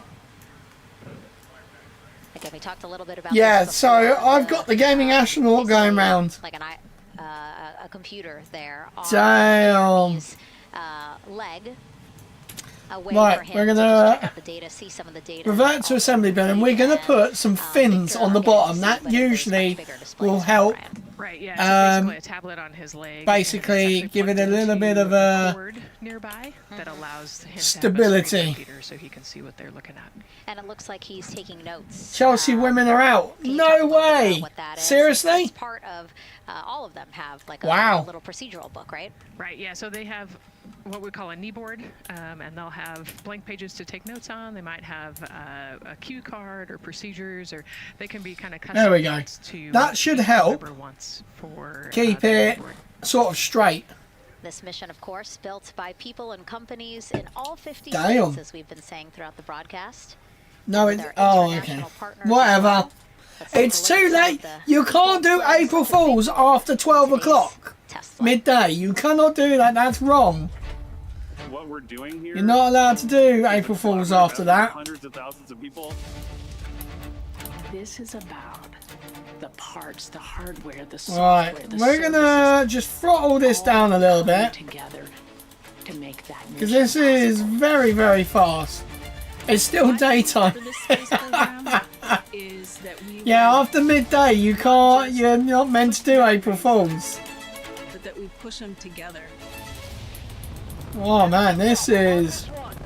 We rise together back to the moon and beyond.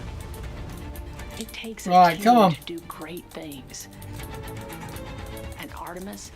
Holy cow! This thing is rapid. So we technically a no-go. So technically, yes, we are a no-go at the moment due to some issues. What the hell is going on here? We're not sending our money to the moon and lighting it on fire. We're putting that money right back into the economy in ways that benefit everybody. So every dollar that comes out of the Treasury that goes to support this mission goes back into the Treasury 3 times. What is very important to me is that we do it the right way. Okay, that was a very sketchy. Yes, the countdown is continuing still because they're still going to run down to like closer to the time because they've got basically all this an hour and 20 minutes to solve this issue. So basically, there is a problem with the what do you call it? The flight termination system.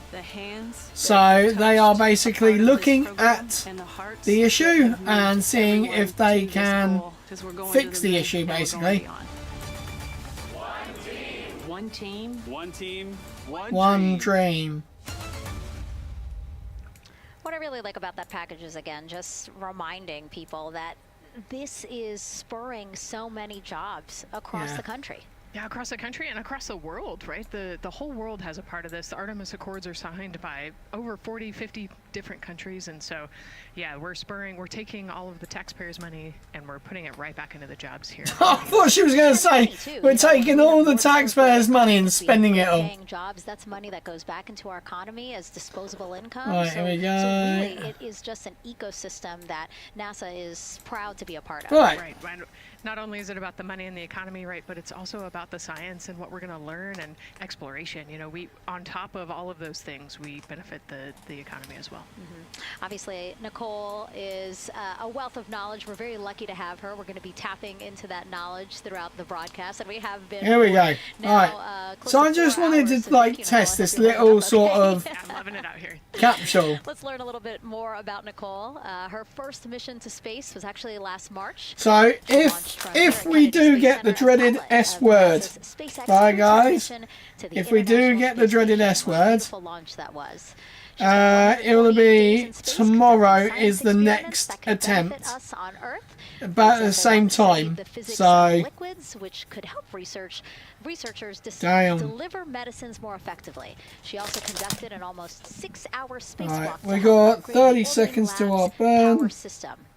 Nicole is a lieutenant Look colonel at in that. the U.S. Air Force. And So we're going to take this thing into orbit. She was born in San Diego, California, and is a twin. Right, I'm going to make sure we're not going to smack into anything. That one too. Young explorers, yeah. So all that will burn up in the atmosphere. See how far you've Where gone. is Again, it? I think that speaks to what we've been saying. There it is. You know, just if you're So passionate the about launch something, go for it and see escape where that takes you. tower That's a great and the example. booster I was a serious little kid with really will high goals and sausages. kept working hard and never got bumped up the path. And No, it's not 6 weeks later, Daily. It's literally. I'm out of here, boss. Yeah, no, thank you very much, Highland, for joining. Hope you have a nice sleep. And yeah, I hope it goes up as well, because I don't really want to spend my time for the next few days keep going back and forth for this rocket. Thank you so much for being here, and hopefully only a little bit more. Okay, my wife has just asked me if I can go into the house to tell my daughter to go to bed. So once we get this in orbit, I shall quickly pop out to tell my daughter to stop being a little cowbag. Hey Megan, you are right. This is a significant milestone, and we may be putting the names of a few more astronauts in the history books today. The Artemis II crew Right, here we go. We're just going to have enough fuel to do a deorbit burn. For the very first time. And Artemis II, like missions before it, is a test mission. During ascent, the crew and the teams here Right, there we go. We're in orbit. For a variety of scenarios. Some So, of these will be called out directly by extend, Capcom Stan Love during extend. ascent, and some are a little more subtle. Nice, look at that. These calls can be split into 2 categories: alternate main engine cutoff or MECO targets. Right, guys, I'm going to be right back. I will just go and tell my daughter to go to sleep. Milestones to give flight control teams and astronauts Alexa, an idea turn on of garden what would lights. happen after that moment should the stage lose one of Oh the my god. First is AMT. I will be right back, You won't guys. hear it called out by the crew or Capcom, since this happens right at liftoff. If the core stage loses one engine at this moment, an abort once around option could be made at main engine cutoff, meaning the crew could target a splashdown in the Pacific. The second is AMT high, which will be called out by Capcom's Stan Love around 22 seconds. After this moment, if the core stage loses an engine, we can still pursue an alternate mission in low Earth orbit to accomplish some of the test objectives. And at about 5 minutes, 16 seconds into the flight, you'll hear the call 3 engine press. This is a good moment. After this point, if the core stage loses an engine, we can still make a nominal main engine cutoff and pursue a moon mission as expected. Again, these MECO targets give the flight control teams and crew an idea of what lies ahead should one main engine be lost, but assumes we are otherwise continuing to a main engine cutoff target. This differs from an abort, where the Orion capsule separates from the Space Launch System prior to the planned separation time. There are abort options at every moment that integrity is attached to the Space Launch System, from the pad to more than 3 hours into the mission. During the first 8 or so minutes of powered flight, there are 3 abort options. First is the use of the launch abort system, which you see at the very top of the rocket, and here in the White Room where the hatch is open and teams are working to close it. This particular abort capability can be used from here at the pad through roughly 3 minutes and 22 seconds into the flight. Next is an untargeted abort splashdown, or UAS. This uses Orion's service module engines to escape the SLS and becomes available immediately after the launch abort system jettisons. Third is an abort once around, or AOA. You'll hear a Capcom Stan Love call AOA open around 7 minutes 30 seconds into the flight. This also uses the service module engines, but the burn profile is a bit different to aim for a splashdown in the Pacific after one trip around the Earth. NASA's expedited recovery teams are staged off the coast of San Diego to get to the crew and integrity quickly for this abort option. An AOA option continues to be available until solar arrays are deployed on the Orion service module a little more than 30 minutes into the mission. At this point, an abort to orbit, or ATO option, becomes available until separation from the upper stage around 3 hours and 23 minutes. Mission profiles can vary depending on when an ATO is executed in that window, but with power being drawn from solar arrays, it buys more time for astronauts and flight control teams to make decisions and stay in Earth orbit, return for a splashdown, or continue to the moon. The Artemis II crew and flight control teams are well trained on all of these scenarios, and the calls you hear to the crew on Orion to Earth may help them be in a ready state for whatever challenge may come their way. At this time, we're not tracking any significant issues here in mission control in Houston, Texas. That would be showstoppers for today's launch. We're continuing to, of course, monitor the countdown along the way and make sure all systems are go for when we reach T0. With that, I'll send it back to you, Megan, at the Kennedy Space Center. All right, we are ready for another reading if you are ready over there. Yes, sir. CBA is steady at 2,600 PSI. All right, copy that. And you know, the more times we ask you to do that, the closer we get to launch, so that's a good thing. Copy. You heard it there from NASA Test Director Jeff Spaulding. The more that they keep on asking her how the pressure is holding in the counterbalance assembly mechanism is a good thing, because it means we are getting closer to launch. So that's amazing news over the loops that we just heard on Orion to Earth 1. Again, that communication channel with the crew. But now I want to get back over to Daryl with the launch team. He has an update now on the flight termination system that the team was tracking. All right, thank you very much, Megan. And we're getting an update now from the launch team as we speak.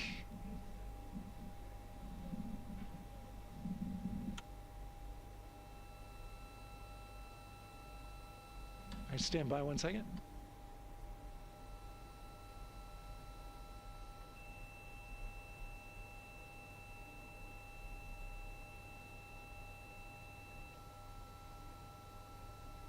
Okay. Sorry about that. We're just getting an update, in fact, about what I was about to report out on the range. And the good news is the range is go. So we reported that they were working to verify their equipment regarding the FTS system. And they asked for a little of that verification work to be done by one of the FTS engineers here in the firing room. He went out to the VAB to get some legacy hardware to help out with it. But in the end, this is a fix that the range had come up with to get clearance, to clear the range rather, and to as well work the FTS system. And so now they are go. Again, the range is go. That is no longer a constraint. And so you combine that with the fact that the rocket and the ground systems here also working, no constraints. clear board here is great news. So again, the range is green, and we're continuing to work through the countdown. We got a weather update that came in to the launch director from Launch Weather Officer Mark Berger. He reported out that there's still a little bit of feisty weather activity that's happening up in the Titusville area. That's the city neighboring the Kennedy Space Center. Those showers had passed over Kennedy, and then now they're currently over in Titusville, currently still within that mile kind of constraint of flight through precipitation rule. But we're still far enough from the window that it looks like it won't be an issue. And in fact, we're seeing some good sunlight now breaking through onto the launch pad. As you can see, it's actually shining on the other side of the rocket here, but to the west we're starting to see some of that clearing that was forecast. And so the launch weather officer held his forecast for 80% go for flight during our launch window tonight, which, as a reminder, is 6:24 p.m. Eastern Time until 8:24 p.m. Eastern Time.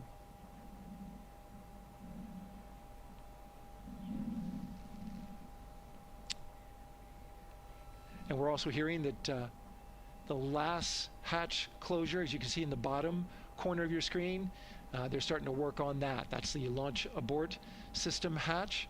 There are two hatches, the crew hatch and the launch abort system hatch, and the closeout crew that you see right there, right on time with their work as they go to shut. And you can see it in motion right now, that launch abort system hatch. That's the latest from the firing room. We'll send it back to the host desk. Thank you so much, Daryl. Great news all around. And yes, we did just see them close the last hatch. And now we are looking at a live view of Banana Creek. Lots of people there, I'm sure, relieved to hear that that issue with the flight termination system has been resolved. And we are go for launch. Go for launch from the range, go for weather, and go from all of them, I would imagine. Yes, it's got to be exciting. The crowd is building. And as Daryl said, you can start to see the sun poking out here, and we can see all the clouds are moving north and moving away from us. So it's all good news. And so, as we know, we have our Leah Martin down there at the Banana Creek viewing location, and she's standing by with some other guests. Hey, Megan, I don't know if you heard that huge cheer just now. If you heard a big rumble, as soon as Daryl said that the range was clear for launch, everybody clapped. It was super excited as we get to do some final countdowns. Standing next to me, I have Hudson and Maddox, the son of brothers here. And I asked you a little bit earlier, how excited are you to be here for launch? What did you say? I'm very excited. It's our mom's birthday, and you know. Not a better way to celebrate right now. I asked you on a scale of 1 to 10, how excited are you? Would you say? 11. Yeah, 11. I'm very excited. Super excited. Yeah. So, Megan, we've been watching the launch broadcast here and hearing some of the questions that you and Nicole have been asking and answering. And I actually wanted to ask these two kids, if you could take a 10-day trip around the moon and take 3 people with you, who'd you take with you? Well, I'd take my dad and my mom. And I mean, I don't know, probably my best friend. I'd just say one of my friends, you know. Oh, what a good friend. So brother got left out. Who would you take? And I'm back, guys. I am My back. dad and my mom and my best friend. From outer space. That's a pretty good answer. Your brother can get here also, my dad. Now you were sharing with me that a lot of the work that you Right, looks like that outer door is shut, guys. Our engineering teams, our ground systems teams, right. To get ready for launch, to be mindful and to be in this moment. How does it feel to be standing here knowing that the people you've worked so closely with are doing what they're passionate about, or doing what they were born to do? Right, here we go. Launching this rocket. I mean, this is an exceptionally happy moment for us and all of us and the people that are, you know, about to take off on this historic trip here. And I'm grateful to know that it's looking very good. Perform to help them stay steady and calm, you know, in such an exciting time within the agency. And so to just be here and witness it and know that, you know, they've got some tools to help them stay Right, calm so now and we're going to steady do with a everything return else. trajectory. Fantastic. Well, Megan, we are standing by ready to go, and we're ready to cheer this team on. Right, it's looking like we're still going, guys. Thanks so much, guys. And yes, Leo, we did hear that cheer. That was very exciting. I think the vibe over there is they're celebrating, they're having fun. And here, once they heard that we're go for launch, everybody had to run. Oh, okay. We are now go for launch. It's a little bit Alexa, turn off garden lights. I think that people are excited, especially as we see now live inside of the White Room at the launch pad. The closeout crew has closed the launch abort system hatch. Nice. You saw there, we took it live. Took a lot of them. I think all of them. Except for yeah, we are. They've obviously worked out the issue with door close, and then they felt around the perimeter of the door to make sure that everything was sitting just right. Oh, right. Yeah, we talked about how heavy the crew module hatch is. This hatch is just as heavy probably, and so they're working the closure here and working those connections. And you can see, yeah, there's still 3, 4, 5 people that we can see. 3, 4, 5 people. A lot of people. people to get this these hatches. Britain's most favourite sound has been released. Guess what it is? Sound. What, like the first sip of a pint? That's all I can think of daily. Making sure that what is it? When they leave, there is nothing that isn't supposed to be there, and really. Then at that point, so these are like pressure lines, I think. They're like Reed, Christina, and Jeremy by themselves. Right, here we go. Start burning. 3, 2, 1, and go. Then, eventually, that crew access arm will move away, and then it'll really just be them up on top of that rocket. Here we go, and stop. That's exciting. Perfect. It is. Tick. We are ready. Yeah, we had a moment. We talked for about heights, but most of our crew is afraid of heights, and so there was a moment where I realized that it was just us, 100 and some odd feet up, and no crew access arm, and may or may not have said something that made everybody go, huh. Were you wondering to yourself, what? How did I get here? We're pretty far up. That crew again, bringing that drag-on camera. That camera nice. is a handheld camera that is a live look.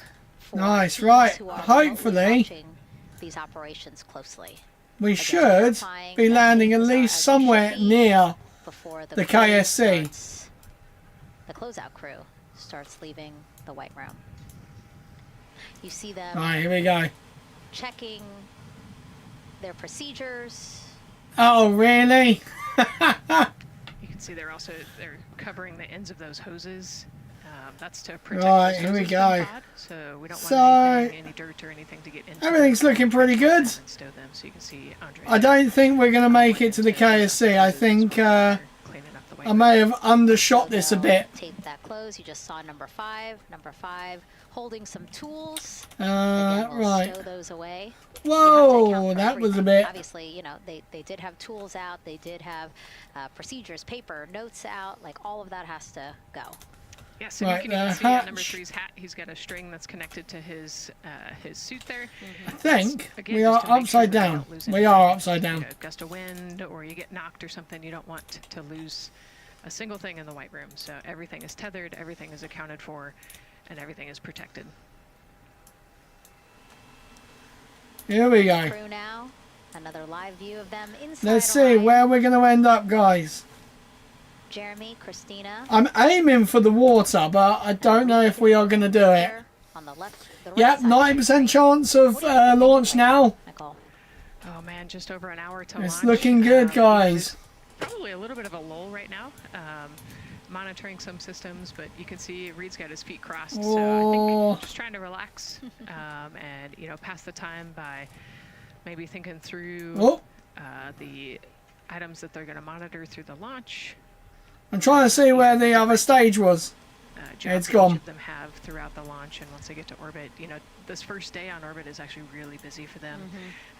They've got 2 burns that they have to monitor. They've got to get the system set up, and they've got to get the cabin set up. So there's a lot going on in the next 24 hours for this crew. I think they've got a couple sections where they get to take a nap, but I don't think they get a full night's rest for quite some time. So yeah, going through. Yep, we are definitely not making it to the KSC. And so as we say that, we have imagine what it would be like passed through the spacecraft for 10 days. Let's take a look at what. Right, I'm gonna have. In Orion. I think I'm gonna eat my whispers. I'm gonna You got KSP1, nice. Is that on PC or console daily? It is lots of fun, I will say. Well positioned for continued human exploration. My name is Susan Baggerman, and I'm the Chief Health and Performance Officer for the Orion program and the Artemis II mission. And this is today's in Orion. Oh, hang up. Our chutes are out. For this mission, the crew will launch in the Orion spacecraft on top of the Space Launch System rocket, or the SLS rocket. Once they've launched and achieved orbit, they'll continue on checking out many of the different critical Orion systems, check out some of the critical medical systems, and be sure that we understand how the crew would do that successfully within... We're going to be landing on the mountains, guys. We also have, of course, systems to feed the crew. They have a potable water dispenser that they'll check out. And then we also have a food warmer. Kind of looks like a suitcase that the crew can use to heat there we go. food. Hopefully that drops off. And to check out the flight wheel system, we'll have the crew perform some initial exercises. Part of that is to ensure that the flight wheel is actually working, but part of it is actually to be sure that our environmental control systems are actually working. That's very, very cool. The crew will sleep in sleeping bags. Some crew members like to... Oh man, that looks sick. And some like to float very free. They'll use the toilet for the first time. Yep, the first toilet ever to go around the moon. Testing that they quickly don their suit just to be sure that we would be ready in the future for an emergency. They'll also check out our radiation shelter. If we were to have a solar particle event, we would be asking them to take stowage out of the stowage bay and put it in some specific locations on the vehicle, basically for it to serve as shielding. Yep.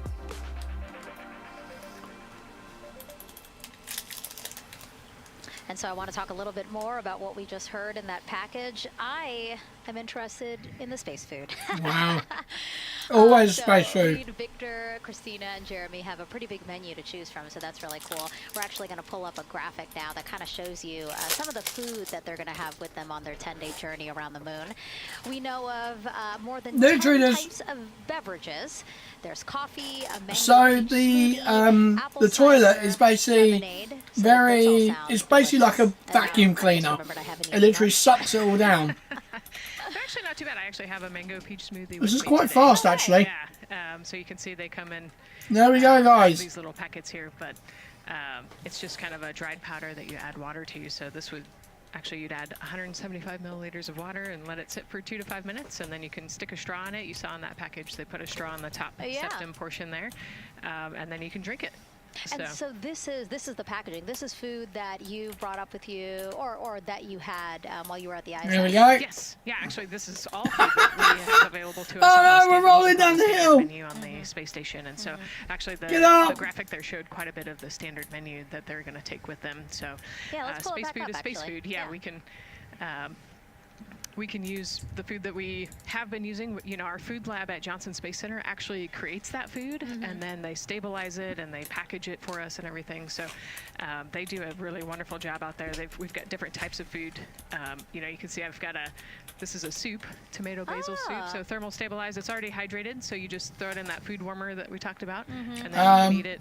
But then we also I have some shrimp cocktail here that's you know, irradiated, so it's in a package that protects. Well, that didn't go very good, guys. I've got a brownie too. That's probably my favorite one. But are we eating it? We might, if you're. Yes. Look, see, they want us to eat. I don't know what happened, but it right. was down. Yeah. What we were saying here. So it's in an outer package to help protect it against. That's very cool. And then it's in this inner package, and so this cosmic brownie. Actually, the trick, Anne McLean, my crewmate, taught me. The trick is you got to put this in the food warmer and get it nice and warm, and then you can get it. But so what we do is we just take scissors. I mean, I can, but I want to keep that more full screen. So these are just eat it. This is just here for sort of my sanity. It would not fall. So, but yeah, so we've got all sorts of things that you can actually eat. The menu's pretty good and pretty diverse on the space station, and then as you saw, pretty diverse for Orion. Nice. Yeah, I can't see full screen there. Here's a look at the crowd that's starting to. Oh, okay, for you. Yeah, you have to go into the settings. It is a bit difficult to get it working properly. And so there's a lot of let's bugs take I some have questions noticed. from social media. We haven't taken some of those for a while. You put that brownie away, Nicole, or I'm going to steal it. Nicole, we have another celebrity who submitted a question. Let's take a look. Okay. Who's the celebrity, guys? Who do you reckon he is? Question for the Artemis crew. I don't know who he is. Food from Earth would you bring with you into space? And why would it be lasagna? Why would it be? That's the greatest food. Really? Again, not really a question. Yeah. Because he was like, it's lasagna. It's got to be lasagna. You know, there is lasagna on Space Station, and it wasn't too bad. Probably not my favorite food of all, but yeah, lasagna's not a bad option. It's a high-calorie meal. If you're trying to, you know, carb load for a spacewalk or something, it's a great option. Yeah. Right. I What remember we're gonna Christina saying do that her favorite is food on the menu. Actually, she was saying that she was getting in trouble because people kept on saying, "You can't eat mac and cheese every day, Christina." Yes, you Mac can. and cheese and brisket earlier. Man, I would put those two on a tortilla. That would Right, I want to see what this does. Sounds delicious, delicious. Well, thank you so much, everyone, for sending in those questions. For everyone from a 5-year-old that we got a question from to all the way to Roy Woods Jr. there, a comedian. So thank you so much. I don't know who this Roy Woods To the is. space coast of Florida, where we are Right, counting down here we go. to Let's see what this does. Artemis II. You see a beautiful aerial shot there of our rocket Nice. pad. For the first Man, time I'm going in through these 50 chocolates years, so we are quick sending today. Humans to fly around the moon and back, and we're taking you all of you with us on this next chapter of human spaceflight. I'm NASA's Megan Cruz, and this is NASA astronaut Nicole Ayers. Great to have you here, Nicole. Yes, this has been a beautiful day. Right, I'm here we excited go. We're continuing to march towards this launch. Yeah. 3, And if all goes 2, as planned, 1. this crew Let's can travel go. farther Oh my from God. Earth than any other humans before them and see parts of the moon no one has ever laid eyes on. How exciting. Yes. Exciting is an understatement, I think. That's you know, true. we're going to see the far side of the moon for the first time by humans in a long time. It's important. I forgot about Again, builds behind us. making them rigid. Oh no. Space Center press site. We also have a ton of people gathering around the world to watch this history-making moment. So let's take a look at those watch parties now. Oh. That crowd has grown. We Wow. started probably like 30 minutes ago, and it was half that. But again, as we get closer and closer to launch, we are seeing more and more people gather together. Look how fast we're going, guys. We're literally going almost 1,000 meters per second. Look at all of those people. Man. And now here We're just going full throttle. The Museum of Flight. Again, people Oh, gathered shit. there to show their kid. We see someone walking in the second row. Nice. His first crewed launch to the moon. How exciting. That is exciting. Hello, everyone. Oh, that's so great. And now let's get you up to speed on what's happened so far. Again, Oh, we are yeah, now within 100%. An hour of the opening of our launch window. So what has been happening so far today? Well, a lot. After waking up and grabbing a bite to eat, our Artemis II crew suited up inside the historic crew quarters, a tradition that dates back decades. Teams helped them into their custom Orion crew survival suits, and just like other crews before them, they gathered around a table for a card game to pass the time, but to also burn off any lingering bad luck before they walked in the footsteps of every NASA astronaut launching from Kennedy Space Center since Apollo 7 in 1968. They walked outside the Neil Armstrong Operations and Checkout Building to greet a crowd of family, friends, supporters before getting into their Astrovan. Right, here we go. We're gonna go. Ride out to historic Launch Complex 39B. They got a close-up look at the SLS rocket, then walked across the crew access arm and climbed one by one inside their Orion spacecraft. After that, teams conducted final checks with the crew before hello? both hatches. The crew module hatch, as well as what you're seeing there, the launch abort system. I was looking at your most recent live stream. Live at the Well, pad, your most popular where the one. closeout crew is Literally getting ready says, to "Do leave the not." wetland. They are now Yeah, I know. It's quite funny, isn't it? because they are about to It's so weird. move some pieces that connect the Orion spacecraft to the White Room, correct? Yes, there's kind of what I would call a shroud. You can see them working that there. So it is actually connected, so that way the gap between the crew access arm and the crew module, and well, I guess that's the LAS there, is covered. but they're about to remove that so that the crew access arm is not connected to the rocket in any way. Yeah, it's pretty funny, isn't it, that sometimes if you put do not watch, people still watch because they're idiots. For how we're looking with the launch milestones, let's go to Daryl Nail in the Launch Control Center. All right, thank you very much, Megan. And as you can see there, the finishing touches, as you've been talking about, to the LAS. Let's see if this now That works. subject, because we currently are hearing the launch team is working an issue that was reported out with the LAS. At least there's an issue apparently with a battery on the LAS. The engineer who oh my God, just say it! Sits on console here, reported that a temperature for one of the 2 LAS batteries is out of range, and although it's not a constraint for launch right now, it would be when that temperature is checked inside of T-minus 6 minutes, which is inside of terminal count. So right now the team is working some troubleshooting on this issue. Going to follow, of course. So we still have an issue with a flight termination system. A battery temp for one of the 2 batteries on the LAS is out of spec, and the team is working to understand, first of all, whether or not this may be a sensor issue, or is there an issue with the battery itself. So again, looking into it, troubleshooting and researching as we speak. With regards to the weather, we did get some good news there. Launch Weather Officer Mark Berger reporting to the launch director that the weather chances have now improved for the window. We are up to 90% go, which is great news. Again, 90% go. That is up from the 80% that we started. Right, so we still look. People don't like being told what to do. Yeah. Exactly. And so that is great. And for anybody who's here in the launch area knows that is certainly viewable. They can see that by just looking up. So we're getting some good clearing as forecast. And then just a reminder for those people who are watching the launch from the nearby area that if you're watching on an internet-enabled device, just remember that there may be a little bit of a delay. Can't tell you how much of a delay, but since around about 30 seconds. Device, sometimes this broadcast might be a little behind what you're actually seeing. So just keep that in mind as you are watching. Don't wait till the last second to run outside if you're inside your RV or your camper or your house. That's the latest here. All right, okay, here we go. We're going up to 1,000 kilometers. Back now to Megan and Nicole. Look at that, guys. We've just done a whole thing there.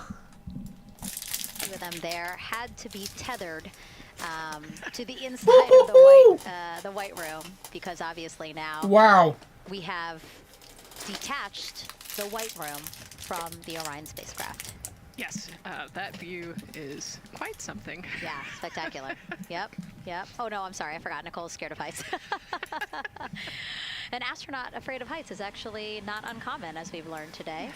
But yes, so obviously, again, things proceeding as we march closer to the opening of our 2-hour launch window at 6:24 p.m. Eastern time. Nice, look at that. And the closeout crew just finishing up those last couple of things they have to do before. Guys, would you stand on that platform? Leaving the pad, leaving only the 4 That's crazy. crew members inside the spacecraft by themselves at the pad. Yeah, and then we'll be curious to follow the battery issue on the LAS as well. I think sometimes it's just a sensor issue, sometimes it's a battery issue. So hopefully they figure that out quickly. And so right, we can take a shot of the crew inside the capsule if one's available. Why don't we talk a little bit more about each of them? So we have Artemis II Commander Reed Wiseman. Right, we're going to go right up. And he's actually, you see his feet in that shot there from inside Orion. We're just going for it, guys. As flight engineer for Expedition 41 aboard the International Space Station. We're just going to see what we can do.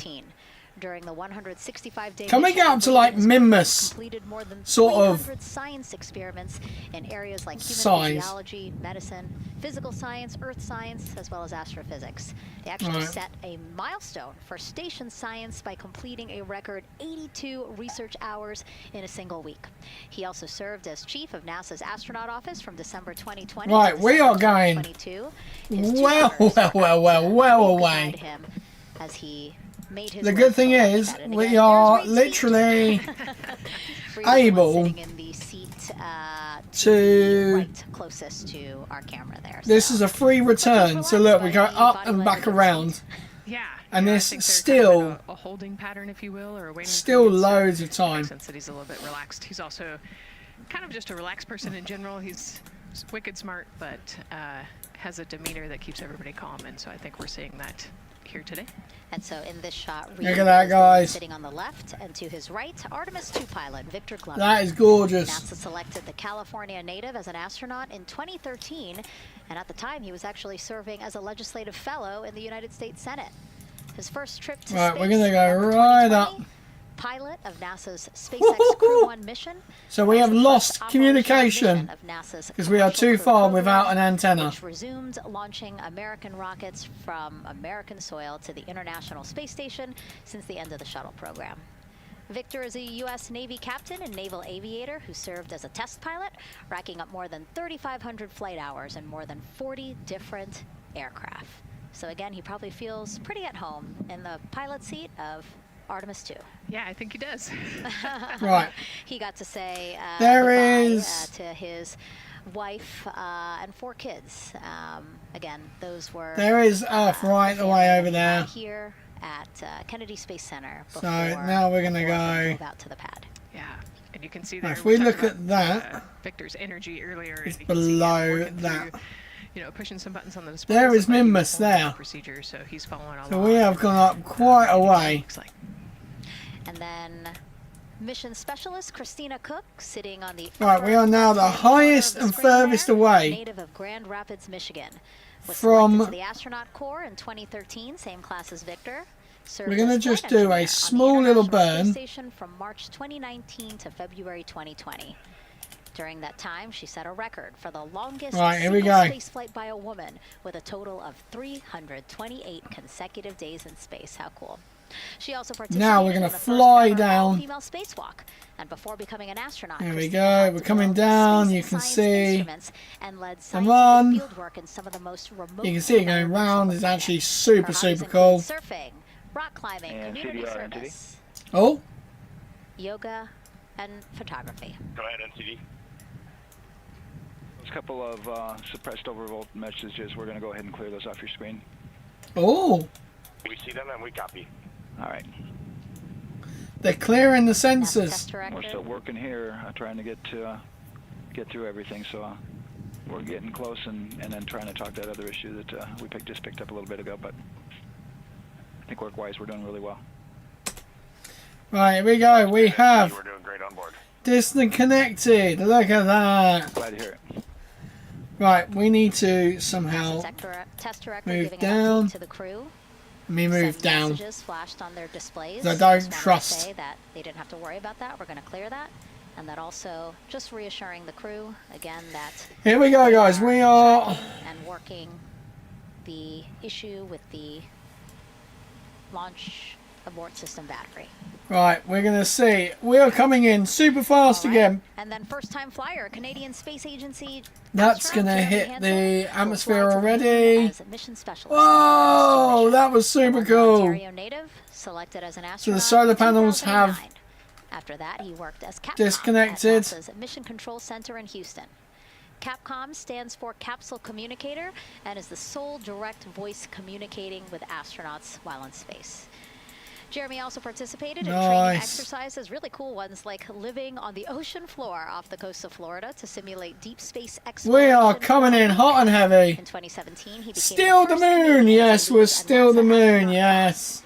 He also enjoys getting out on a sailboat, rock climbing, and mountain biking. Man alive, And we're 3 children. And he's the one that you see bottom left-hand corner of your screen. we got loads of ablator. I know, I'm trying to see what he's doing there. Jeez. Christina's looking too. And so there is your Man Artemis alive. II crew inside the Orion spacecraft. Right, we're almost there. The 7th time NASA astronauts will launch on a new NASA spacecraft designed for crew. And if you're wondering about the first 6 crewed test flights, here they are. Mercury, Redstone.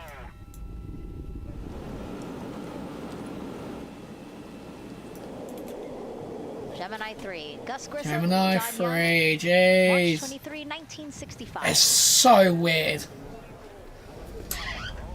Apollo 7, Wally Oh. Schirra, Don Isley.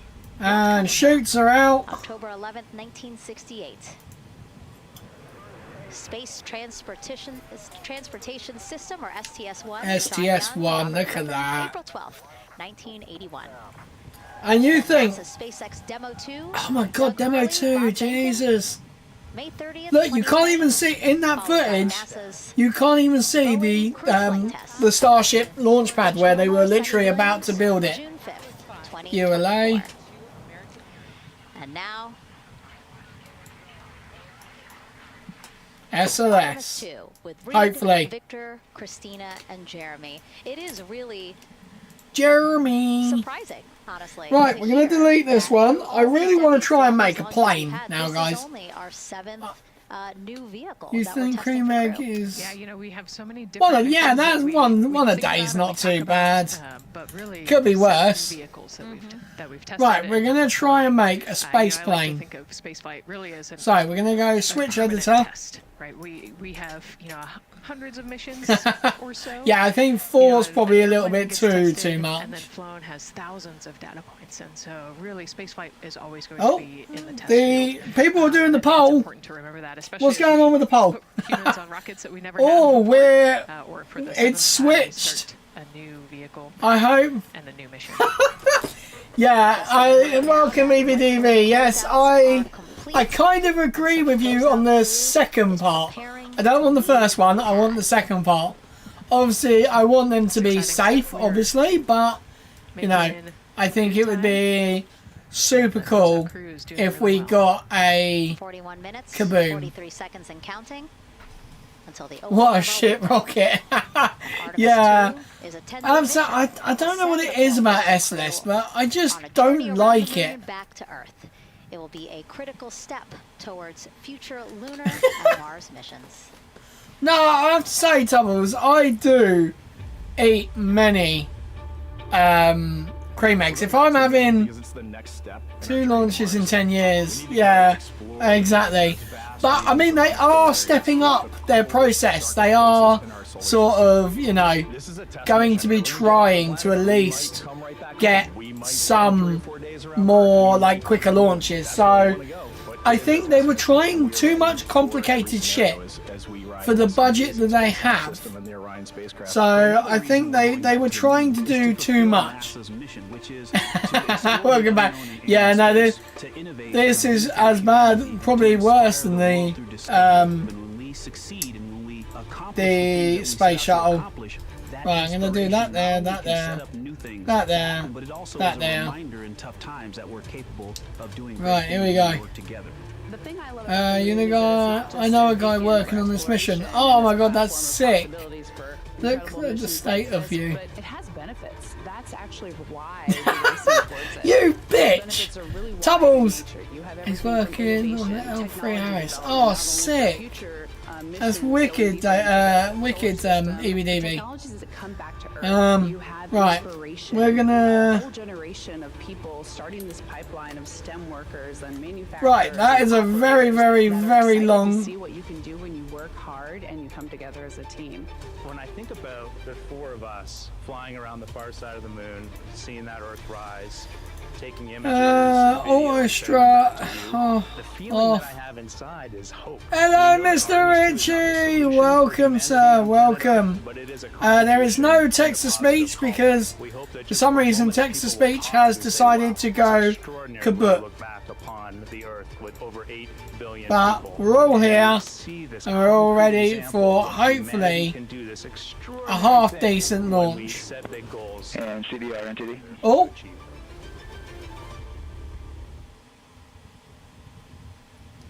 Right, we're going to put that down. So Mission Control Houston will control the flight of Orion after a liftoff here at Kennedy Space Center.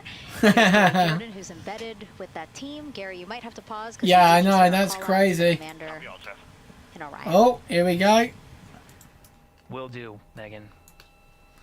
Oh, he's going to hold on. I think that was Commander Reed Wiseman responding to prepare for some of the next steps. We are now holding at the T-minus 10-minute hold. Expected a 30-minute hold. So we are well on the countdown. We are well on the timeline to meet this L-minus time. Right, how am I going to do The this? window, but continuing to track progress along the way. Again, I'm here with the Artemis Just got II back flight from control South teams Sea. in Mission Control Houston. The team Really? in the room behind me has been monitoring God. the countdown and verifying their own mission-specific launch criteria of the Space Launch System, the Orion spacecraft integrity, and its crew. During the final poll before launch, if all looks good, Right, each of the flight controllers in this room, Flight Director right, we're going to go Freeland sweat will report wings. a go for launch from Houston flight. Upon liftoff, teams here It's take too control small. of the mission and communicate Oh. with the crew while they fly on the space launch system. Someone's phone just This dinged. phase of flight is highly dynamic, and each This console launches position has a dedicated and most important likely, role yeah. looking after critical systems. You'll hear calls from Capcom and NASA astronaut Stan Lowe in this room Telfin. to the Artemis II crew as milestones are reached. During Aha. more than 8 minutes of powered flight, Look at that, that's good. Right, I'm liftoff on and set are just the elevator. beginning. This room will be staffed around the clock over the next 10 days to oversee every moment of the mission through splashdown. Here from the Johnson Space Center, we'll be streaming the mission live 24/7, so anyone can Yep. follow the crew's journey. Anyone peek can inside follow. the spacecraft and share the experience of a lunar Elevon. flyby with astronauts I want looking down at the aileron. moon's surface. Teams here have been Aileron, rehearsing oh, fine. tirelessly in simulations to throw every conceivable and inconceivable scenario their way. We are ready and eager to begin the Artemis II mission. Still milestones to Right, come as what we we're gonna continue the do countdown, but we'll be right back with is you we're during gonna the ascent phase of rotate. today's flight. With that, Megan, I will send it back over Oh, to you. happy birthday, EBDB! Under 37 minutes until the What do you opening of win? our tour. You win Eastern. I've never been a shout out. I wasn't that funny, guys. Send it back over to Megan Carter with the moon board. Right, more about what I happens after am the trying. Absolutely. I am definitely also getting excited. Things Why feel is like it they're starting to pick up a sideways? little pace here. Best way to A lot is about watch to happen Skip within the NASA and first watch 10 Gaming minutes of Astronaut. launch. Exactly. What happens after Yes. those first 10 minutes? I'd Let's like take you a to look sing at me some happy mission maps. We can birthday. kind of jump ahead and let me explain a few things. So, I wouldn't even sing myself. Oh my god, no, EBDB, you don't want that. You do not want me to sing you happy birthday. Oh my god. I do not want to let you down and make you feel awful. Oh my god. right here, and that's our in-space No, and also, it's a,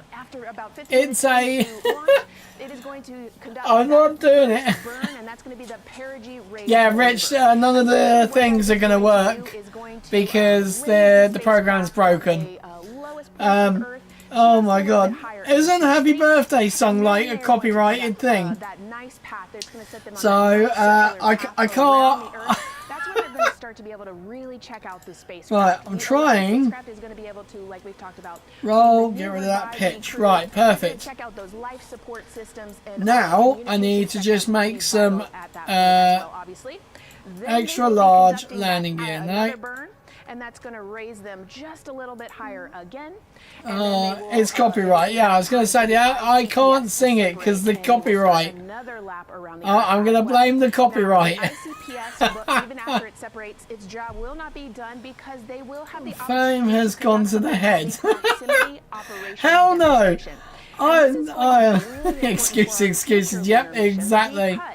The Right, ICPS center of actually mass, has a target on it, center of and pressure. the crew Oh, is look gonna at have an that. opportunity to I got that visually dead maneuver on. these spacecraft like we've mentioned, Bloody and practice those gone to my docking head. Are maneuvers. you getting out? Obviously, Get they're out of not here. docking for this mission, but that is again Fame, gonna be what critical fame? for those lunar missions in the future. Right, Now, there we go. all right, after that, ICPS has separated and they've done that ICPS. second lap. They're going to conduct 2 more burns, and what these burns are going to do is set them up to the high enough orbit and a fast enough speed Right, in order to conduct so we should Multi-Translunar come Injection. up with This our is gonna own be song. that critical moment Yes, in that oh, critical definitely, yeah. milestone where they are going to produce Yeah, about we should do. 6,000 Right, pounds of thrust, let's see if this will work. that is going to take them out I of don't know if it's going to work, guys. into deep space, and it's going to set them on that nice path Right. towards Oh the my lunar God. flyby. I mean, I've got the AI song, song maker.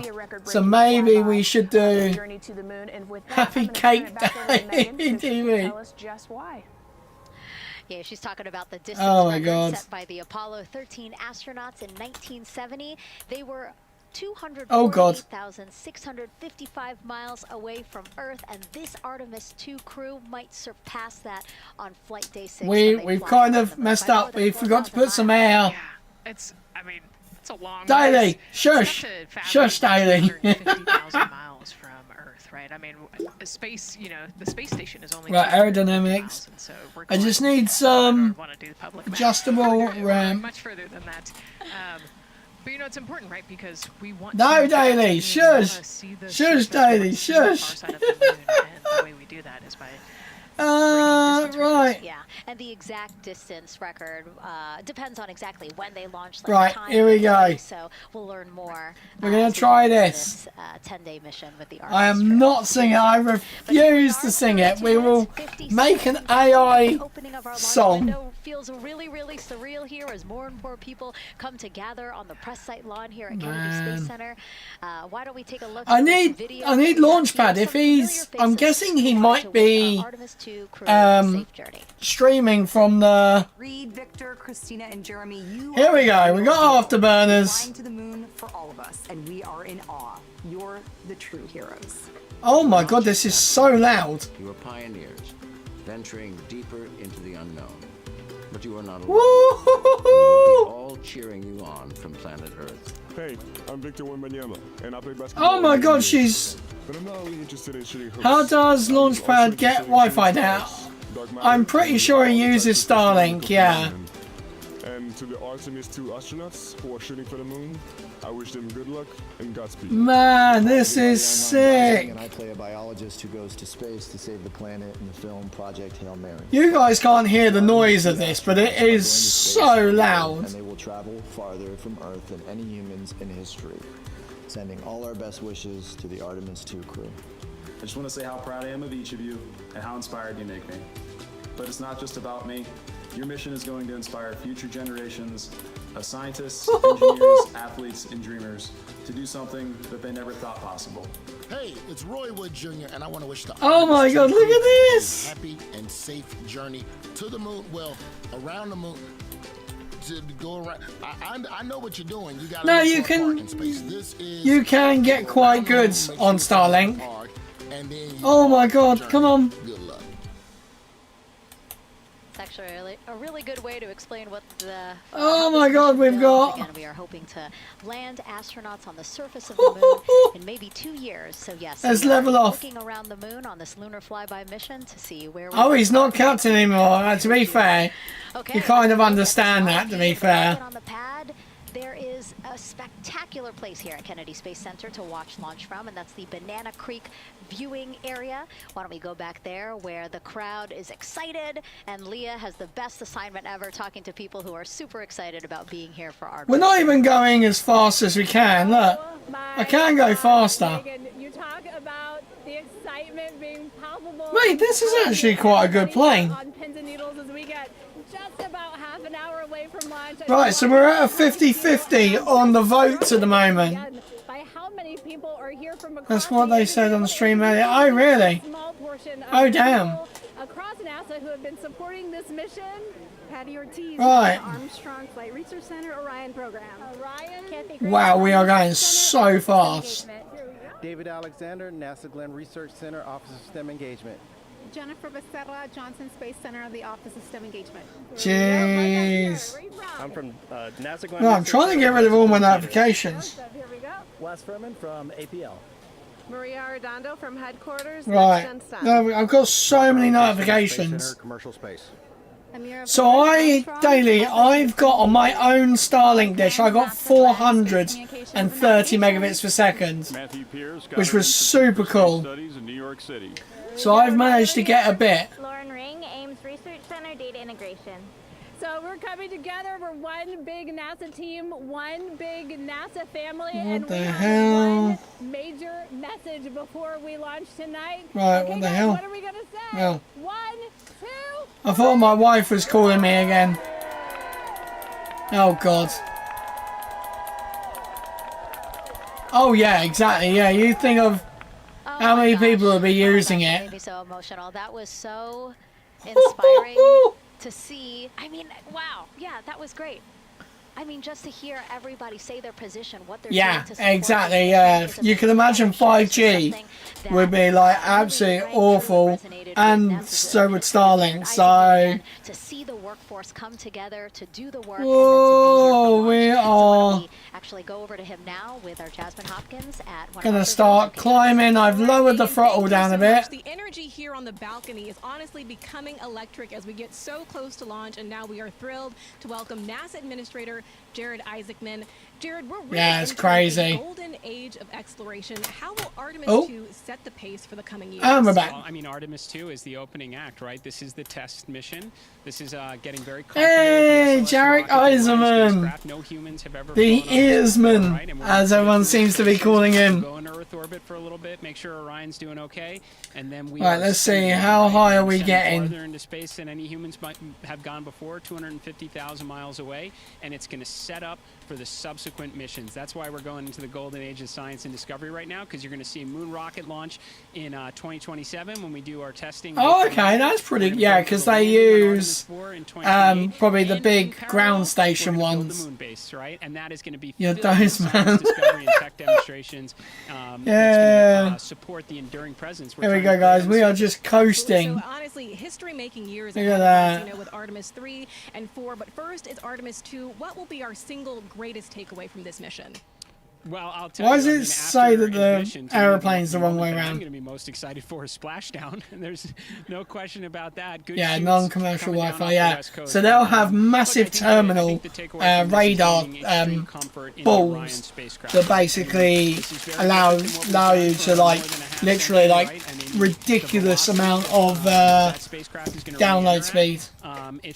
So now I'm moving on to my ripples. I've eaten some Whiskers, some chocolate buttons. Today is cheat day. Is everything on this one? So here we go.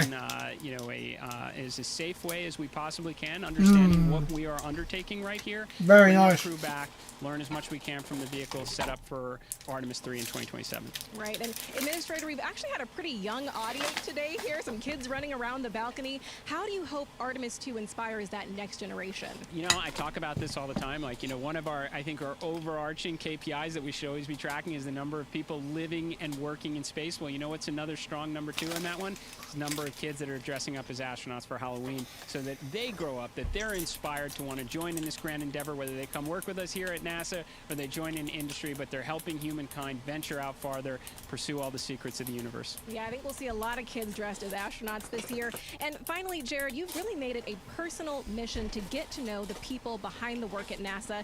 Do you have any final thoughts, any final words before today's history-making launch? You guys are not making it easy on this, are you? 11 votes, 55% of you saying yes. It will.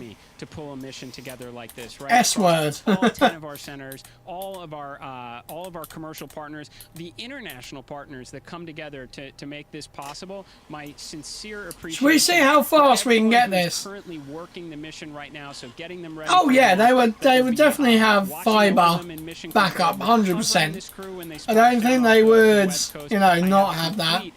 Here we go. We're diving down. We're going to see how fast we can go. Artemis 3 is coming up next year. when this mobile launcher gets back in the VAB, we're going to start stacking. Wow, plenty of Hello, Father. Hello, Father. Nice to see you. Back to the countdown with NASA's Oh God, I just dropped my bloody lid. And counting from the opening of our 2-hour launch window. I'm trying to blow this thing up. People behind us. I literally every moment I turn around and I see them. Uh-oh. I'm like, We've lost the wings, guys. Oh wow. We have lost the wings. Yes, exactly, which is a great problem. Uh-oh. Now this first crewed test flight of Whoa. NASA's coincides with the 250th anniversary. How long to steam broccoli? About, if you cut into smaller pieces, about 15-20 minutes. I set my alarm to get up for this. It better be worth it. Well, still at the moment, they really kind of they've got a problem, so they might potentially have an issue. By where we stood, but by how far we were willing to go. We conquered. What's going on with that engine? Invented tools that shaped a modern world. Guys. Found light in the dark, and we rose from the earth. We're dead. Farther, we pushed beyond the sky. Oh. We carried our 20 minutes. Cosmos. So if you cut it smaller, the American flag on the moon. You never behave. No, he doesn't. He never does behave. Today, oh, NASA on 46 terabytes. Fucking hell. That is pretty crazy. Right. Making grilled Hawaiian chicken fire. Oh, EBD, that sounds gorgeous. Yeah, that's great. But American exceptionalism. It sounds like a very, very nice dinner. Our greatness comes not only from what we've done, but what we're still determined to discover. Right, is that actually going to work? Yes, it is. Right. Get ready, guys, to see this thing go absolutely mental. America celebrates 250 years, and we are leading the world. Oh, yeah. Future.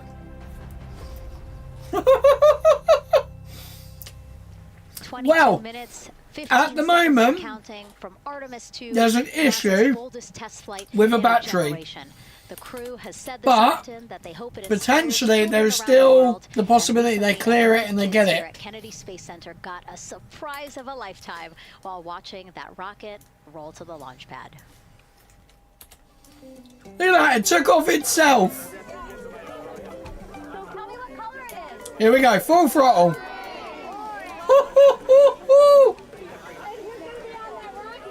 So I got up for nothing. Potentially, yes. Potentially you did. I have no idea. I didn't know you were joining. Okay, so everybody's looking at the rocket. Right. Them engines are terrible, and we definitely could not use them.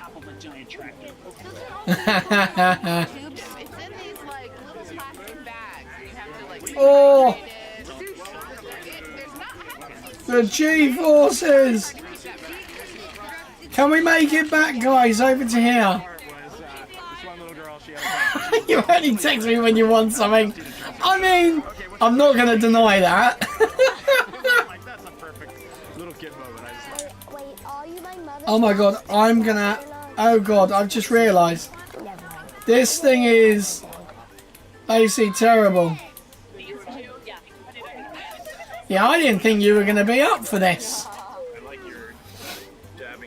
You know, the last time this happened was 1972. You were alive for all that.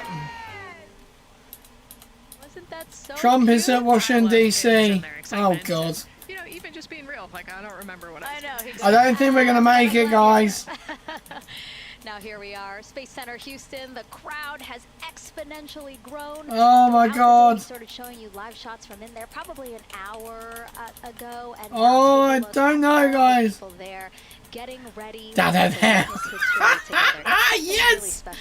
Yes, he did have hair back then. Yeah, you know, we've heard from man. celebrities and officials and kids, and you know, it's amazing. People from all around the world came here to watch. So it's something. Oh my god! Oh my god! Oh my god! Oh my god! Just how much support. We're stalling out, guys. Real talk. Did the UK ever have segregation and slavery? I'm pretty certain. Oh. They appear to have cleared that issue, so we are for launch. They have cleared the issue. They have appeared to clear the issue. Yeah, I'm pretty sure we did. Yeah. U.S. Space and Rocket Center here, Huntsville, Alabama, waving. Right, brakes are set. Guys, this is gonna be a horrible landing. 20 minutes from the opening of our launch window, and right, this is gonna be absolutely horrific. Oh my god. In about 19 oh no! No, we're gonna stall! No, we're gonna stall! No!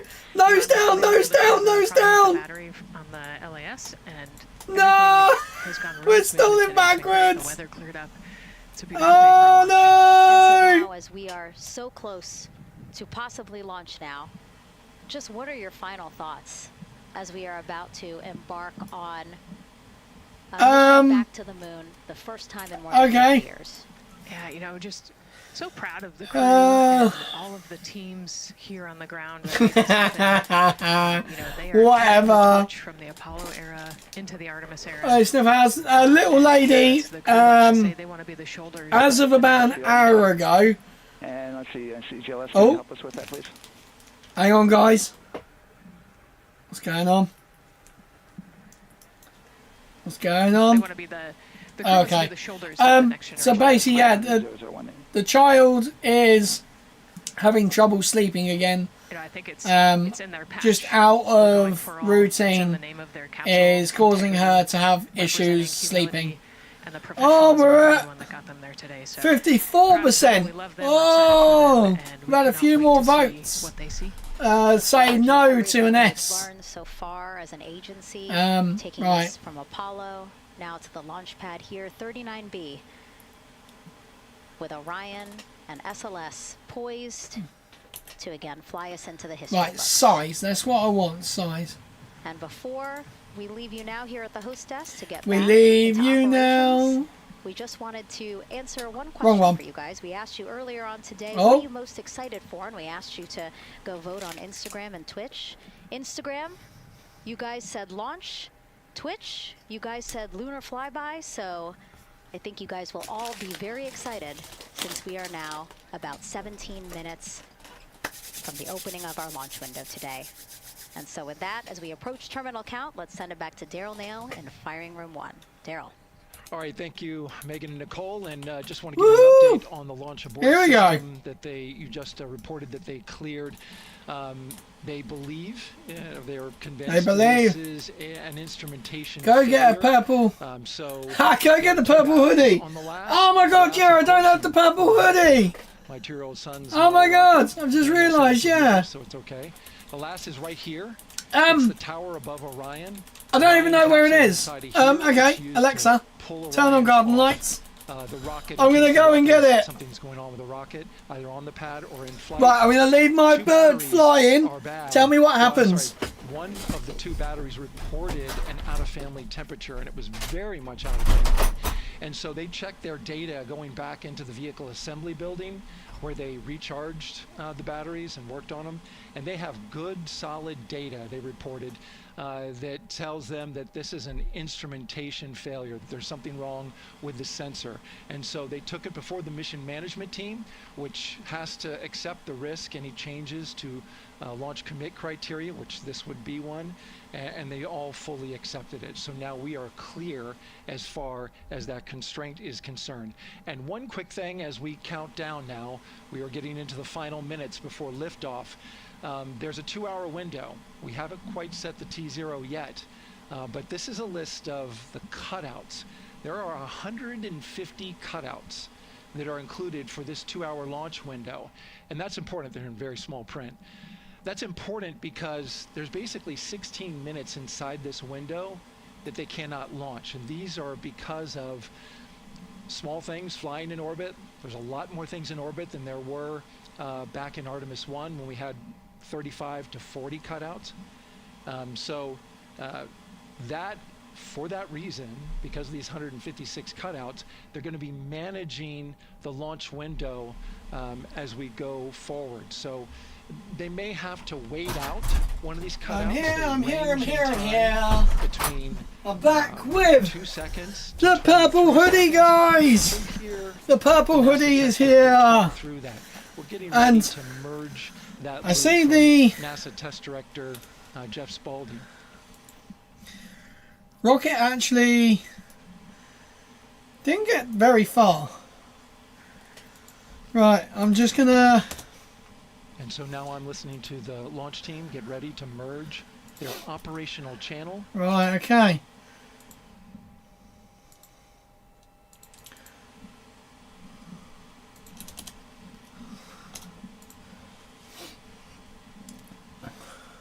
We're now entering one of the most consequential come on, where is phases it? of launch day, and that's terminal count. The final That's why I want to go back to Florida. Good, tell me. I hear the same, STC. Alex! Oh, it's going to happen again, you ready? Alexa, All right, copy that. turn off garden lights. Sorry, EBDB. NASA Test Director Jeff Spaulding confirming communications with his team. Oh my god, we are in a literal nosedive right now. There will be 2 polls that we'll hear. One Let's do from Spaulding, the NASA Test Director, confirming the ground systems and the launch team are ready to proceed. At We're going to this gain point, some speed. we have a clear board, We have a clear board. no constraints, but we need confirmation from each Confirmation. on the Wow, I'm NASA actually shocked that Test actually Director worked. team. So we'll hear him poll his team. The other poll that we're waiting for is the poll from Launch Director Charlie Blackwell Thompson, who will take that final status from NASA management Status. before giving the go to come out of a hold. And you're seeing the clock count down at L-minus 12 minutes. CCL, OTC, Orion, RS1. CCL. Yes, sir. Reconfigure ARS primary loop ISO valves. Damn, we are almost there, guys. CR, OTC, Orion, RS1. OAP ARS Paradise. loop ISO valves are being closed at this time. Integrity copies. I just want to, if we go back to Florida, we have to go there for a Falcon 9 launch. With MER Manager regarding the observation the CIs had a few minutes ago, they were able to confirm with BCI photos that the condition that they observed has been there since 2025. MER Manager has had a chance to review the findings, and they do not have any constraints from either a CIS or MER Manager perspective. Oh, so the problem does not have any constraints. Copy all. And Launch Director, NTD, you copy? Right, here we go, guys. Copy. That's good news. OTC, CCL 212. OTC. ARS primary loop isolation valve configuration is complete. Copy. Oh my god, this plane is falling out the skies now. I'm going to have to ditch. And CGLS, NTD, cancel pending, please. TLS copies, and that's complete. All right, and for all personnel, we got a little bit more work to do before we pick up the clock, and we're about a little over a minute from getting to T-minus 10 minutes. Okay. But we've canceled the resume time there, and then we'll pick it up after we get through all of our work. And Right, so they are pushing it back a little bit. Get through the remainder of counts, so we'll continue working that to get to our T0 today. Right, okay, so they are going to be delaying a little bit. From now, we'll extend that hold. So currently, TC. we are on a hold for the time being. So when it gets to T-minus 10, it will pause. Yep, give me about 2 This more is minutes. exactly what I thought was going to happen. Copy. So they have points in the count where they can hold. And this isn't an instantaneous launch. They can launch. LTC violation of O-CP-004, S-band transponder anomaly. This was a transient LCC violation, so transponder 1 had a demodulated SNR estimate that went down to 2 dBm When it should have been between 10 and 13, it is now back up to 12, but we did lose that for just a moment. No, no, that does not mean the S word yet. So they do have quite a bit of time to be able to launch in this window. Still be go. However, we do have a pre-planned contingency procedure. So we are just holding at the moment. They can hold for a while. All right, let's see. So it's not like Starship where we got like a 10-15 minute hold. That hit. So I guess question for COSC, was that less than 3 samples? Is that below our persistence? And touchdown. Let me look. It did look like it persist for several seconds. That's fine. But, let me take a Oh my look god, at I just the number of noticed. samples. I got a spoon in my pocket. Affected LCC, please. Yes, ma'am. That's going to be O-CT-004. Right, we are going to quit this game. And I am going to change the layout back to our regular scheduled. Oh my god, come on. Close program. Oh, there's like a real high-pitched squeal. I don't know if it's me or if it's... Right, Yeah, us taking a look at the data right here, looks like that was a single sample. Oh, a single sample, okay. RFTS does report that they also lost lock for about 5 seconds. So I would love to ask KUS and see if they also lost lock with the vehicle for any extended amount of period. Alright, so I'm liking this. I'm liking the transparency is really good. 1/10 hertz measurements, correct? So we would have had to lose it for over 10 seconds to get a second sample. Okay. Yes, sir, that's correct. It is 1/10 hertz. Yeah, so from our perspective, the allowance is effectively up to 30 seconds, up to 3 samples based on the 1/10 hertz. This is not an LCC violation, I believe.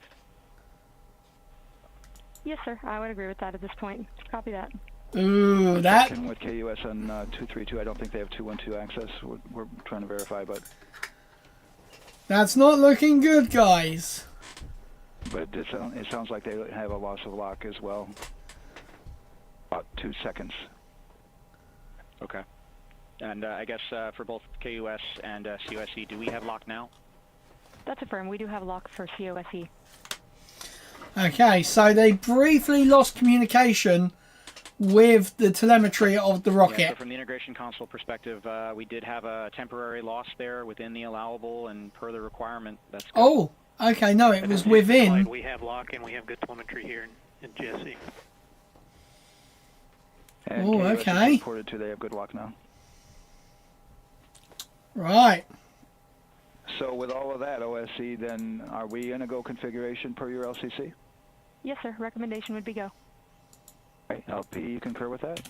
Yes, sir. LPE concurs go. And launch director? Yes, sir. Launch director concurs go. All right. And I'm going to go ahead and just verify everybody has everything else complete, launch director. And if we do, we'll be ready to pick up the pole at that time, unless there's something else that you're aware of. No, sir. Let's verify all our work is complete, and I would like one last check of our constraints list. All right. Let's see. OTC, are you still waiting for com config, or are you complete? That is affirmed, sir. Okay. Yeah, you only open item? Yeah, OTC, this is CVSC. That 400 step 290 is complete. Copy. Nice. Okay, so OTC, you're complete with all of your work? That's affirmed. All right. Copy that. STC? STC is complete. And GTC? GTC is complete. Okay, excellent. All right, and LPE, just want to verify we have no open constraints at this time. No open constraints. We have a clear board, sir. Okay, tracking the same here. Right, okay, this and is... Launch director, with that, we are clear and ready to pick up the launch readiness pole with your go. All right, sir. I am go for the pole. All right. And it's for all looking personnel, good. This is the NTD conducting the Artemis II launch readiness check. Verify ready to resume count and go for launch. OTC. GTC is go. So this is the STC. final count, guys. STC is go. GTC. C's go. MCO. CO's go.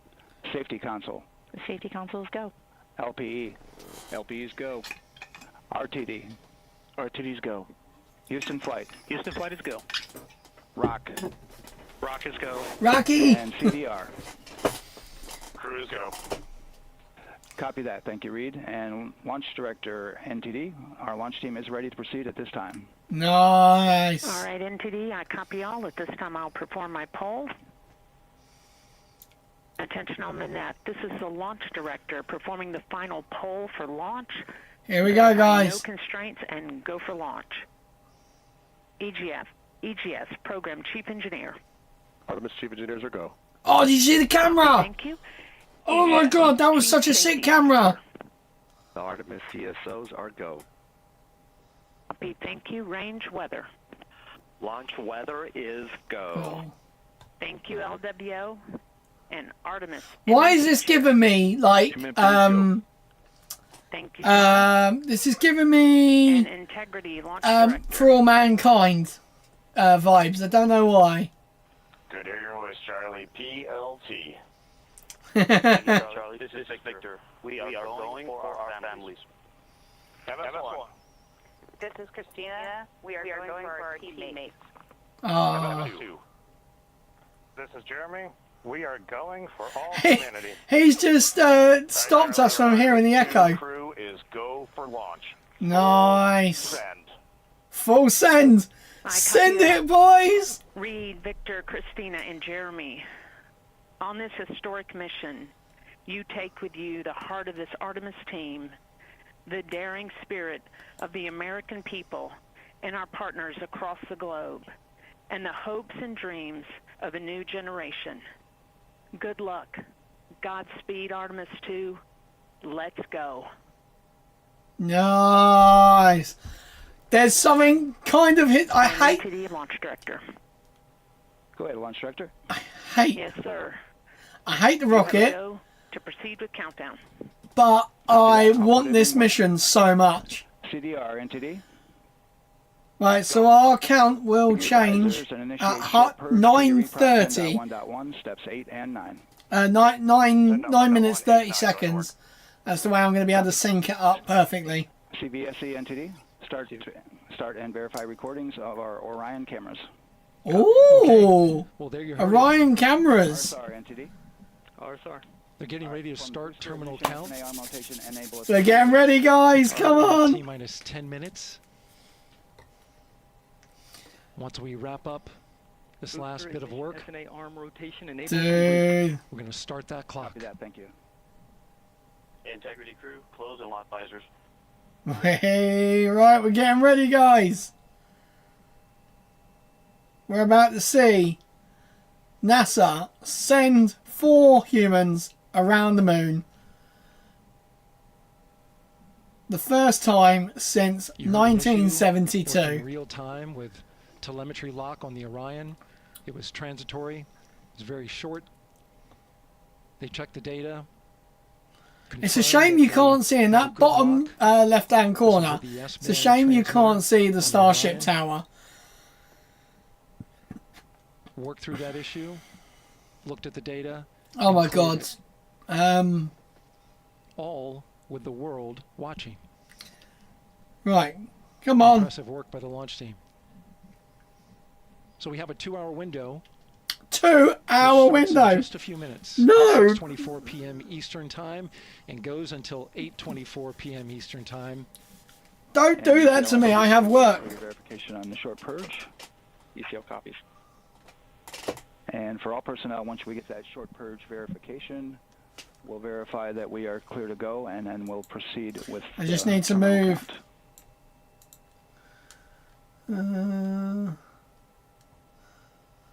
Right, I need IBS, source visibility, vertical count,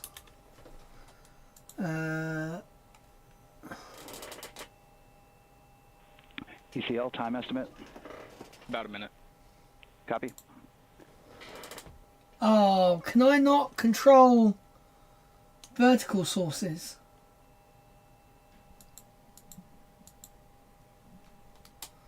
Oh no, I can't control vertical sources. So we're going into the launch window. Oh no. not by much, it looks like. Virtual Just source. wrapping up some final work. OBS Studios, And OBS once tools. that's completed, you'll hear NASA Test Director Jeff Spaulding ask for the ground launch sequencer operator Virtual camera. to go ahead and start the clock. Dang it. I have a small The ground issue. launch sequencer is an application software. It runs on top of the launch control system in the firing room. Acts like a conductor of an orchestra, executing hundreds of commands. Ah man, I can't do it. I'm gonna have to press I'm gonna have to press 2 buttons at the same time. It's all autonomous. NTD CCL 212, short purge initiation is verified. All right, copy that, and we're verifying our constraints. Alright guys, we're getting there. They are literally ready to pick up the T- count. Basically they are just fixing and getting through some checklists before they start the T-. From cutouts. And with that, we're going to resume the clock. Here we go, guys. momentarily. And CGLS, you can resume the clock on your mark. GLS copies. 3, 2, 1, mark. GLS mainline has been initiated. 10 minutes and counting. Oh, okay. Why has he gone back to 26? There we go. And that begins terminal count. Our new T0 is 6:35 6:35 p.m. 6:35 p.m. Right, I'm going Eastern off time. the big We are clock. now counting down to liftoff of Artemis II. Right, here we go. 5, 4, 3. From now on, 2, you're going to hear 2 voices 1. on the loops. If everything goes nominally, NASA Yes, come on. I got it just slightly out. Okay. And Alex Bendelos, the GLS operator who closely monitors the software, he has the ability to stop and restart the countdown. Right, okay. Come on. A lot of people ask about whether there's a launch button. There certainly is not. Flight and rock. Our new T0 is 22:35:12. Houston flight copies. 22:35:12. Alright guys, we're going.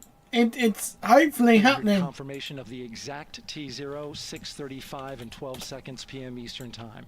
Again, our T0 is 6:35 and 12 seconds p.m. Eastern Time.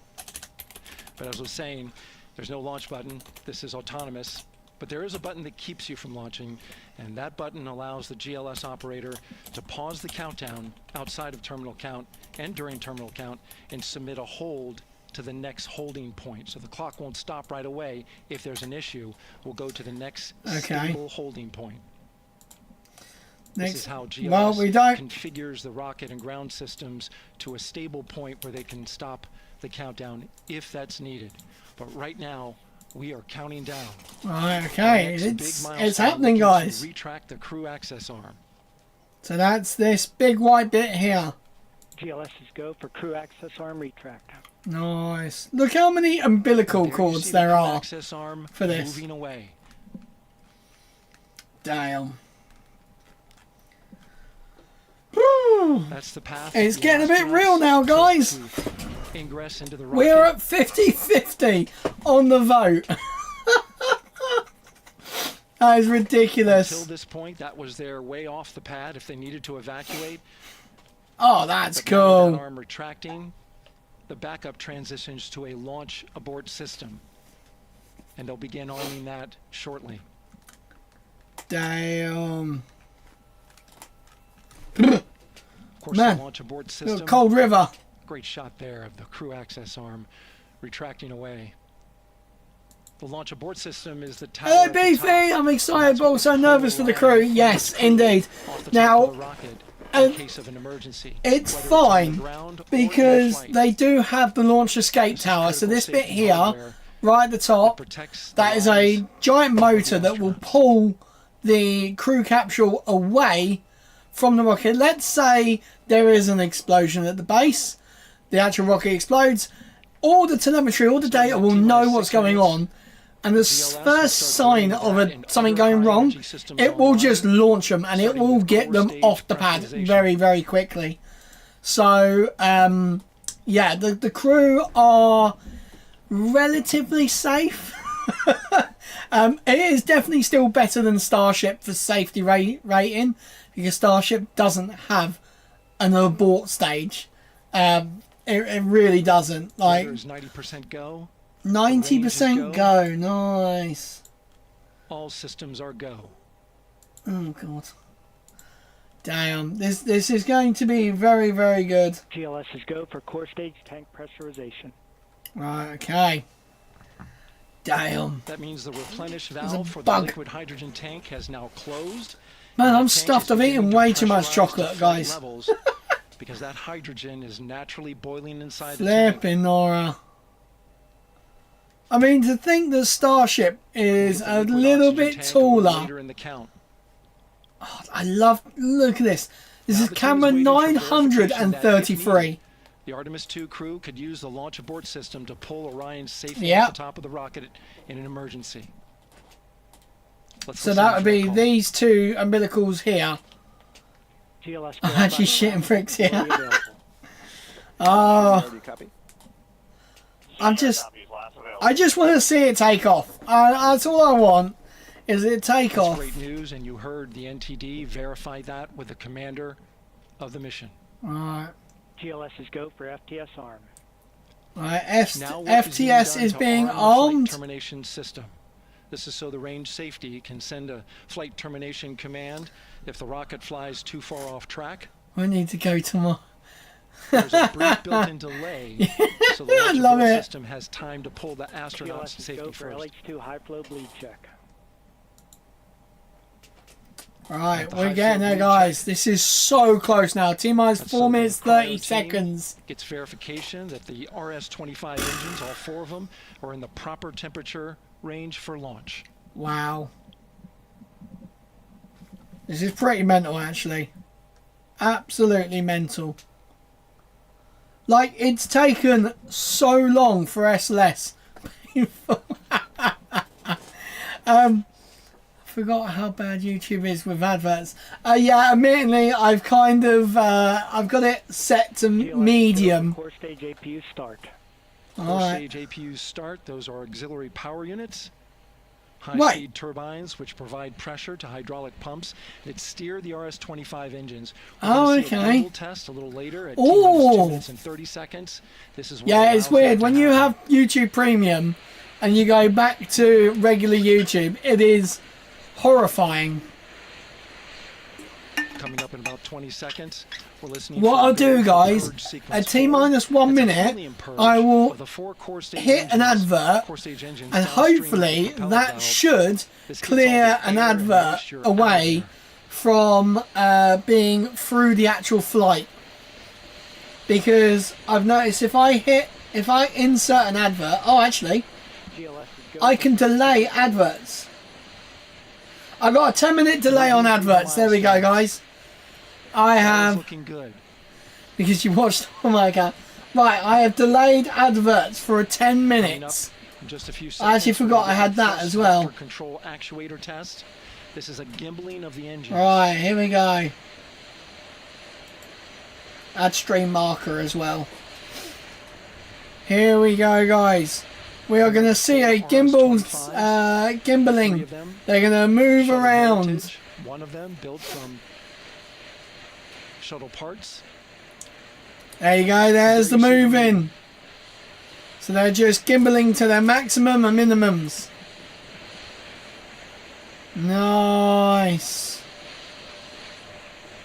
Dude, these cameras are mental. Now moving the power from both the upper stage and the lower stage of the rocket to clear. Internal.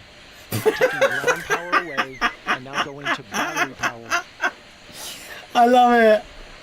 Someone's watched Jersey Ferry cross. Oh yeah, that was me, sorry. Right guys, I am going to end the poll at T-minus 1 minute. If you haven't voted, get your votes in. We shall see, because we are at 50-50 right now. 50-50 whether or not it will S. I am not saying the words. They will fly by it in 6 days. Right. What did you laugh? Core stage to internal power. The porn bots. That comment's hilarious. There's no more hold time because there's no more margin on these batteries. Yeah, that's so we it. have to recycle back to T-10 to recharge if we had a hold. All right, here we go. I'm ending the poll, guys. Here we go. 5, 4, 3, 2, 1, and I've ended the poll. We are Right now, at. the rocket does not know what the T0 is, but coming up at T-minus 33 seconds, control shifts from the ground launch sequencer. No, this is not. This is not as powerful as Starship. No.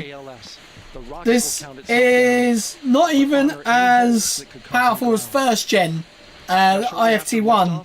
Still not even as powerful as that. And my colleague Gary Jordan will take over commentary. Right, here we go, guys. 13 mark. Great call out. The rocket is on its own. Why are they taking away the? Why? To ride the most powerful rocket. Why are they taking away the countdown? Don't take away the countdown. NASA has ever launched. Right, here we go. Sound suppression water is flowing. 15. And here we go. 10, 9, 8, 7, 6, 5, 4, 3, 2, 1, and we're going, guys! Shee! It's going! It's going for straight away! What the heck? Oh, come on, NASA, get your cameras in order! Good roll pitch. It's going straight away, oh my god! Yeah, you would be able to hear it from the hotel. Be like me in the car. Yes, indeed. Oh my god, it's actually going. Guys, I honestly thought it was going to scrub today. I thought it was going to scrub. Wow. Target milestone. Mission Control Houston seeing good performance on the main engines. Space Launch System core stage. Integrity. 3 miles. Alright, she's going. Traveling more than Holy cow. I really did not expect it to go. Them solid rocket boosters are absolutely oh wow, look at that. Yeah, you can always hear me in my music. Damn, it's going. I bet that Trump isn't flying. No, Trump is not flying. It's a shame because we put him on a sun synchronous orbit to the sun. Have you the same? Man alive, it's going. Confirmed as Integrity and its crew go supersonic. Well, I don't like there's no like overlays or anything. There's no, you know, miles downrange, traveling more than 20 no onboard cameras. Like, are they saving compression? Hello, Beach Nut. Yes, I bet you can hear it. Oh no, actually, well, yeah, you're Florida, aren't you? 1 minute 50 seconds of mission. Dude, I bet if you hear that, I'd be well jealous. 5% ahead of solid rocket. Hope you're okay, Beach Nut. At the 2 minute 9 second. Jeez. Flipping Nora. Oh, come on. No, stop showing us the people. We don't care about the people, NASA. Why do they... They're worse than F1. See, we missed it. NASA, you... No cameras on the body. No, I don't... there is, but we're most likely not going to get... Integrity, guidance converged, performance nominal. There we go, guys. We have... I think it's actually frozen. That looks like it's frozen. But yeah, there is cameras on board. Integrity, SM priming complete. Literally, that was exactly like Formula 1. They cut away at the completely wrong minute. We don't want to see the crowd. We want to watch the rocket. Thrusters on Integrity and honestly. In a ready state ahead of service module fairing. Look at that. No cameras, no telematics. Yeah, literally, that's the thing. SpaceX have spoiled us. 3 minutes into the flight. Integrity 49 There's no one. Even Trump does. Yeah. Oh, that's good. I like that. That's a good. That. Oh, that's a little. Oh, that's the fairing deploy. So there is part of the rocket has a fairing. Oh, that's the launch escape system there. So that's come off. That's really good. That is actually really, really good. Integrity, good. Last jettison, great. Yeah. So there, that big bit in the middle, that is the main stage. 8+02. Dude, that's sick. Give us the rocket. Oh, see, that's better. I would be happy with this the whole way. So you can see where the camera's aiming. 3 minutes 50 seconds into the flight of Artemis Right, II, okay. Orion, Glover, Cook, and Hansen crossed the boundary to space with good comm checks. GPS signals acquired after last jettison, now working on internal checks to Nice. verify Oh, look accuracy. at... Why are you doing this stupid stuff? Time of main engine cutoff confirmed. Takes a while for the CG spot. The CGI, yeah. Oh my god, that's hilarious. Right, okay. Oh, look at that. That is super awesome. So this is what we don't see in the daytime. That is the plume. That's what we see as jellyfish. Oh, that's nice. See, Integrity, GPS processing. see, we have definitely been spoiled by SpaceX. We really have. The same, and we have a beautiful moonrise. We're headed right at it. Oh, that's cool. Heading right towards the moonrise. That's sick. Approaching 5 minutes into the flight, Commander. Oh, it's going to take credit. Oh, yeah, 100%. Trump will take credit for it, saying that he made it possible. Even though it was already funded and the next one was funded. Integrity, 3-engine press. 3-engine press. 3-engine press. I think that's like their call signs and their little markers. 5 minutes 20 seconds of mission elapsed time into the Artemis II mission. At this point, 3 good main engines are all that's needed to carry Integrity to a Right, so we got 1 minute 20 seconds left on the ad break. Integrity, 75 the ad's miles an hour, delayed. 330 miles downrange, approaching 10,000 miles per hour. Damn. See, everyone was worried it was gonna, you know, not go. There's a guy crying. Really? I mean, I probably, if I saw it in person, 100% I probably would. You know. Integrity, looking good at 6 minutes. Nice. Looking good so far. Same on board, Stan. Look at that view. Trajectory and I'm engine performance. Oh, God, really? Soon report the Look at these dodgy... You cream. I would. I really would. I mean, look at this dodgy... Look. See, this is what we wanted. Why not... Expect nominal shutdown. Why could they not put that on the main feed? Integrity copies, nominal shutdown. That is... Yeah, cool. We can see the contrail, yeah. 6 minutes 40 seconds of mission elapsed time. Shutdown plan is It just... expected. It seems too all over the place. 8 minutes 2 seconds into the flight. We would rather have this. Bloody NASA. Right. 7 minutes of mission elapsed time. That's cool. Throttling down. So there's definitely, like, they're not getting a very smooth bit rate. At the 7 minute 30 second mark. Because remember, this does not use Starlink. 4 miles in altitude, 650 miles downrange. Yes, I do, EVDV. That was sick. Why didn't they do that with Artemis? AOA open. I'm guessing it's because NASA use like pure simulation to make something. So they've done the abort tests, but via the pad. So, I mean, the thing was, Dragon was actually capable at one stage of being able to do propulsive landings. Until the main engine cut off. I'm sure SpaceX did the same. Yeah, they did, yeah. So they had to do extra steps because it was another company where NASA being the main people that are doing it, they will run their own safety checks, which they will do every bit of, you know, safety checks. They, oh God, wow, look at that. Okay, that's pretty sick. Integrity and nominal MECO core stage separated. Okay, that was really cool. You think you were able to see it? Oh, sick. Nice one, EVDV.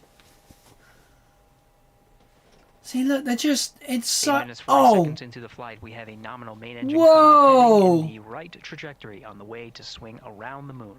Core stage has separated, done its job. The Space Launch System upper stage. The so this has got to be from the the WB-50 or whatever.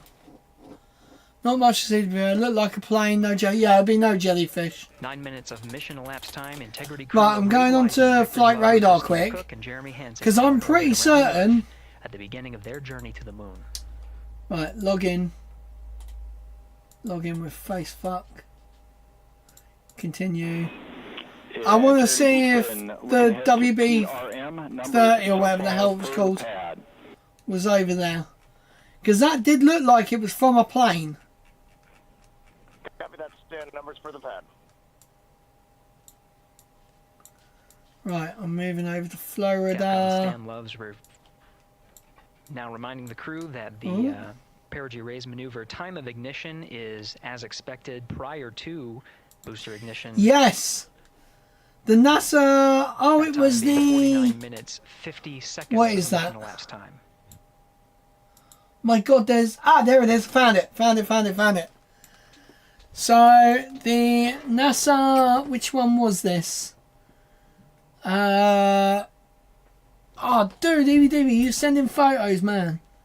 It was the WB-57 was out there. Oh my God, that's so cool.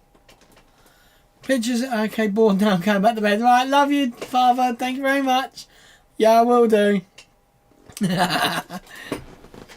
Not much to see. Oh, dude.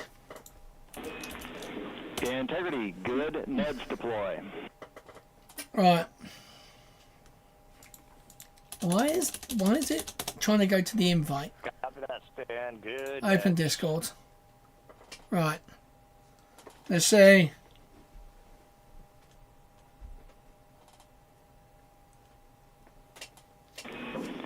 And Integrity Houston for PWD setup. Just a reminder, halfway open on the secondary. Where is it? We copy that, stand halfway open. Here we go. Oh, dude, EVDV, that's so cool. The fact that you even got to see it looks cool. Here, overhearing the conversation between Capcom Stan Love and Commander Reed That's Wiseman. sick. Already passing some milestones. We have a good nozzle extension deployment Very system. cool, sir. That is confirmed. Complete. We also have the visors are confirmed up. Now past the dynamic phase of flight, that is ascent. The man. Their launch and entry suits that provided them an extra layer of protection. Now, as needed, they're going to raise those visors.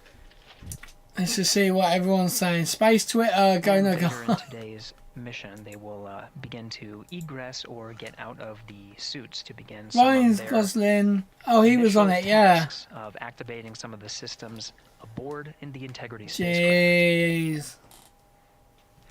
It's passing 12 minutes of mission elapsed time. Again, the perigee raise maneuver that's targeted near 50 minutes of mission elapsed time, 49 minutes 50 seconds. That's what the crew is going to be working towards. The Commander Reed Wiseman, pilot Victor Glover will focus on preparing for that milestone. Man, I'm just seeing everything on Specialist Christina Cook and on Twitter. Hansen will start some of the activation of environmental control life support systems. You may hear confirmation of their activation over the Orion. Oh my God, Andrew is there as well. My God, everybody is there. Houston, C3 aux power back in auto. Copy, C3 aux. Right, okay. 2 minutes to maneuver. So, Trump to address the nation at 9 PM Eastern. Oh God. Oh God. Is he finally going to pull out of Iran? Hopefully the fuel prices will start coming down. Oh man. Yeah. Because I think I did see that he posted saying he'd pull out in 2 weeks' time, no matter if they got a deal or not. So. They are beginning their journey around the moon to verify the systems that will take us to its surface. An incredible ascent. Artemis II is underway. Reed Wiseman, Victor Glover, Christina Cook, and Jeremy Hansen begin their journey to the moon. Still milestones to come up as we await solar array deploy and the that will get integrity. Someone's put on Twitter, NASA should have asked SpaceX to run the Artemis II live stream. Quality feels like we're back in 1960. Houston. But for now, we're going to send it back to you, Megan and Nicole at the Kennedy Space Center. Very jealous to hear how the launch experience was over on the Space Coast. Yeah, Gary, if people are just joining us, welcome back to the Space Coast, where we just saw Artemis II lift off 14 minutes ago. And wow, what an amazing launch, and an emotional one too. As soon as the rocket lifted off, Nicole, you had tears in your eyes. What it would have been like there. It would have been so cool to be there. Around us cheering. It was amazing. Yeah, the energy was wonderful. I mean, it was a beautiful launch. You know, we've got 4 It was beautiful launch. It's pretty amazing. I love launch. How does that make you feel as someone who 1.4 million people watching NASA's direct live stream on YouTube. You know, Damn. We don't have the words I didn't check language to describe this kind of I didn't check my memories today on Facebook. Love, so many emotions. Have a look. They are truly, oh yeah. A year ago today, Fram 2 launched. Gary just said they've got a long day ahead of How them, crazy is so that, they're doing guys? well on everything, but so far, what a beautiful launch to watch. Yeah, to be returning to the Oh, I lunar did orbit because in I more than did it 50 last years. night. Maybe they go farther from Oh. Earth than any other humans before them. Maybe they see parts Oh, of the moon that man, they've never seen I'm really tired, guys. I think the power of the purple hoodie gave. Look at the engine. Milestones that we break in just Dude, look at the size of that. Is that guy praying in the background?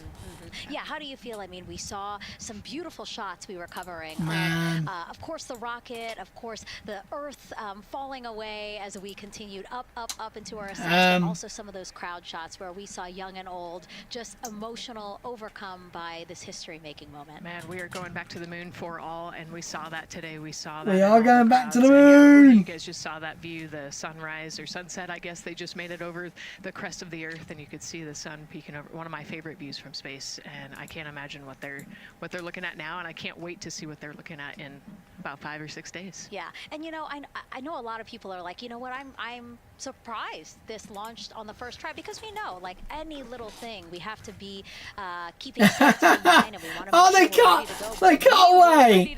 Oh, NASA, come on. What a wonderful surprise on this. Come on. It did, you know, and it kind of surprised me as well, but you know, it's just a testament to the team. They're kind to each individual person. On Artemis, Boo, NASA, the boo. wet dress for Artemis II. We were able to go in, fix those things. We even had a couple mishaps today, not mishaps, but a couple. Oh, you know, yeah, I was going to say, don't say that. Creatively came up with solutions for. It's just a testament to the teamwork that gets us to the moon. And so we can continue to watch Christina, Reed, Victor, and Jeremy on their way now to the moon in Earth's orbit. And I love the old Jeremy. Milestones, deploying Orion upload. solar arrays. So why don't we get back in? Oh, I hear the helicopter. OBS recordings. Hey, thank you, video Megan. recordings. Again, we're following along in the action. It is a long day. They have a number of procedures they need to get to immediately in their timeline. And Integrity Houston, cross-tie is on board per the FCDM. We copy Houston, thank you. Right, I'm just uploading a couple of videos since Flight controllers here initiating a connection between some of the batteries aboard the Orion spacecraft, the allowing for an even distribution of power. This is the flight control teams that took us through ascent of the Artemis II mission today. Right. Right now we're, as you see, passing 18 minutes of mission lapse time. So it's going well so far. Hello, Mother. Welcome. Hello. I know it would be good. I know it would be a go. Mum and Graham sign off. Thank you very much, Mum. See you later. Bye, Graham. Oh man, I was going to say, it is almost 5 to 12 here in the UK. It is bloody crazy that I've got to stay up this late. But hey, it's well worth it. Being routed to his displays, aboard integrity. Propulsion engineer. I'm kind of annoyed we're not getting any other like views at all. Like we're just getting the what would you call that, animation version of it.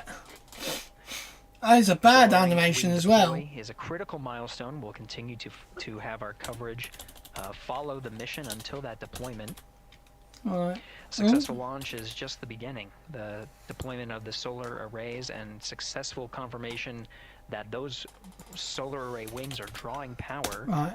Okay, that's cool. A significant milestone, and says to the flight control teams that we will continue on today's mission. Power needs to be drawn to continue through some of the next milestones.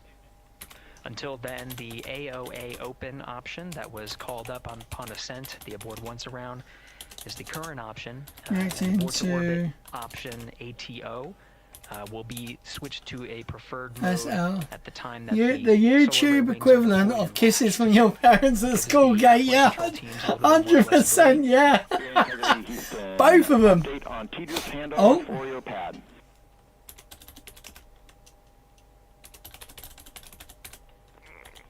Oh. Give us just 1 minute. Right. And you can read it. Ike is ready to copy. Roger. TDRS handover east to west expected 1 second earlier at 51 minutes 26 seconds. Oh, God, the camera's going funny here. I still don't know what that is. I don't know what causes that to do that. Hi, Stan. We copy 1 second earlier for 5126 TDRS east to west. Right. And, saws are starting to deploy. Thermal knives are firing. We concur. Thanks for the report. Right. Can we read back of the reports that you just heard on the Orion to Earth network? Right. Integrity has OBS maneuvered tail to files. sun. The RL-10 nozzle on the end of the ICPS Where is is pointed it? towards the sun, and the solar array deployment sequence I've lost. has begun. Or me at college with Sonia. Yes. It'll be several minutes until yeah. called in a latched position. Once they are latched and confirmed to be drawing OBS power, they can scripts, switch the mode panels, to ATO and pop-up continue along the stuff. mission. Where the hell The is teachers hand over at the pad that message. the picture of me I had? The crew was I providing. think I have to use my phone. The crew was providing some preliminary numbers of when to expect handovers between the tracking and data relay satellites. Right, where Currently is the orbiting Earth at an photo? altitude of 545 statute miles. Damn, above the Earth. statute They are in a miles. network communication system, the tracking and data relay satellites, geosynchronous Right, satellites. let me that are put this stationed about into, 23,000 miles how do I add this to files? Send to files. After My the friendship Apogee never burn occurs later today.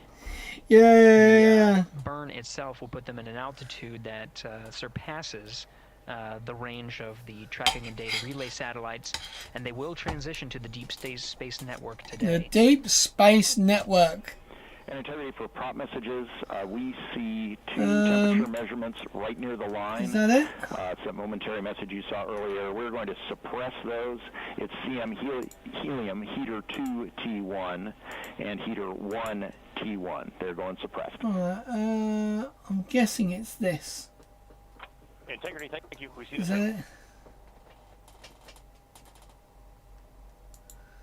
it? I'm so confused. I've just added a photo to the computer, but I can't get it to.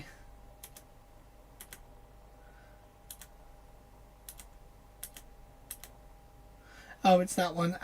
Whatever. It's come up with stupid name filing. The Artemis II mission. Can you add this into This is after it? a launch please? that began at 5:35 and 12 seconds Central Time, 6:35 and 12 seconds PM Eastern Time.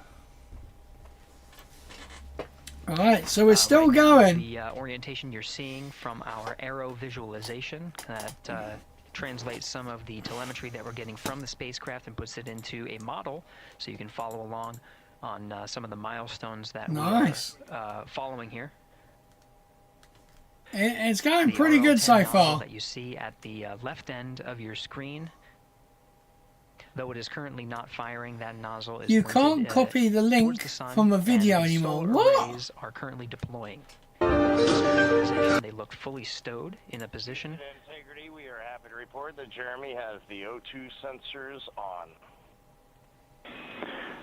Copy O2 sensors. What the hell? Again, Commander Reed Wiseman and pilot Victor Glover overseeing the deployment of the solar arrays. And we'll follow the attitude maneuver changes ahead of the first burn of the ICPS engine, the perigee raise maneuver. Integrity Houston, we see 4 saws deployed and latched, ready for ATO preferred. Yeah, we're almost there in the procedure stand, and we see the same thing. Oh, for goodness sake. Integrity Houston, we are seeing you can, but there's workaround instead. Okay, well, apparently I've just right-clicked. Can you shut up? From your center status bar I've just right-clicked it and it says copy address. So, clearly, something is an issue. When my daughter thinks she's going to watch Bluey, but it's 6/24 April 1st. Oh, that's good. That's really good. Right. Copy, thank you for that. We'll investigate a ground issue. Oh, there's a ground issue. And Houston Integrity, ATO preferred set. Oh my Copy, God. ATO preferred. Oh, just going to use that because it's absolutely useless. Downloads. Right. This is Mission Control Houston, 25 minutes, 45 seconds into well, the let's flight say, of guys, we have confirmation that what happened in spaceflight this week is going to be quite fun. This is the configuration needed to switch to ATO preferred, which you did hear confirmed from pilot Victor Glover. That mode has been switched. Right, next. There's also a discussion with Capcom Stan Love and Commander Reed Wiseman about the alignment of the MET clocks on the Orion spacecraft. Right, we've got about 8 minutes left on the copyright. Commander Reed Wiseman confirmed the clocks are in sync, no issues. They're going to investigate it on the ground. We're proceeding with today's mission. Nice. 6 minutes of mission elapsed time and counting. It's looking very good, guys. It is officially Thursday here in the UK. Woohoo! I have work in 8 hours. I'm actually going to take my jacket off. It is bloody cold.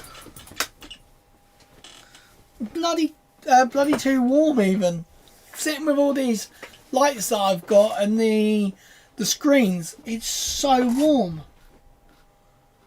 Damn, we're still going. I can't believe that literally it's pretty crazy that it's still going. Like, I'm glad obviously it's going because it'd have been quite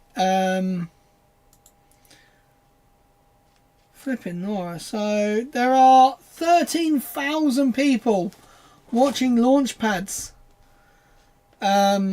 stream. There is 56,000 people watching NASA spaceflight. There are 94,000 people watching spaceflight now. 3.8 thousand on What About It. Avid Space 677. International rocket launches 15. And I have how many people? 11 people watching. We're approaching 20 Damn. minutes of mission elapsed time into the Artemis. I'm happy. I'm very happy. It's been a very good stream. At this point, we've had a successful liftoff from the pad. And what I'm going to do. 5:35 p.m. and 12 seconds p.m. Central Time, 6:35 and 12 seconds p.m. Eastern Time.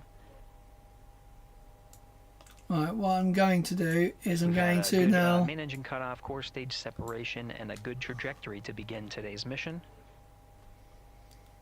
Right now, the spacecraft has maneuvered tail to sun. We're standing by for another maneuver to maneuver into the burn attitude.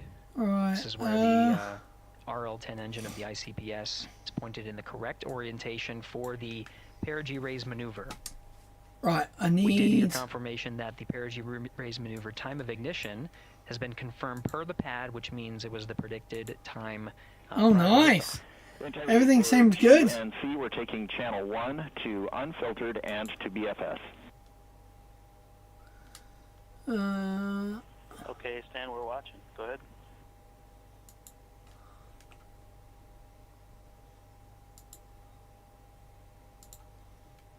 HD Pro. Right, here we go. So I'm just checking I'm going to do some updates Stan Love on the other to crew computer integrity. while we wait. They will switch the navigation source from channel 1, standing by for confirmation that that switch has occurred.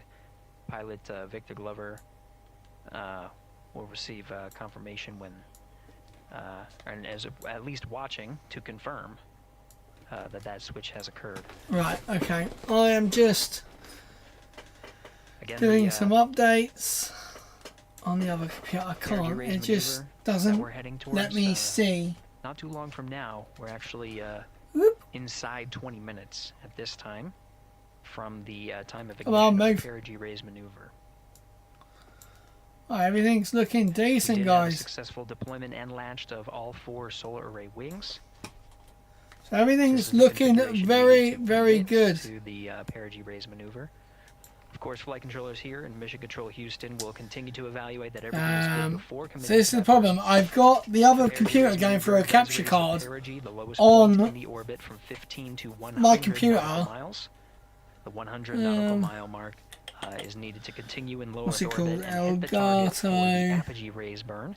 That will put them in a high Earth orbit for the remainder of the day and set them up for the right position to execute the translunar injection and head to the moon tomorrow. Right, okay, I'm gonna... Yeah, so it's tomorrow is the actual moon, like, move. Relatively short burn, but it does raise the perigee and do the job to get into the downloads correct position before firing that main engine on the ICPS.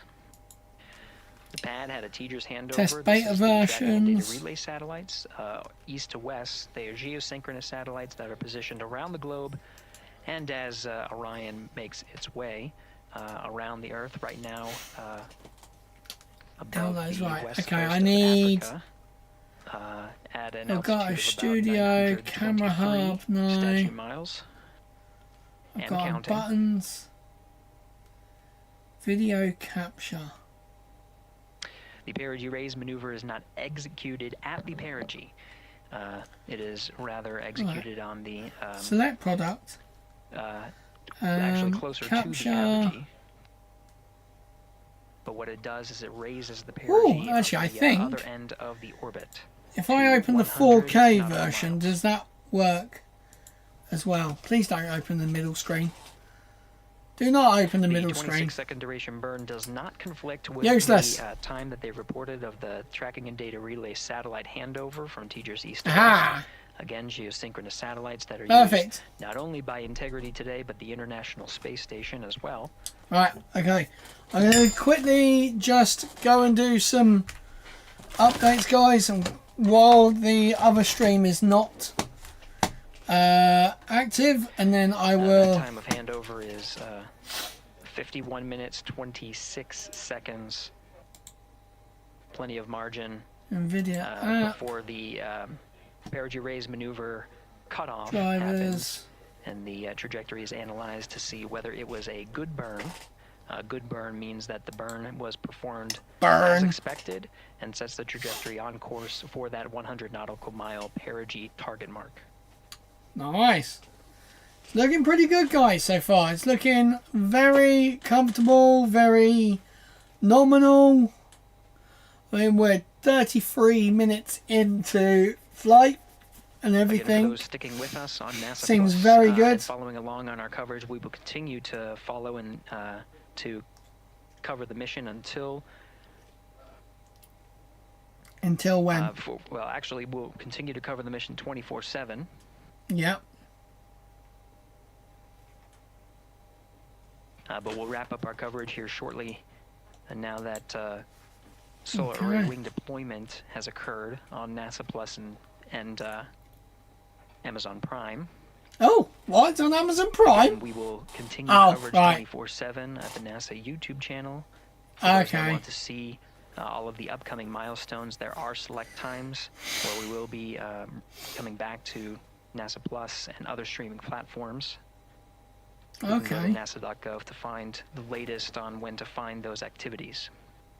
Given that this is an operational mission, we do want to make sure that we are maintaining transparency in the mission and providing you all the information on what's happening in space. I can't wait to hear like the flat earthers, what they're going to say on their mission around the moon.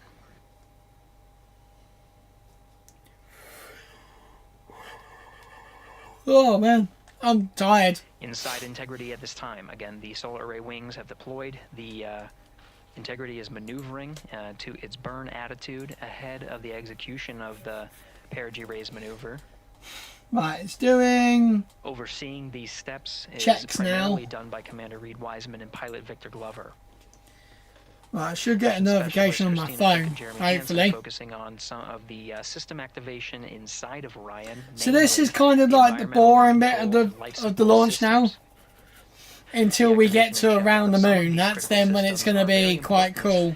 To continuing on the mission, making sure that those systems are in a good condition and in a reliable condition to provide the necessary environmental and control needs of the crew, with humans on board through the duration of the mission that extends 10 flight So is the days. engine still burning, or no? It's not, is it?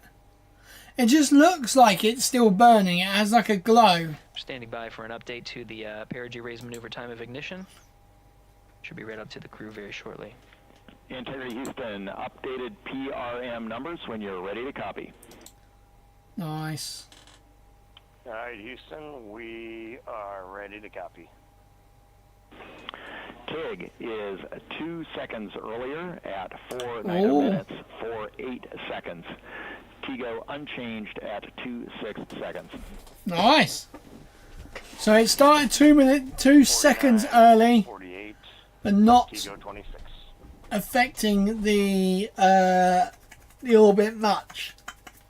There's probably like a couple of meters in the actual play of like where it was gonna go.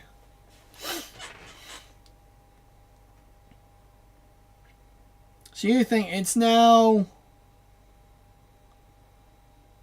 Why are they using miles? This is Mission Control Houston. With that update, we are approaching a little more than 13 minutes from the time of ignition of the perigee raise maneuver. That time updated to be 2 seconds earlier was 49 minutes 50 seconds of mission elapsed time.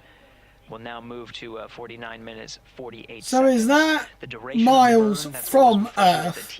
Is that from the launch pad or 26 seconds from ground level? The perigee of the orbit today. Oh, I need to stand up quickly, guys. Oh my god, I'm dying. Making sure they hit the mark on that time of ignition is the primary concern of Commander Reed Wiseman and pilot Victor Glover. Mission Specialist Christina Cook and Jeremy Hansen inside activating those environmental control and life support systems.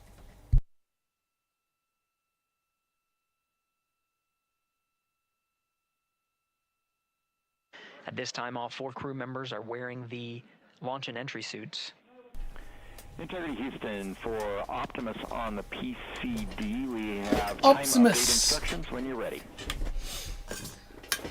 Alright, so everything looks to be very nominal.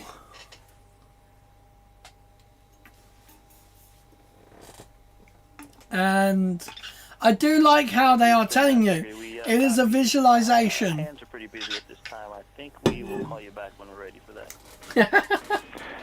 All right, that one is not urgent. 2 minutes to maneuver to PRM attitude. We are watching and concurred. Nice. Maybe. pilot Victor Glover confirming that that maneuver less than 2 minutes. Again, everything's looking nice that maneuver is to and point the main okay. engine of the ICPS, the RL-10 engine, in the proper orientation to execute that 26-second burn. It needs to point in the correct position to achieve the goal of raising the perigee to 100 nautical miles. Oh, related to political posts, right? Okay. You heard some of the environmental control system activations over Orion to Earth. Meanwhile, at Starbase, Starbase, they were doing a full speed test of the shortened chopsticks. Damn. SpaceX doing sneaky things while everyone's distracted. Houston Flight Director Judd Freeling is doing a poll with all flight controllers in the room to see if we are in a go position to go ahead and execute the perigee raise maneuver. Damn. Once concluded, Stan Love will report it back up to the crew, and we'll stand by for that. Wait, how did they get that?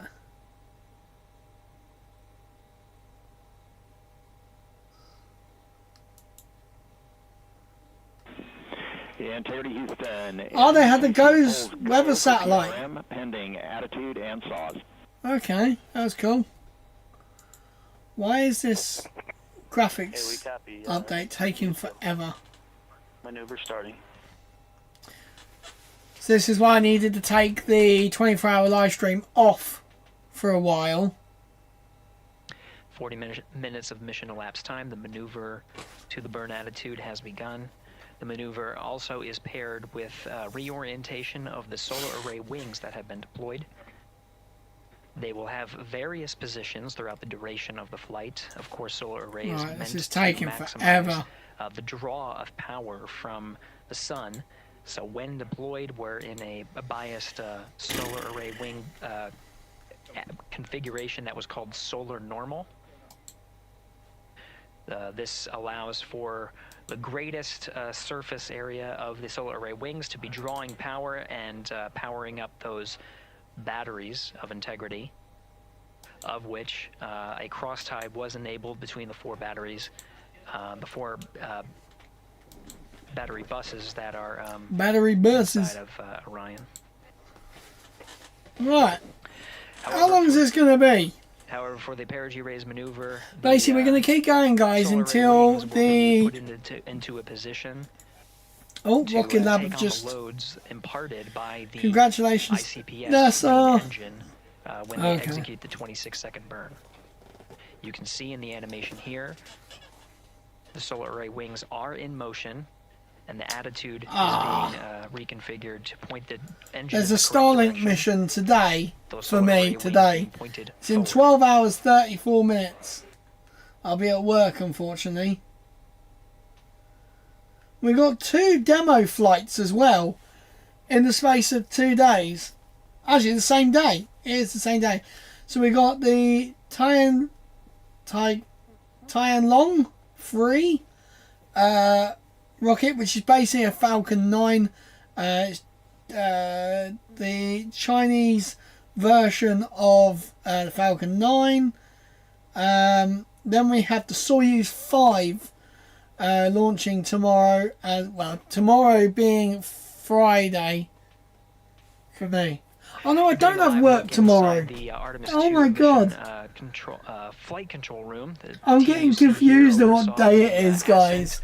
Of our 4 I was thinking I have work today. I don't have work. 6:35 and 12 seconds p.m. Eastern Time.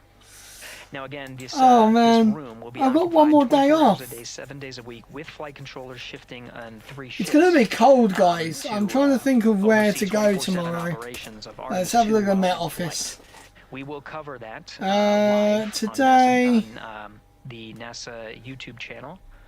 It's going to be highs of we'll be covering that around the clock 11 degrees as we begin to wrap up our coverage here on NASA Plus. I don't know where I'm going to go. Send it over to our colleagues at the Kennedy right, Space so I have a rocket launch at lunchtime. teams at the Kennedy Space Center and be a part of such a historic launch. Here in Houston, again, we're turning our attention to the mission. And for now, we'll say farewell and thank you to our colleagues there for today's launch coverage. We'll see you again soon for Splashdown. This is Mission Control Houston, sending it back over to Megan and Nicole at the host desk. Megan and Nicole. Thank you, Gary. And yes, it was such a pleasure to be a part of this historic mission that started right here at Kennedy Space Center. It was such an amazing sight to be a part of. And now, as Reed Wiseman, Victor Glover, Christina Cook, and Jeremy Hansen begin their journey here at the Kennedy Space Center, I mean, yeah, we could come round yours. We'll, of course, though, have 24/7 coverage. We've got rocket launch at lunchtime. Starting as soon as we I want to get out somewhere, but it's like it's not the best weather. Yeah. Where do I go? And back, Nicole. I'll definitely be watching it, and I'm sure you will too. Yes, of course. I think you should insure me on your car, and we'll go out. Beautiful. This was a historic day. Although I don't really want to pay for diesel. Over half a century, but they've got a lot of work ahead. Diesel's so expensive, man. man. What they have to do, and excited to test out the Orion spacecraft. This is a test flight after all, and we're excited to see what we can learn from this mission. Very humbling, inspiring. It was really that looks amazing to be a part of this, and I'm so glad that so many people. Let me do some Windows updates. Let's see if there's any. Online. And of course, Nicole, thank you so much. Windows update, because there's going to be an update. Adding so much context and information that really. Your version of Windows has reached end of support. Rockstar, you're professional. This was great. So this was a wonderful day. Your device is missing important security updates and quality fixes. You know, tonight we didn't just launch a rocket, we launched the next chapter of human exploration. Extended. Our Artemis II crew now on their way back to the moon, and we're taking you with us. So thank you again for watching. Yeah, I'm pretty certain this computer that I've got does not meet enroll in extended security updates. Do I have to pay? So come see me, even if it's we'll come over. Here's all of them are undergoing their suit leak checks. Yes, a pre-flight tradition that we have seen with our crew. Yes, this is pretty sick. And no extra cost. Oh, sweet. Crew suit up and are now walking down a hallway. Right, make sure. NASA's Artemis II crew. Right, okay, I've enrolled in new updates, security patches. And off they go. Damn. Oh!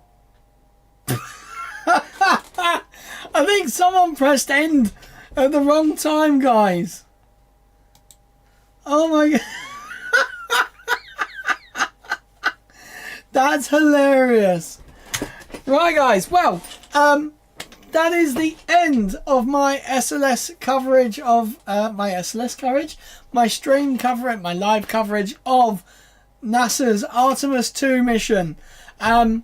The 24-hour live stream will be back potentially. It's probably going to be tomorrow afternoon UK time because I'm looking at the Windows update right now and it's saying 7 hours to do an update. So I'm doing necessary updates to the computer to help it run a bit smoother, and yeah, it's looking like it's going to be a very slow one. So keep an eye out on my YouTube for that stream to pop back up. We will have a live stream tomorrow. What actual time was the actual rocket launch? It is 12:52, so midday UK time, so BST, so 11 AM UTC. Come join me for another Starlink mission to be Group 10-58 from Cape Canaveral. So another rocket launching from Cape Canaveral. So that is going to be super awesome. Saturday, we've got an early one Saturday morning. Before I go to work, we have Amazon Leo, formerly Project Kuiper. So guys, thank you very, very much for joining me tonight. It was super awesome, and we shall be back tomorrow for some awesome live stream again for another rocket launch. So guys, thank you very, very much for joining me. We're going to the moon. We've sent 4 humans on their way to the moon. So guys, I shall see you in the next stream. I'm Lee. Fly safe, land safe. See you guys later. Bye.